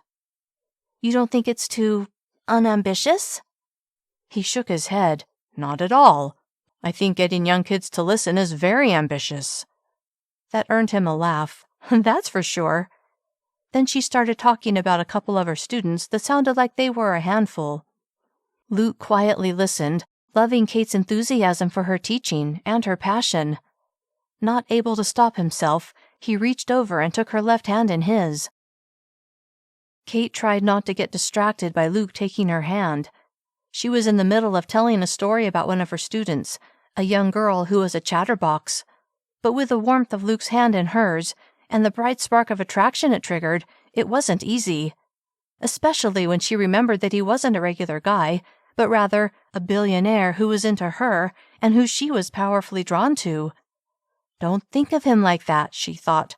He really is just a regular guy who's super rich and who's had great success in business, but he's still a human with feelings and needs. It helped thinking of him like that, mortal, human, just as vulnerable to a broken heart as she was. In fact, it made her heart fill with tenderness for him. He'd had to resort to making up a story about himself on the dating site just so he could meet someone without the baggage of his wealth and all that it entailed. Sure, it didn't seem like baggage, except even she had gotten a little caught up in it. Wanting to put that away, to not let it detract from her pure feelings toward him, the ones she'd had when she still believed he was a chef, she focused on him as a person, not as a wealthy man. Because when you stripped all of that away, it was Luke she cared about, not his money. "What's on your mind?" She'd finished her story and had gone silent, deep in thought. Not wanting to tell him exactly what she was thinking, she turned to him with a hesitant smile. "That I'm glad I got to know you before, as a regular person." Did that sound dumb? She wondered. Well, it was the truth. Almost afraid to see his reaction, when she looked his way, she saw him slowly smile. "So, you're not mad that I lied?" "No, I'm not mad. But to be honest, if I'd known the truth, I never would have gone out with you." "Really? Why not?" His reaction made her laugh. "Why does that surprise you so much?" "I don't know. I guess I figured most women would be flattered to go out with someone." His words trailed off. Cait raised an eyebrow. "Someone like you?" He chuckled, his chin dipping down. "Yeah, that's what I was going to say, but the moment I was about to say it, I realized how it sounded." "Arrogant and egotistical?" He grimaced. "Exactly." It was fun to tease him a bit, and she realized how easy it was to be with him. It always had been. It was comforting to recognize this. At his core, he was still the same person she'd originally met. "I guess I'm one of the rare women who would have turned you down." This got her a soft laugh. "Why, though?" Did she really want to expose her deficiencies? Then again, were they deficiencies? She lifted her shoulders in a shrug. "I guess I would have felt, I don't know, inadequate." He tipped his head to the side. "Really? I think you're amazing." Extremely flattered, she couldn't stop a smile from bursting upon her lips. "Thank you." They pulled into a parking lot. Luke approached a valet, and when he stopped, the valet opened his door. Luke got out, then came around to the passenger side, opening Cait's door and holding out his hand. She placed her hand in his and stepped out of the car. With their fingers intertwined, they walked inside the restaurant. Chapter 34. Mr. Hudson, the maitre d' said, like he knew Luke, which rather impressed Cait, because this was the nicest restaurant she had ever been to. "Good evening," Luke replied. "Table for 2. "Of course, sir. Please follow me." With her hand in his, and with him clearly commanding so much respect, Cait felt special. And knowing that he'd chosen to be with her, that he believed she was amazing, it boosted her confidence to a level she'd never felt before. Luke was good for her.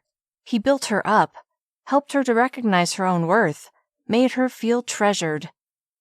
Feeling like she was glowing, when Luke pulled out a chair for her and helped her to sit, Cait smiled up at him, her heart expanding with powerful emotion. Was she falling in love with him? Yes, she was. Exhilarated and terrified all at once, Cait kept her attention on Luke, and when he sat across from her and smiled that smile, she was completely captivated by him. If she was sitting beside him, she would lay her head on his shoulder, which would prompt him to wrap his arms around her. The thought of being so bold made her cheeks grow warm, and she had to look away for a moment. Picking up the menu, she scanned the list of delicious-sounding dishes. Curious how much the food at this restaurant cost, when she didn't see a price listed for anything, she had zero doubt that it was expensive. But knowing the cost of the meal wasn't something she had to worry about, she asked, "What do you recommend?" "The lobster is amazing," Luke said, "but the filet mignon is the best I've ever had." Cait's stomach rumbled at the suggestions. "I think I'll get the filet mignon." He nodded with approval, and they placed their orders. Soon, their soup arrived, and they began eating. After a while, Cait saw Luke looking at her like he wanted to ask her a question. "What?" "Earlier you said you wouldn't have gone out with me if you knew the truth about me because you would have felt inadequate." He tilted his head and narrowed his eyes. "Care to elaborate?" This was the perfect opportunity for her to express her concerns with dating him, even now. The concerns, she told Amy, valid concerns she was a little scared to point out to Luke. Would have pointing them out only resulted in bringing them to his attention when he might not have thought of them on his own? What if he agreed that she was inadequate? Fresh nerves prickled her skin. Wanting to put off the inevitable, she had a spoonful of her tomato basil soup. "Cait," he said, his eyebrows rising, "tell me what's on your mind." She looked down, her forehead wrinkling. Dare she? Dare she bare her soul? Her deficiencies? If she wanted a future with Luke, then yes, she needed to tell him how she felt. Better to get it out in the open now, before she fell for him harder, if that was possible, than to wait until his rejection of her would crush her heart to pieces. Softly clearing her throat, she set her spoon down and lifted her eyes to his. He looked so sincere, so kind, and he was completely focused on her, like she was all that he cared about. That gave her the confidence to proceed. "First, I have a confession to make." Wait, what was she saying? Did she really want to go there? Yes, she did. She wanted to be completely honest with him.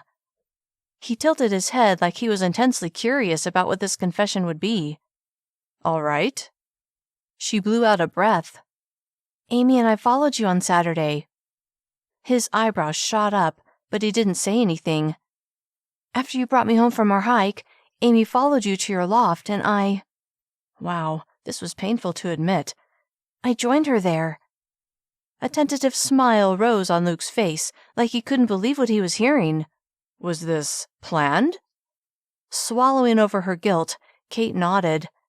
"After our date on Friday, when I began to suspect something wasn't quite right, I talked to Amy, and I decided I needed to find out for myself what was going on, with you." He ran a hand through his hair, then audibly sighed. "Okay, I suppose I understand." Cait was beyond relieved that he hadn't stood up and declared their date over that very minute. Then again, she hadn't told him everything yet. Luke did understand, but he was shocked. This didn't seem like something Cait would do, yet she'd done it. What other secrets did she have? So, you followed me to my loft. Wow, why did this bother him so much? On the other hand, he did appreciate her initiative, almost smiled at the image of her and her roommate following him, and he'd had no clue they were there. Then what? Her cheeks grew red. We waited. An image of them sitting in the car, waiting for him to emerge, filled his mind. It actually made him smirk. Like a stakeout.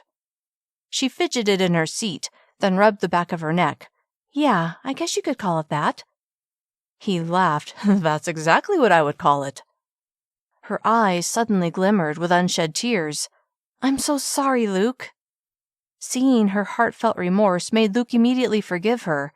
Not that he'd ever been truly upset, just surprised. He reached across the table and took her hand.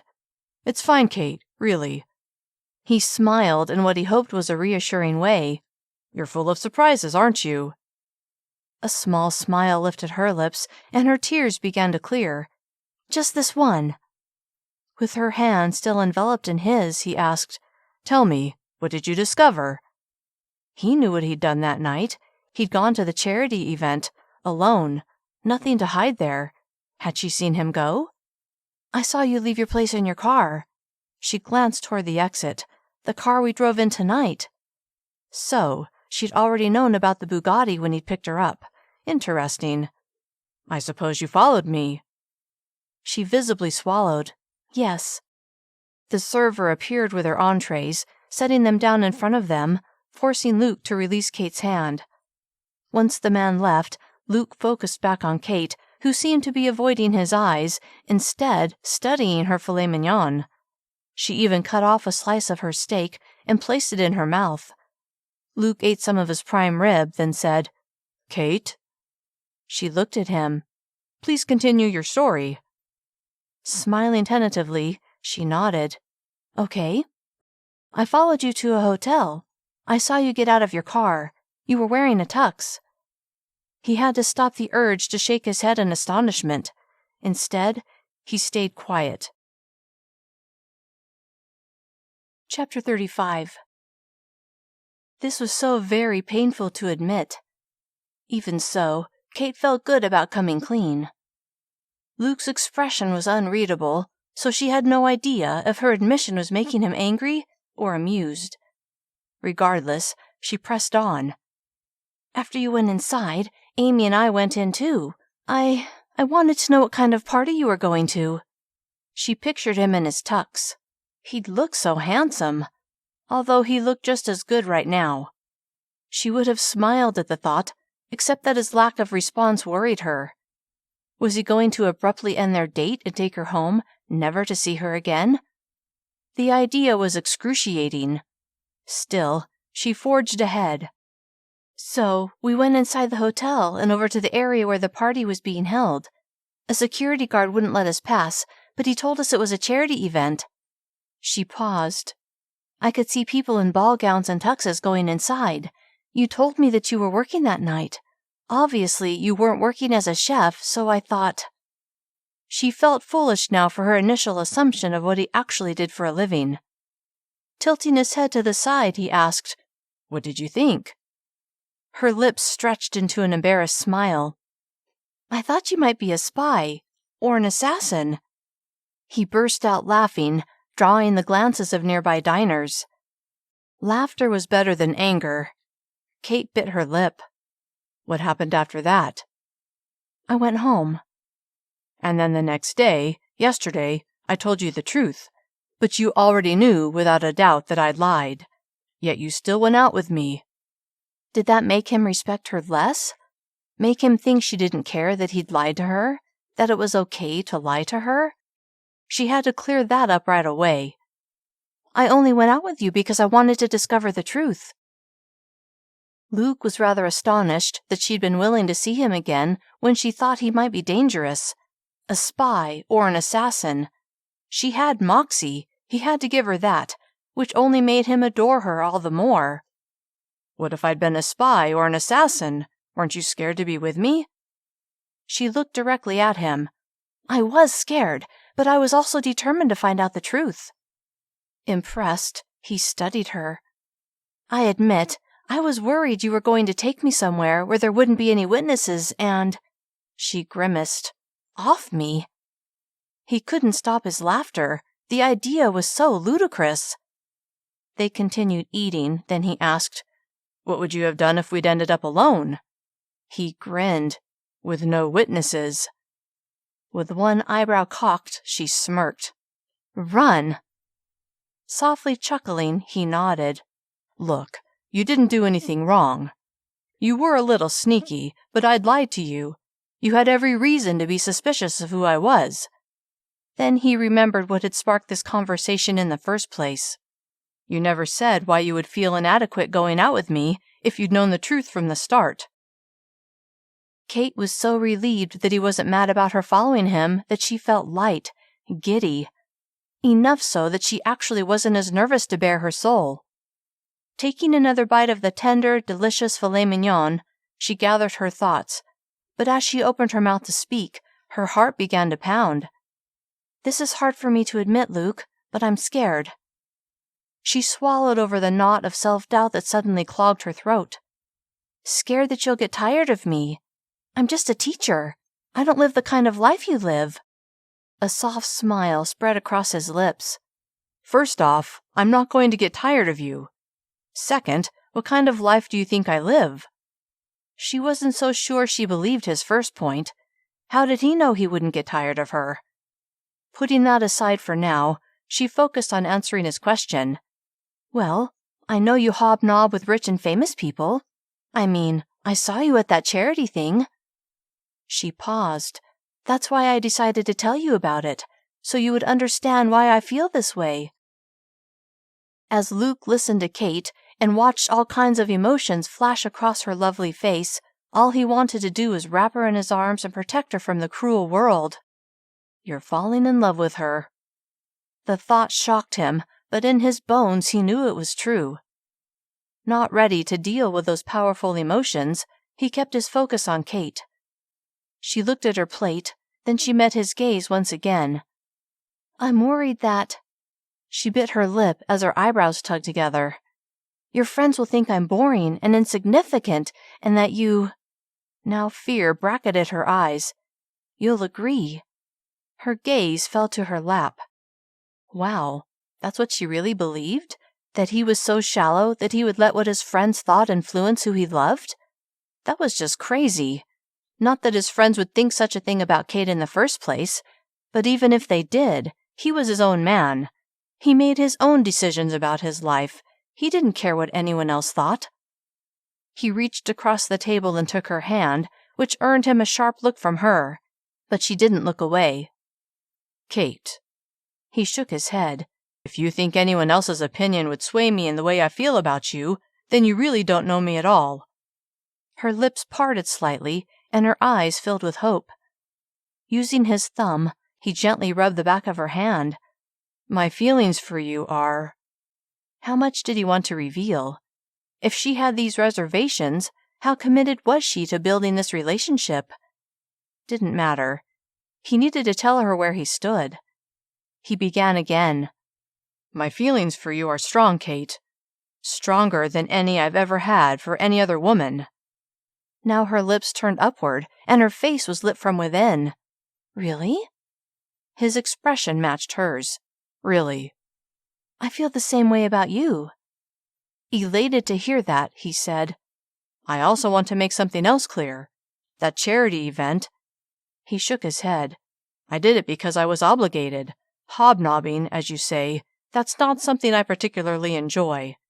He chuckled. I'd rather be working at the office or relaxing at home. But networking is part of what I have to do. Cait was ecstatic. Luke felt toward her the way she felt toward him. And the fact that he didn't care what others thought, that helped tremendously to assuage her fears, although a small part of her was still nervous about meeting his friends. assuming she and Luke were together long enough for that to happen.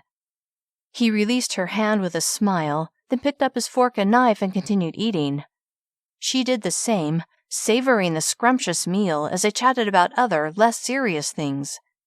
When they were done, Luke paid the bill, then escorted Cait out the door before handing the valet his ticket. He held Cait's hand as they waited a few minutes for his car to be brought around. Luke helped her inside, and as she watched him walk around the hood of the car, she felt so much better about everything. She told him that she and Amy had followed him, and she'd confessed her fears, and the world hadn't ended. He got behind the wheel, and they pulled out of the parking lot and headed toward her apartment. "I have a pretty busy week," he said, with a glance in her direction, "but I'd love to see you on Friday night." That was 4 days away. It seemed like an eternity, but she knew her week would be busy as well, and the days would fly by. "I'd like that." "Would you like to go dancing?" She imagined being held in his arms and felt a powerful yearning. "That sounds like fun. I haven't been in ages." They set the time he would pick her up, and as they drove, they talked about their favorite songs and discovered they had similar tastes in music. When they reached her apartment, Luke walked her to the door, then stopped and faced her, studying her. He lifted his hand and ran the side of his finger along her jaw, leaving a trail of fire. "Cait, you've grown to mean so much to me in such a short period of time." His lips quirked up. "It's kind of taken me by surprise, to be honest." Cait's heart leapt with joy.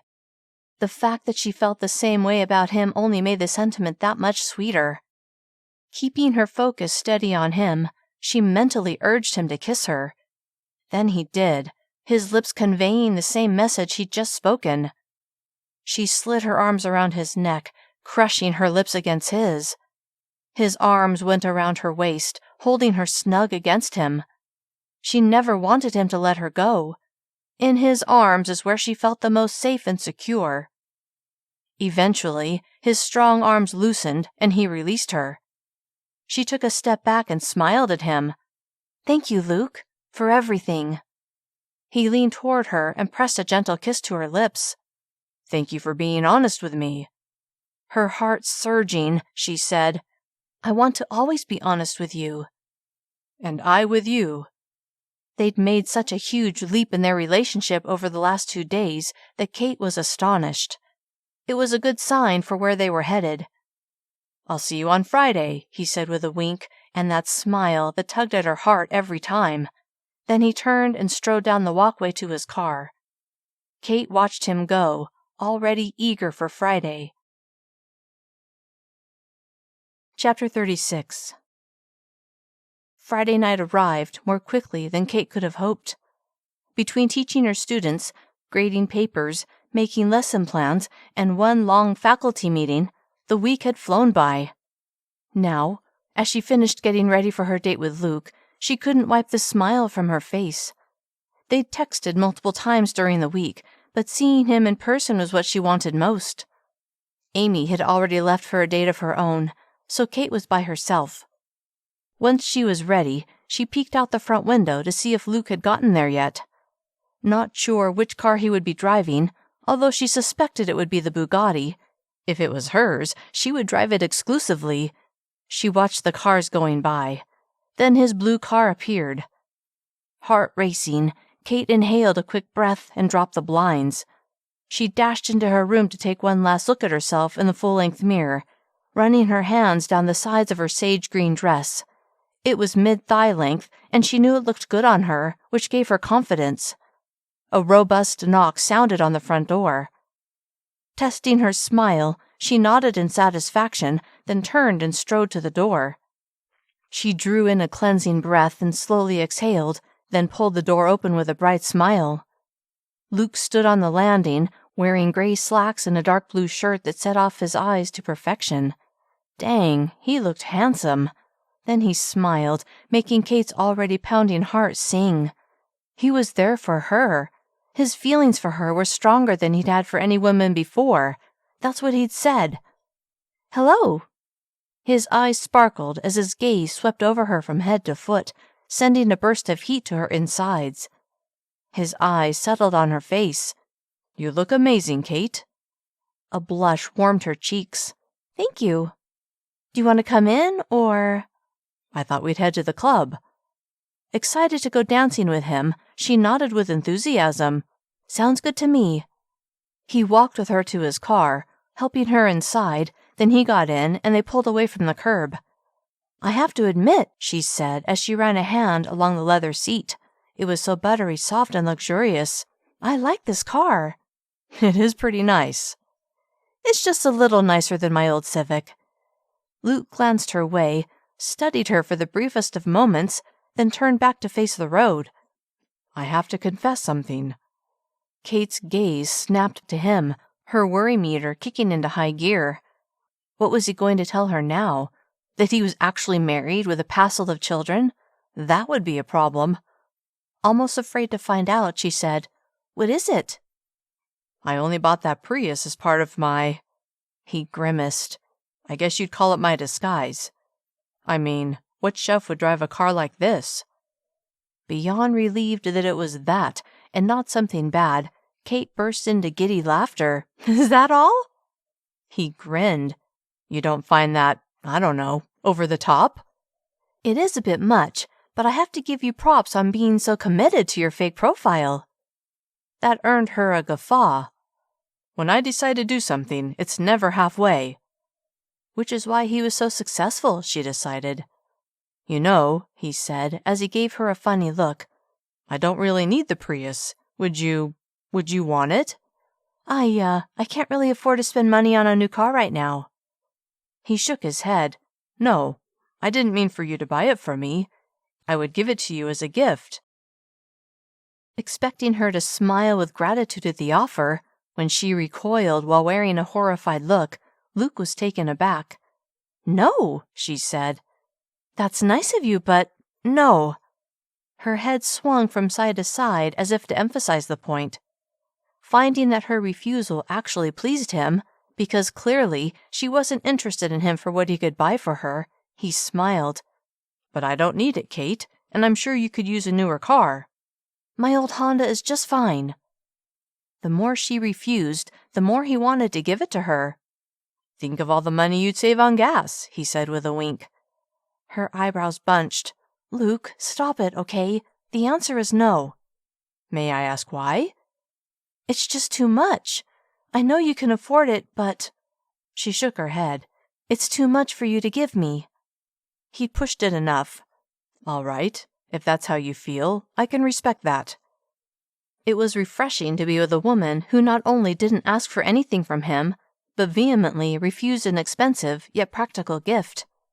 Her refusal only made him treasure her more. She was the kind of woman he wanted by his side. Someone who wouldn't take anything for granted.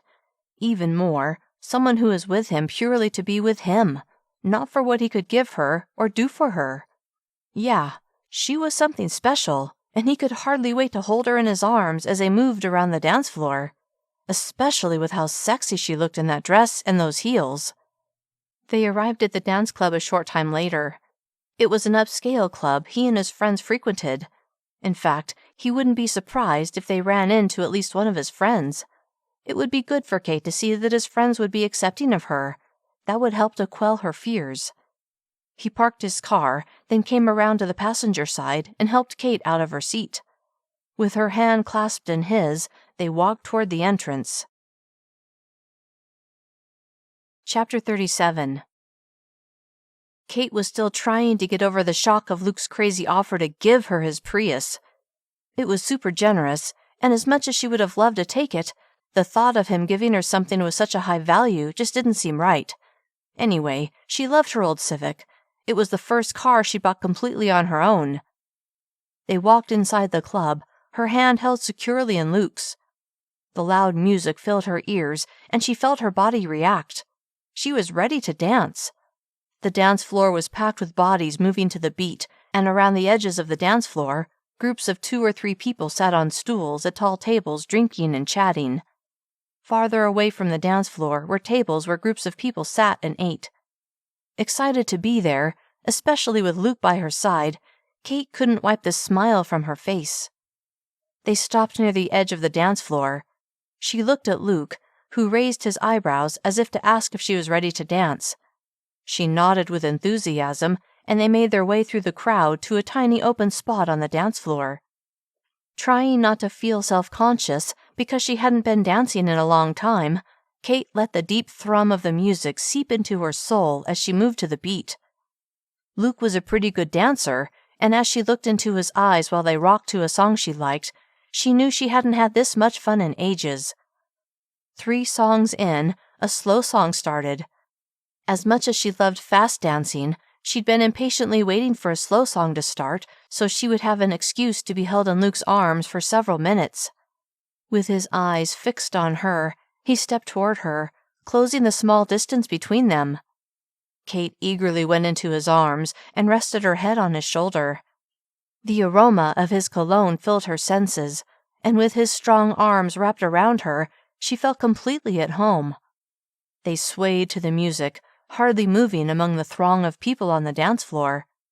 Cait barely noticed, though. She was completely focused on the feel of being in Luke's embrace.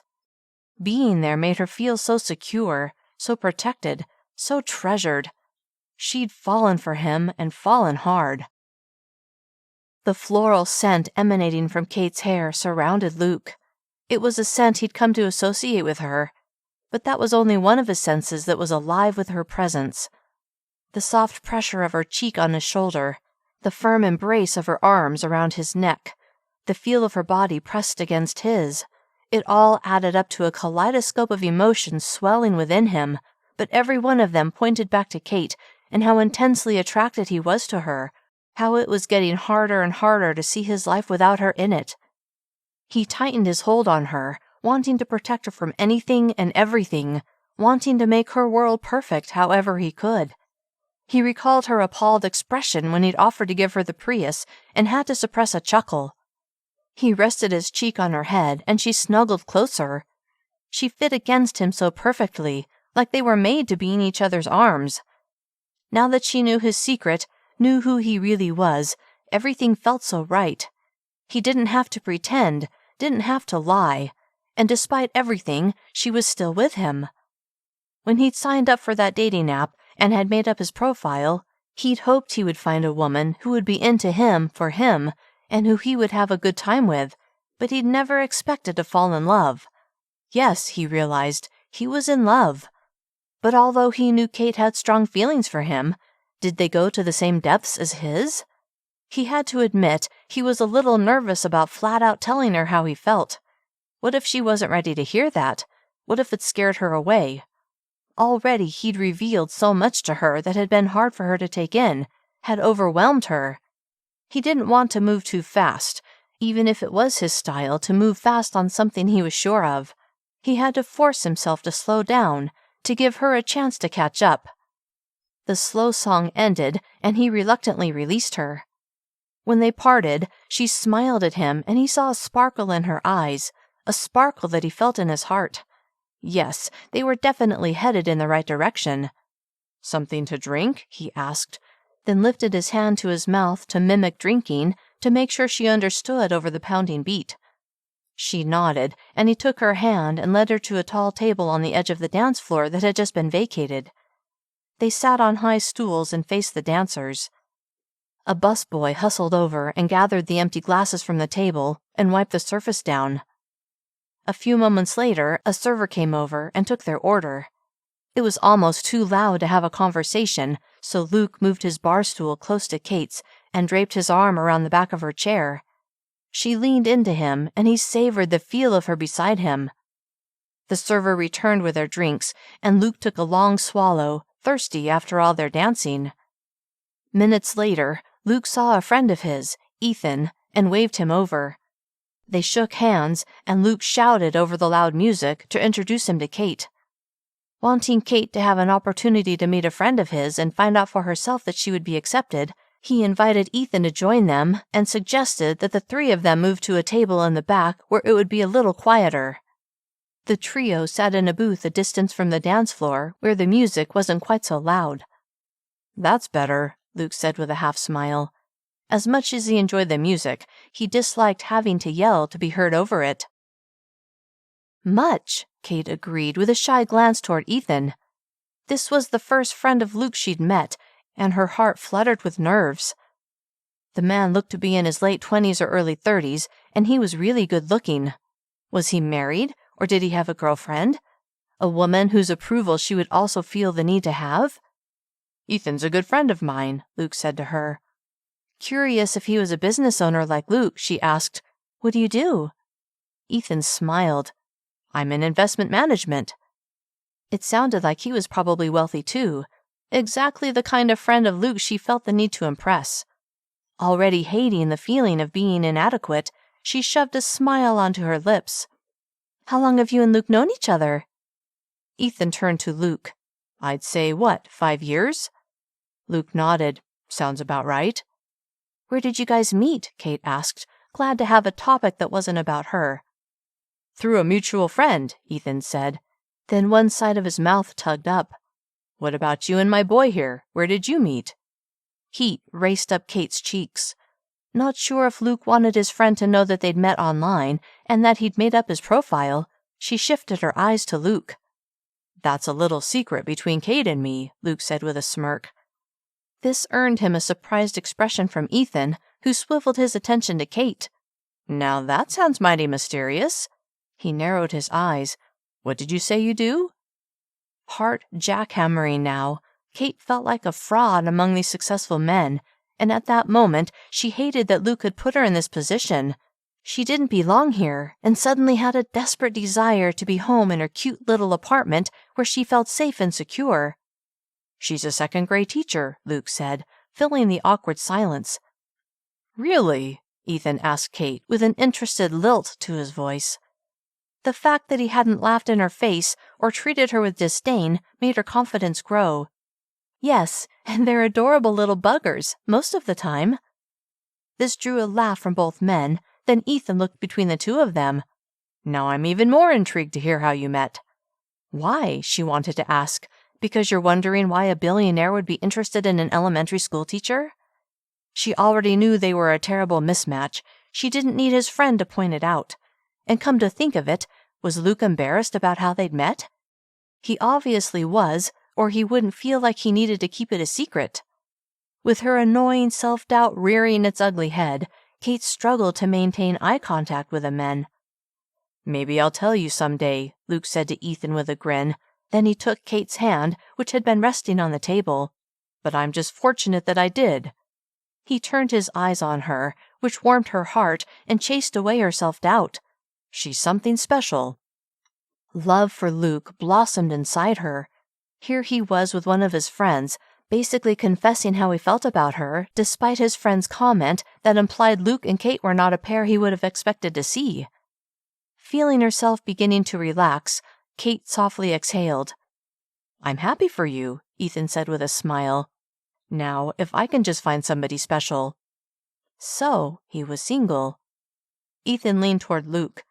"Maybe you can share your secret and help me find a special woman." Luke just laughed.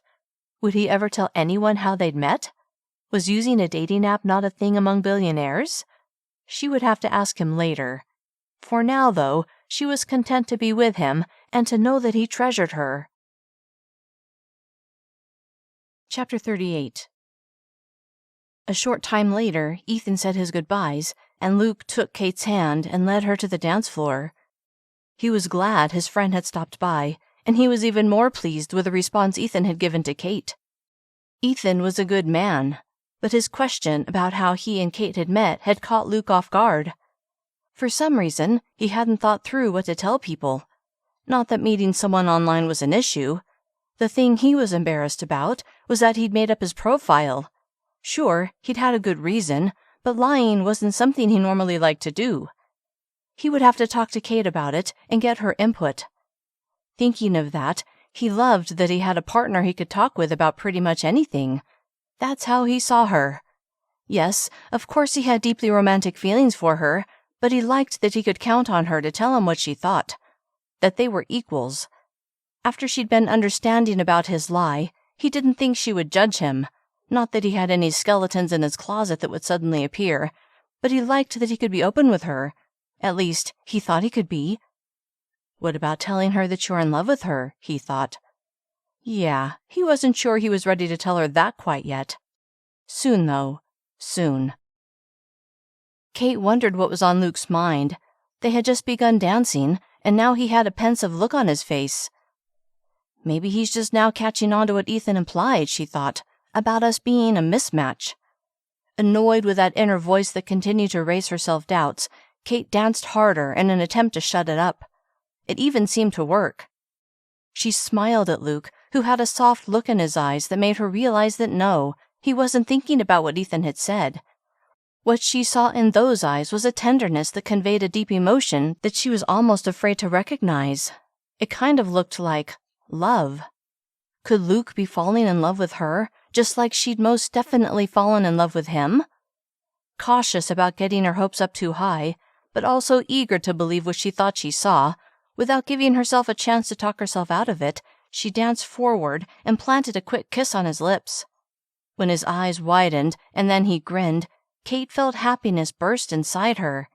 And then, when he dragged her into his arms and kissed her with a passion she hadn't been expecting, that happiness morphed into a deep sense of contentment. Things were going so well that Luke decided he would invite Cait to the dinner party he was planning on attending the next evening. Though he'd RSVP'd the hostess that he wouldn't have a +1, he was certain that not only would she be fine with him changing his mind, but that she would be excited for him. Lisa had become a dear friend, had even tried setting him up with single women she thought he would hit it off with. Yes, there was no doubt she would be thrilled if he brought a female guest. As Luke watched Cait dance, he was still astonished at the way he always wanted to plan the next date before the current date ended. That had never happened in the past. Then again, he'd never dated anyone like Cait before. He smiled at her, his heart filling with tenderness. They danced for another hour, and then, after another drink break, he asked Cait if she was ready to go home.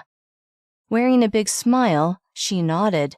It's been so fun, but I am kind of tired. He was as well, so he took her by the hand and led her to his car, and once they reached her apartment and he walked her to her porch, he faced her with a warm smile. Tomorrow night I'm attending a small dinner party, and I'd love if you'd come with me. Her eyes widened just a bit, and he knew it would be out of her comfort zone. Still, he really wanted her to come. Cait felt like an unsophisticated idiot for reacting the way she did to the simple invitation to a dinner party, except that it was with people Luke knew, so obviously people who were rich and possibly famous. Even picturing herself facing those people made her heart race. I'll be with you the entire time if you'd like, Luke added, which showed he knew how uncomfortable the idea made her. But if she cared about him, she would have to push herself out of her comfort zone. Yes, she said, almost surprising herself with her confident-sounding answer. I'll go. The smile that lit Luke's face, the smile that made her fall harder for him every time, helped to calm her.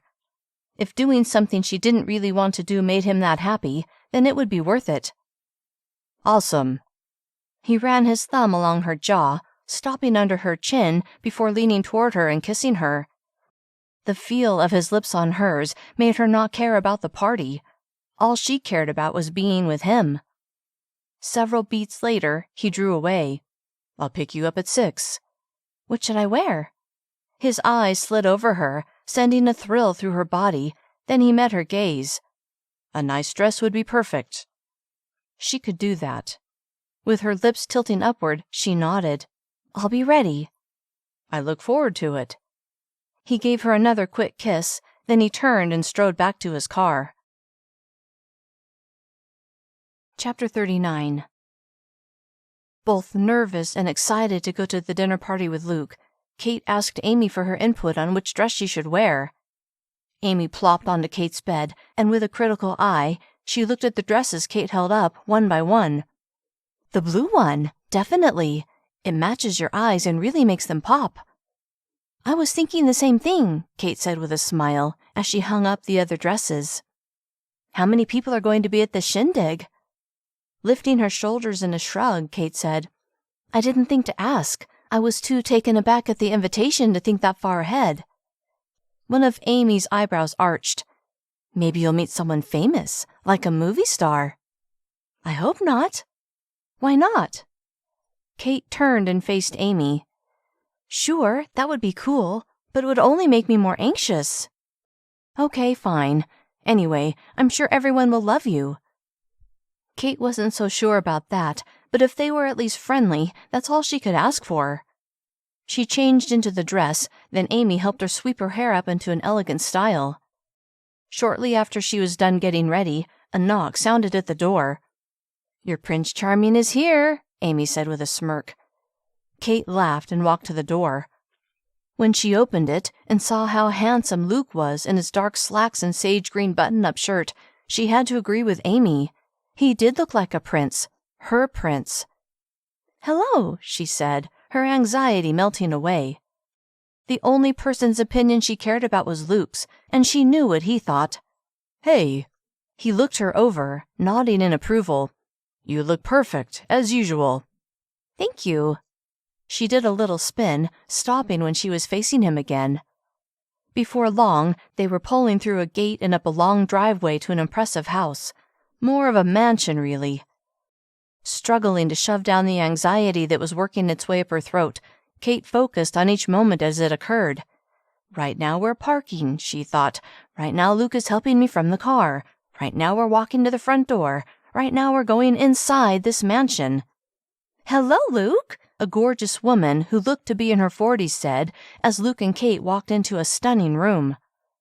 Trying not to gawk, Cait took in the beautiful space that had several vases of fresh flowers, floor-to-ceiling windows that overlooked rolling hills, expensive-looking furniture placed perfectly, and artwork that hung on the walls. Each piece of artwork, Cait was sure, cost more than she made in a year.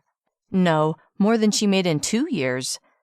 There were 5 other people, and though Cait could tell they were trying to be subtle, she could feel their eyes on her, appraising her, the person dating their friend. Swallowing over the giant knot of trepidation, she forced a bright smile onto her lips. This is Cait, Luke was saying to the woman, obviously the hostess of this dinner party. Cait, this is Lisa. Lisa held out her hand, and Cait gently shook it. Hello. So lovely to meet you, Lisa said, which was when Cait noticed she had an English accent. You too, Cait said, her mouth dry. Lisa swept an arm toward the other guests, some sitting and some standing, but all with a drink in their hand. Let me introduce you to this lot. She rattled off the names of the other guests, 3 men and 2 women, including Lisa's husband, Ken. Cait did her best to remember everyone's names. There were no celebrities among them, much to her relief, and to be honest, slight disappointment. What can I get you to drink? Lisa asked Cait and Luke. They told her, and a man wearing what looked like a server's uniform who stood behind a nearby bar began preparing their drinks. The other guests came over and began chatting with them, the women asking Cait questions and the men talking to Luke. To his credit, Luke stayed beside her, but the women were so friendly that Cait wouldn't have felt uncomfortable on her own. I can't imagine being with small children all day, one of the women, Tatiana, said after Cait answered her question about what Cait did for work. I think it would be fun, the other woman, Denise, said. It would be like playing all day long. This woman's never been a teacher, Cait thought, but held her tongue. Tatiana laughed. It would be like working all day, Denise. Thank you, Tatiana, Cait thought. Denise's lips turned down, but she quickly recovered, smiling brightly. I could use a refill.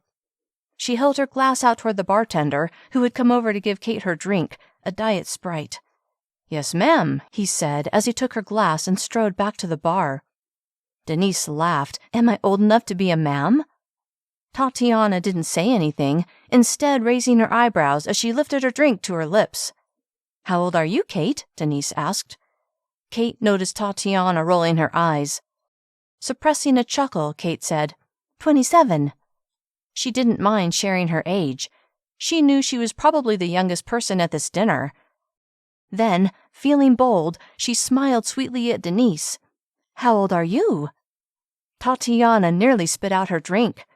Denise's eyes widened. Yes, Tatiana said with a barely suppressed laugh. How old are you, darling? Everyone have what they need? Lisa asked as she joined their group, saving Denise from having to answer. Yes, Cait said. Thank you. Lisa smiled warmly at her. Another couple walked through the front door. We're here, the man said. The party can begin. Everyone laughed. Cait guessed that he, like the other guests, except Luke, who was 31, was in his late 30s or early 40s. The woman with him, like all of the other women, looked fabulous. Hair and makeup perfect, couture clothes, sparkling jewelry. At least I have youth on my side, Cait thought. That was something money couldn't buy, although going by the full lips and tight skin on the faces of the female guests, money could buy services that would make one look younger than one's actual age. Lisa introduced the newcomers, Phil and Margot, then announced that dinner was ready. The 5 couples strolled into the spacious dining room and sat at a table that could have easily fit 4 more people. Wow, Cait thought, impressed by everything about this house. What would it be like to have so much money? Then, when she realized that Luke did have that much money, she felt a little disconcerted. He came from a world so different from her own.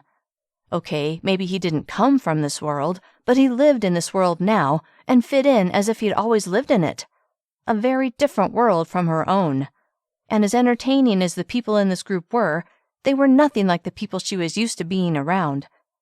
They're just people, Cait, she reminded herself. They still put their pants on one leg at a time. They still have feelings and needs and worries, just not financial worries. Smothering a frown, she shifted her eyes to Luke, who sat beside her, and caught him watching her. What was he thinking? Did he think she fit in? Or did he see how she stood out so starkly from his friends? Before that worry could ruffle her composure, she felt Luke's hand slide into hers under the table, and then he smiled at her, that smile. Calm replaced the torrent of thoughts, and she settled. The first course was placed in front of her by a server. Butternut squash ravioli with rosemary brown butter, the server said. Once everyone had been served, and Lisa picked up her fork, Cait did the same. Not sure how this would taste, she took a small bite. It wasn't half bad, although to be honest, it wasn't something she would choose on her own. As she listened to the guests' chatter and answered questions thrown her way, she ate about half of her serving.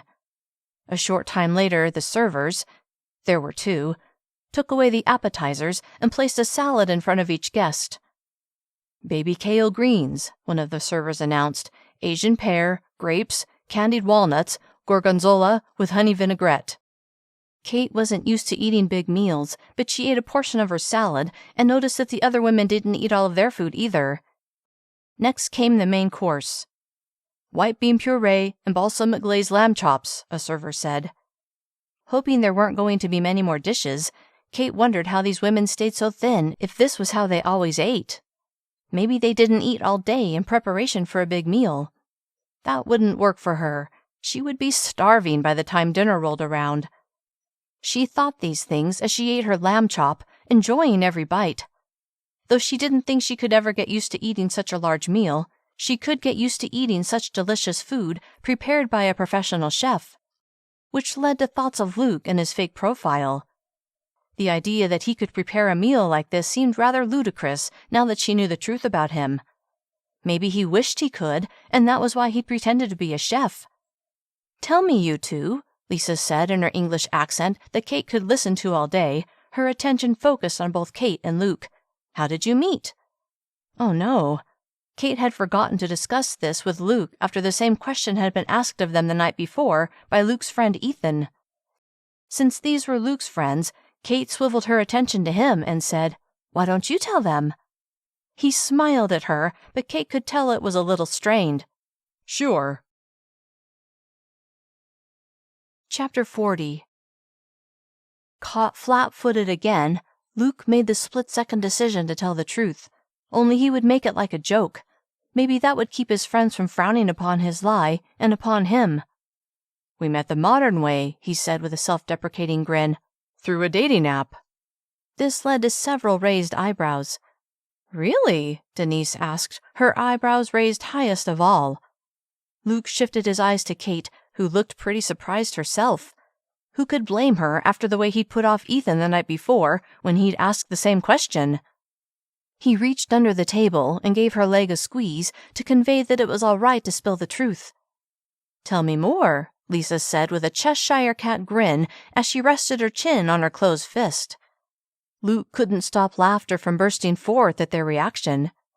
"What did you put on your profile?" Phil asked. Then he held up his hands like he was forming a headline. "Billionaire seeks nice regular girl." Phil followed that up with a laugh. "I'll bet you were inundated with women who wanted to meet you." Luke glanced at Cait, whose cheeks had developed a warm blush. Though he knew it meant she was embarrassed, he still thought she looked beautiful. Turning his attention to Phil and the rest of the group, Luke shook his head and chuckled. "Not exactly." "Did you find him, or did he find you?" Denise asked, her attention laser-focused on Cait. Was Luke planning on telling them that he'd lied about who he was? Cait had no idea, which made her hesitant to answer Denise's question. Then she decided to be honest. She had done nothing wrong after all. That was all on Luke. She was tired of worrying about keeping a secret. "Actually," Cait said in answer to Denise's question, "it was my roommate. She swiped right on Luke on my phone, from my account."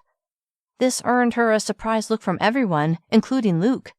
She'd never told him that she wasn't the one who'd picked him out. "Why didn't she choose him for herself?" Tatiana asked. Tatiana tossed a meaningful look in Luke's directions as if to say, who wouldn't want to date him? Pursing her lips against a laugh, Cait remembered that evening when Amy had been messing around on Cait's phone and had swiped right on Luke as a lark. Who would have guessed where it would end up? "She thought I needed to date more," Cait said with a little reluctance, not really eager to admit her dating failures. "Let me get this straight," Denise said, as she held her hands in the air, palms facing out like she needed all conversation to stop when she spoke. "You didn't pick him out. Your roommate did." "That's right," Cait said with a nod. "And who reached out to whom?" Why did this woman care so much about this? Cait was getting slightly annoyed by all the questions. "Had to be you, right?" Denise asked. When you dug a little deeper and saw his net worth." She let her words trail off. Cait couldn't believe this woman. Was she accusing Cait of being a gold digger, right in front of Luke? The fact that she was so far off the mark would have made it laughable, except for how offensive it was. The conversation only emphasized exactly what Cait had feared about what Luke's friends would think of her. They didn't have all the facts, but already they were jumping to conclusions. At least, Denise was. Who knew what the others thought? "Come on, Denise," Tatiana said. Apparently, it was her job to pull Denise back when she was asking inappropriate questions. Denise frowned at Tatiana. "What? I want to know." "She didn't know anything about me," Luke said, silencing both women. "I made up a profile." Heart surging as it became clear that Luke was going to tell them everything, Cait couldn't stop a smile from blossoming on her lips. "You did?" Lisa asked, her expression showing how delightful she found the idea. Luke laughed. "I did." "What did it say?" Tyson, Tatiana's husband, asked. Smirking, Luke said, "That I was a chef who liked hiking and other outdoor activities." "That's hilarious," Phil said, emphasizing his comment with a broad smile.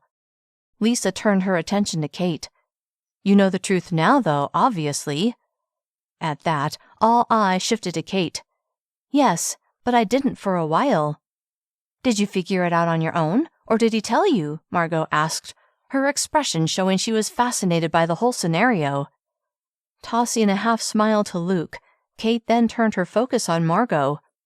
"I started getting suspicious when he was helping me make baked custard one night and obviously didn't know what he was doing." That won her a laugh from the entire group. Cait had to admit she liked how their story had captivated everyone so completely. "What happened after that?" Tatiana asked. "Did you confront him?" "No," she said with a smile at Luke, who took her hand as it rested on the table. "I didn't know what was up, so my roommate and I cooked up a plan to follow him." She told them about their covert operation and how they followed Luke to the hotel before discovering he was attending a charity event. Every one of them listened with rapt attention. "I was at that charity event," Tatiana said, with a sweeping gaze over the group, as if she was somehow part of the story. "Most of us were," Denise said with an eye roll. Then she appraised Cait with a touch of disdain. "That's when you knew you had a good thing going, I'll bet." Ignoring Denise's implied message that Cait was only interested in Luke for his money, Cait said, "Actually, no. I had no idea what the truth was. Luke had told me he would be working that night, so I wasn't sure what was going on, although I was pretty sure he wasn't working as a chef." She wasn't about to tell them that she thought Luke might be a spy. That would make her sound like an idiot. Luke was enjoying Cait's retelling of the night she'd followed him, and he was proud of the way she stood up to Denise, who could be a bit overbearing at times. Time for him to step in and put an end to this. He gave Cait's hand a gentle squeeze, drawing a smile from her. He smiled back, then turned to the others. "I'm just lucky she forgave me for lying to her." "Of course she forgave you, darling," Lisa said with a wink. "You're quite the catch." Just because he had money didn't make him a catch as far as he was concerned. Even so, he laughed along with Lisa and the others. The servers took away their plates, then placed dessert in front of them. "Honey yogurt panna cotta with blood orange sauce," one of the servers said. "Is this something your alter ego would make, Luke?" Phil asked with a laugh. "I'm sure he would," Luke replied. "Just not baked custard," Cait added, which brought on a chuckle from the group. The topic of conversation moved on, much to Luke's relief, and when they were done eating, the 5 couples went into the living room. Cait was really enjoying herself. These were nice people, easy to be around and welcoming to her. Pleased that her anxiety had been for nothing, she snuggled against Luke as she sat beside him on a couch and listened to the conversation around her. After a while, Phil and Margot stood and said their goodbyes. Everyone stood as well. As Lisa and her husband walked them to the door and chatted with them for several minutes, Tatiana and Denise left the room, heading down a hallway to who knew where.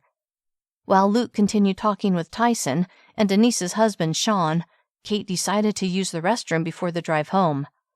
Not sure where it was, she wandered down the hall, which is when she heard voices coming from a nearby room. She recognized the voices of Tatiana and Denise. About to continue on in her search for the bathroom, when she heard her name mentioned, she paused outside the room and listened. "That story, though," Tatiana said with a soft chuckle. "So cute, and funny, too." Cait smiled. "The girl is obviously smitten with Luke," Denise said. Shrugging, because that was the truth, Cait continued listening. "Who wouldn't be?" Tatiana said.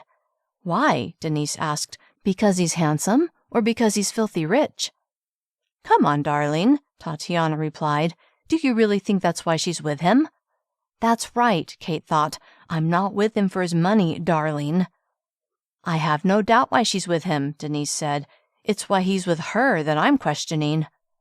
Cait's heart lurched, both because Denise assumed Cait's motives weren't pure, and because Denise saw the mismatch that had been haunting Cait as well. "Why?" Tatiana asked. "I think she's sweet." "Huh! Sweet as a bee that will sting you," Denise said. "Come on, Tatiana. If you were with a man worth a cool $1 billion, wouldn't you want to sink your claws in deep?" Hurt at Denise's words, Cait clenched her jaw and shook her head. "It's not about money for everyone, Denise. Sometimes it really is about love." That's right, Cait thought. She was liking Tatiana more and more. "Sure," Denise said. "I can see she's got it bad for him, although the money can't hurt. But come on, Tatiana. She's nothing like the leggy models he usually dates. He'll tire of a sweet little teacher soon enough and move on to his usual type." The thought of Luke discarding her made Cait's stomach churn and her heart ache. Denise might be a bit caustic, but she didn't mince words, and in this case she was right. Chances were that Luke would tire of her. Cait had known that from the moment Luke had confessed the truth about who he was. She had just been in denial.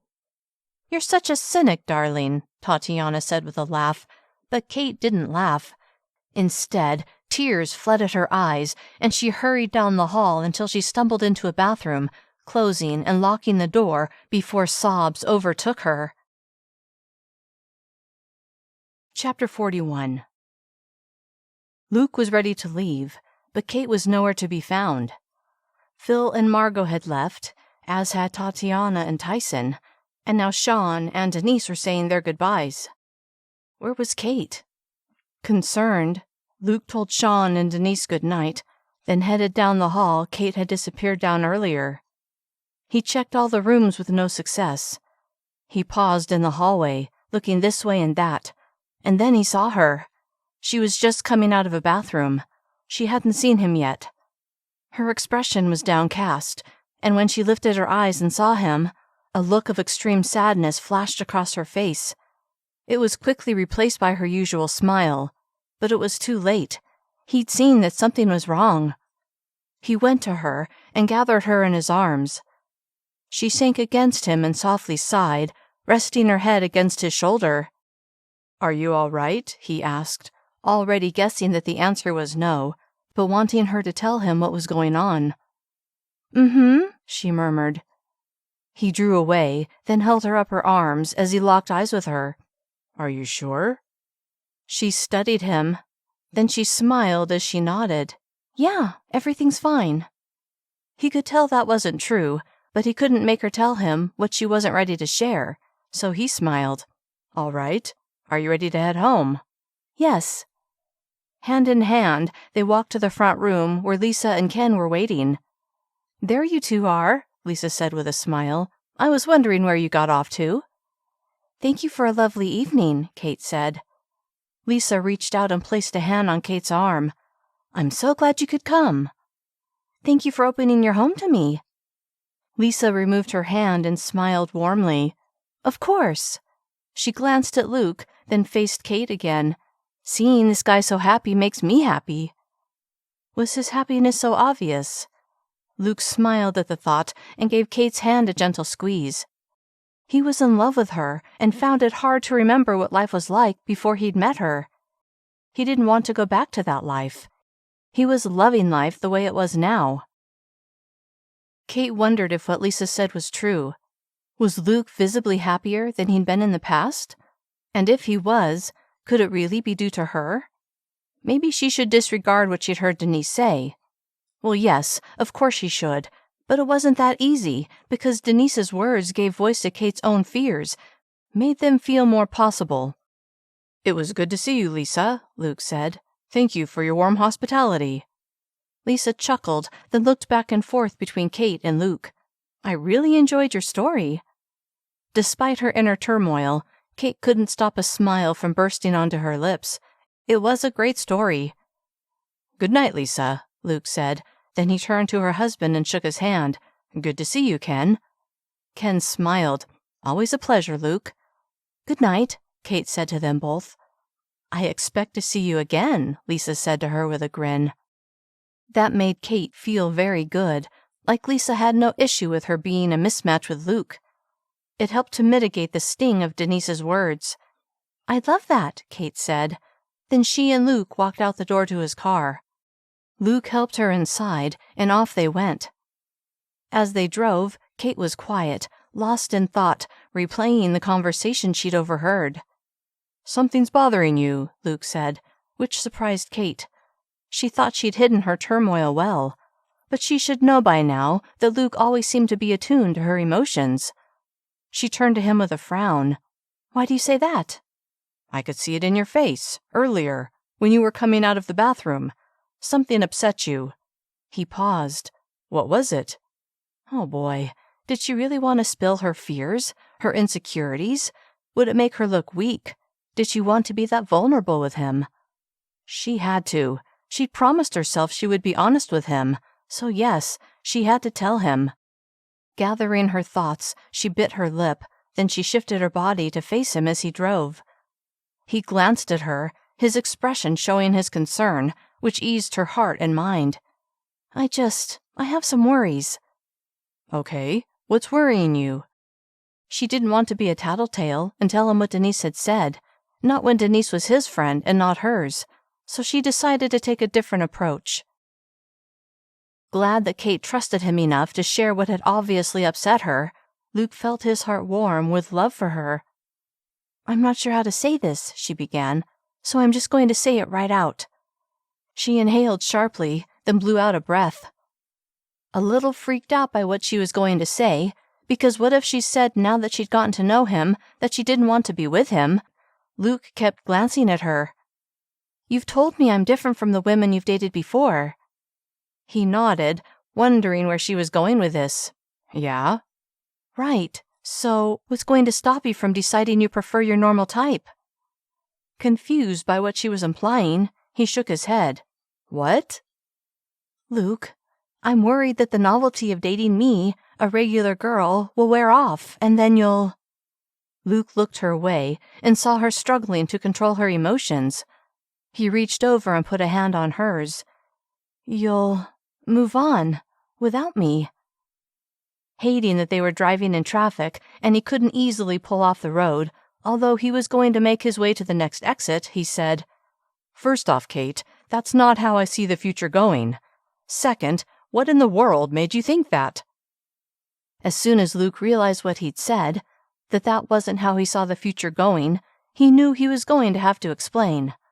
Was he ready to confess his feelings? He wasn't sure, but he knew he might not have a choice. Chapter 42.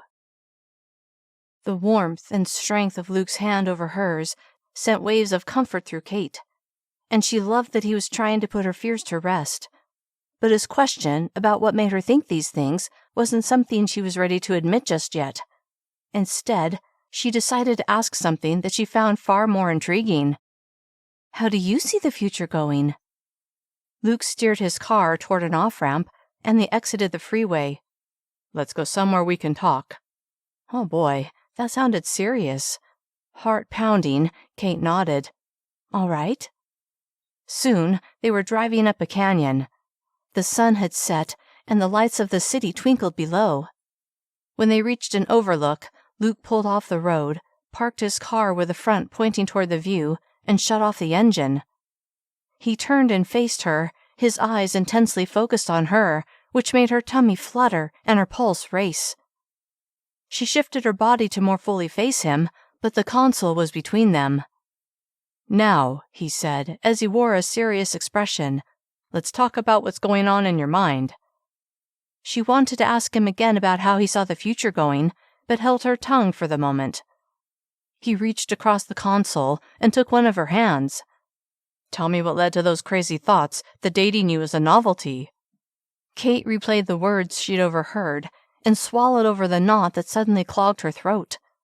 I know I'm different than the type of women you've dated before. Luke tilted his head. What kind of women have I dated before? Before she considered the implications of answering, she blurted, Leggy models? Recoiling slightly, he said, Who told you that? No one. She clamped her lips shut. She never should have used that phrase. It was too specific. Now Luke narrowed his eyes. It sounds like something Denise would say. Surprised at a spot-on guess, Cait felt her eyes widen. She tried to settle her face into neutral, but it was too late. Luke had seen her reaction. It was Denise, wasn't it? He frowned. What else did she tell you? Nothing. She didn't tell me anything. Uh-huh. Feeling bad that she was holding back, Cait knew it was better to be honest with Luke than to protect the woman she'd only met that night, a woman who hadn't been particularly nice to her. I overheard her talking to Tatiana. A look of dawning understanding swept over Luke's face. Oh, I see. He frowned. What else did she say? Softly sighing, Cait resigned herself to telling him everything. She said I'm only with you because of how much money you have. A muscle moved in his jaw, but he didn't say anything. And she swallowed over her apprehension in saying out loud the words that bothered her the most. She said that she would soon tire of me and move on to your usual type, leggy models. Storm clouds built in his eyes, turning them a darker shade of gray, but he kept her hand in his, which led her to believe his anger was aimed at Denise. Cait kept her eyes steady on his, concerned about what he was thinking. After several beats of silence, she couldn't take it a moment longer. Is it true? Is dating me just a novelty for you? Are you going to get tired? Tears leapt into her throat, and she frantically swallowed them down. Tired of me? The storm cleared from his eyes, and his face softened as he took both of her hands in his. Cait, are you going to take as gospel the rantings of a woman you barely met? Or are you going to trust me and what I tell you? When he put it like that, she felt foolish for entertaining Denise's mean comments even for a second. I trust you, Luke. Even as the words left her mouth, she believed them 100%. His focus never wavered from her face, and as he smiled, Cait knew he wouldn't lie to her about the way he felt about her. He'd never lied about that. Cait, I have something I need to confess. Her heart skipped a beat, then began to pound. What? It came out just above a whisper. He paused for several long moments. I'm in love with you, Cait. She gasped. She couldn't help it. That was the last thing she'd been expecting to hear. You are? He'd said it, and he didn't regret it. Even if she didn't say it back, he was glad he'd made his feelings crystal clear. Yes, I am. So you see, Denise doesn't know what the heck she's talking about. The thought of his sweet Cait believing the cruel words of Denise made him angry. More than that, it made him hurt on Cait's behalf.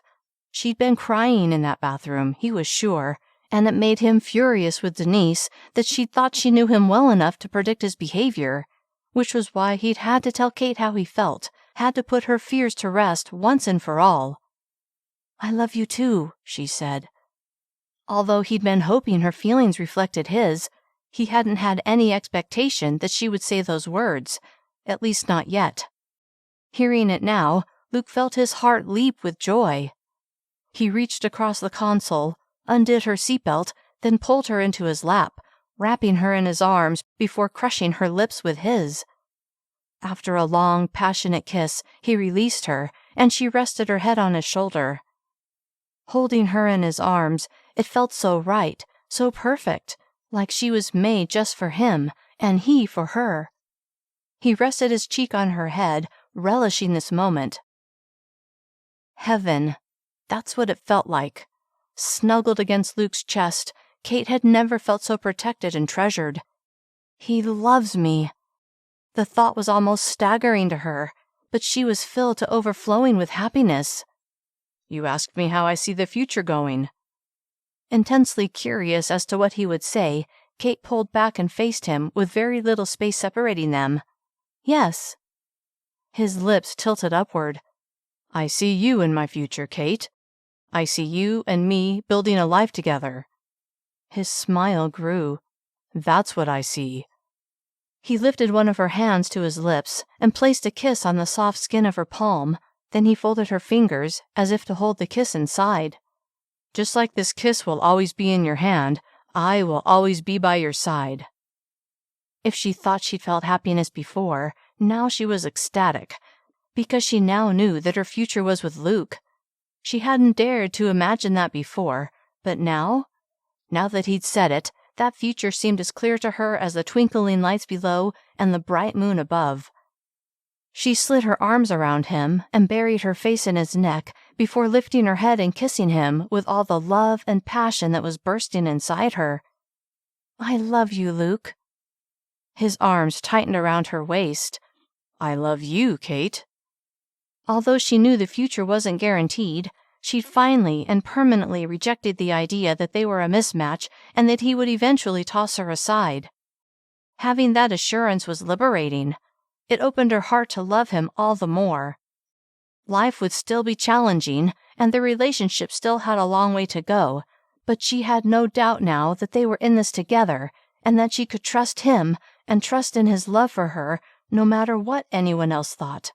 It was about them. The two of them were a team, and she knew she could count on him to always have her back as she would have his. Her heart blossomed with all the marvelous possibilities that being with the man she loved would bring.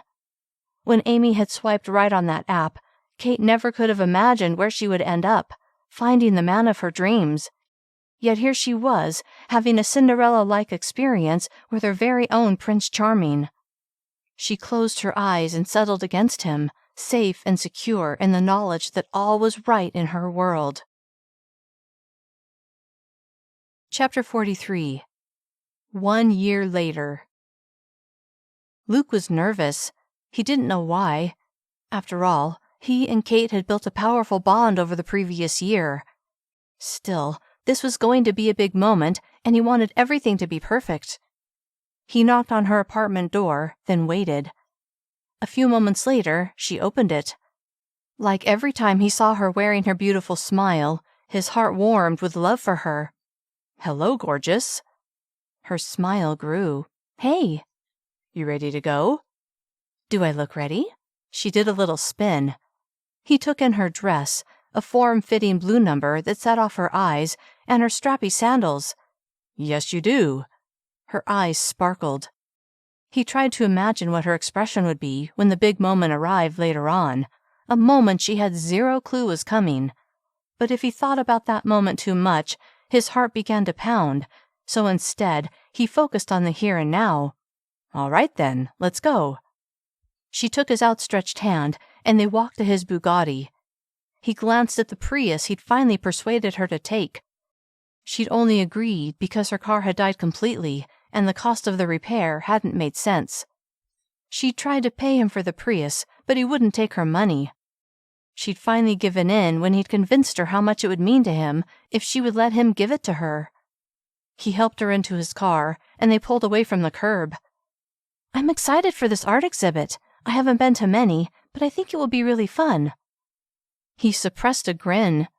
"Yeah, I'm looking forward to it as well." When they arrived, he parked his car and helped her out, then escorted her inside. They strolled around, looking at the pieces that hung on the wall and the sculptures placed strategically around the room. In anticipation of what was to come, Luke's heart rate was all over the place, but he thought he was hiding it well. He couldn't take it much longer, though. Cait was really enjoying herself. Ever since seeing the beautiful art on Lisa's wall at that dinner party, she developed a desire to learn more about art. However, life was busy, and she had yet to take the time. So when Luke had suggested checking out this art exhibit, she jumped on the offer. Now, as they strolled around the space, she paused at nearly every painting, stopping to read the plaque posted beside each piece to learn more about it.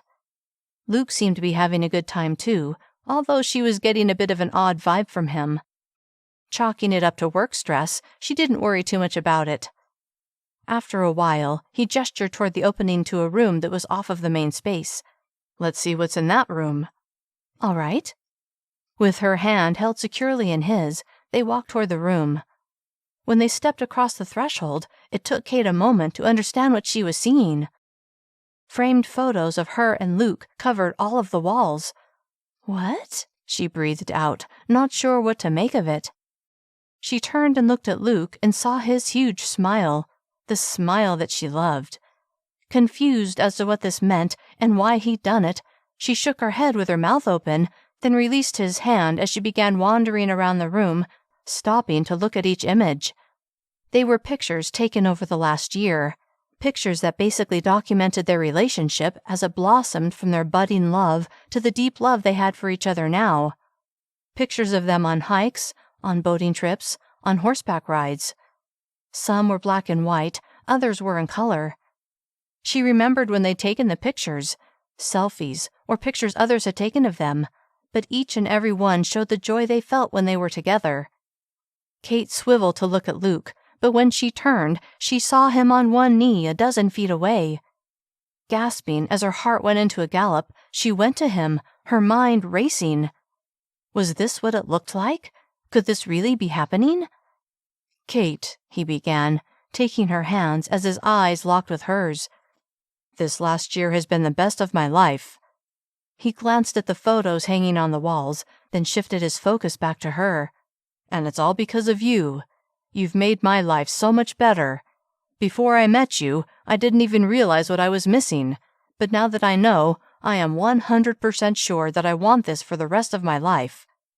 As she processed what he was saying and understood where he was going with it, Cait felt every cell in her body singing with joy. "Cait, I love you more than you'll ever know. I want to be with you for the rest of my life." He paused for several dramatic beats. "Cait, will you marry me?" Tears flooded her eyes as a radiant smile lifted her lips. "Yes." Tears of joy overflowed her lashes and slid down her cheeks. "I love you so much, Luke. Yes." His smile was brighter than Cait had ever seen it. He stood and wrapped her in his arms, and she sank against him, her fiancé. They stood like that, embracing one another, for several moments. Luke released her and reached into his pocket before pulling out a small box. Her mind going 1,000,000 miles an hour, and her heart not far behind, when Luke opened the box and Cait saw what was nestled inside, a huge round diamond encircled with smaller diamonds set in a white gold band, she had to catch her breath. "Oh," she breathed out, "that is—" Overwhelmed, she shook her head, then met Luke's satisfied smile. "It's gorgeous, Luke." He took her hand and slipped it on her left ring finger, then met her eyes. "This is a small token of my love for you, Cait. I want to share everything I have with you. Temporal things, of course, but my heart and my love most of all." She wrapped her arms around him as love for him surged through her in powerful waves. He was so good to her, and now he was going to be her husband. She pulled away, keeping her eyes on him. "You know I don't care about your money. You are all I ever wanted." His smile grew. "I do know that, and that's what I love about you, and that's why it's so much fun to give you things." It had been hard to take that Prius from him, but she knew she had to get used to letting him give her things. It made him happy, and she was all about making him happy, especially when he brought her so much joy. She placed a soft kiss on his lips. "Thank you for being so good to me, Luke." Cupping her face with his hands, he said, "I love you, Cait. Being good to you is my life's mission." Then he held her close, and as she basked in his love, she knew she was the luckiest girl in the world. This has been The Secret Billionaire, written and narrated by Christine Kersey. Copyright 2021 by Christine Kersey. Thanks for listening.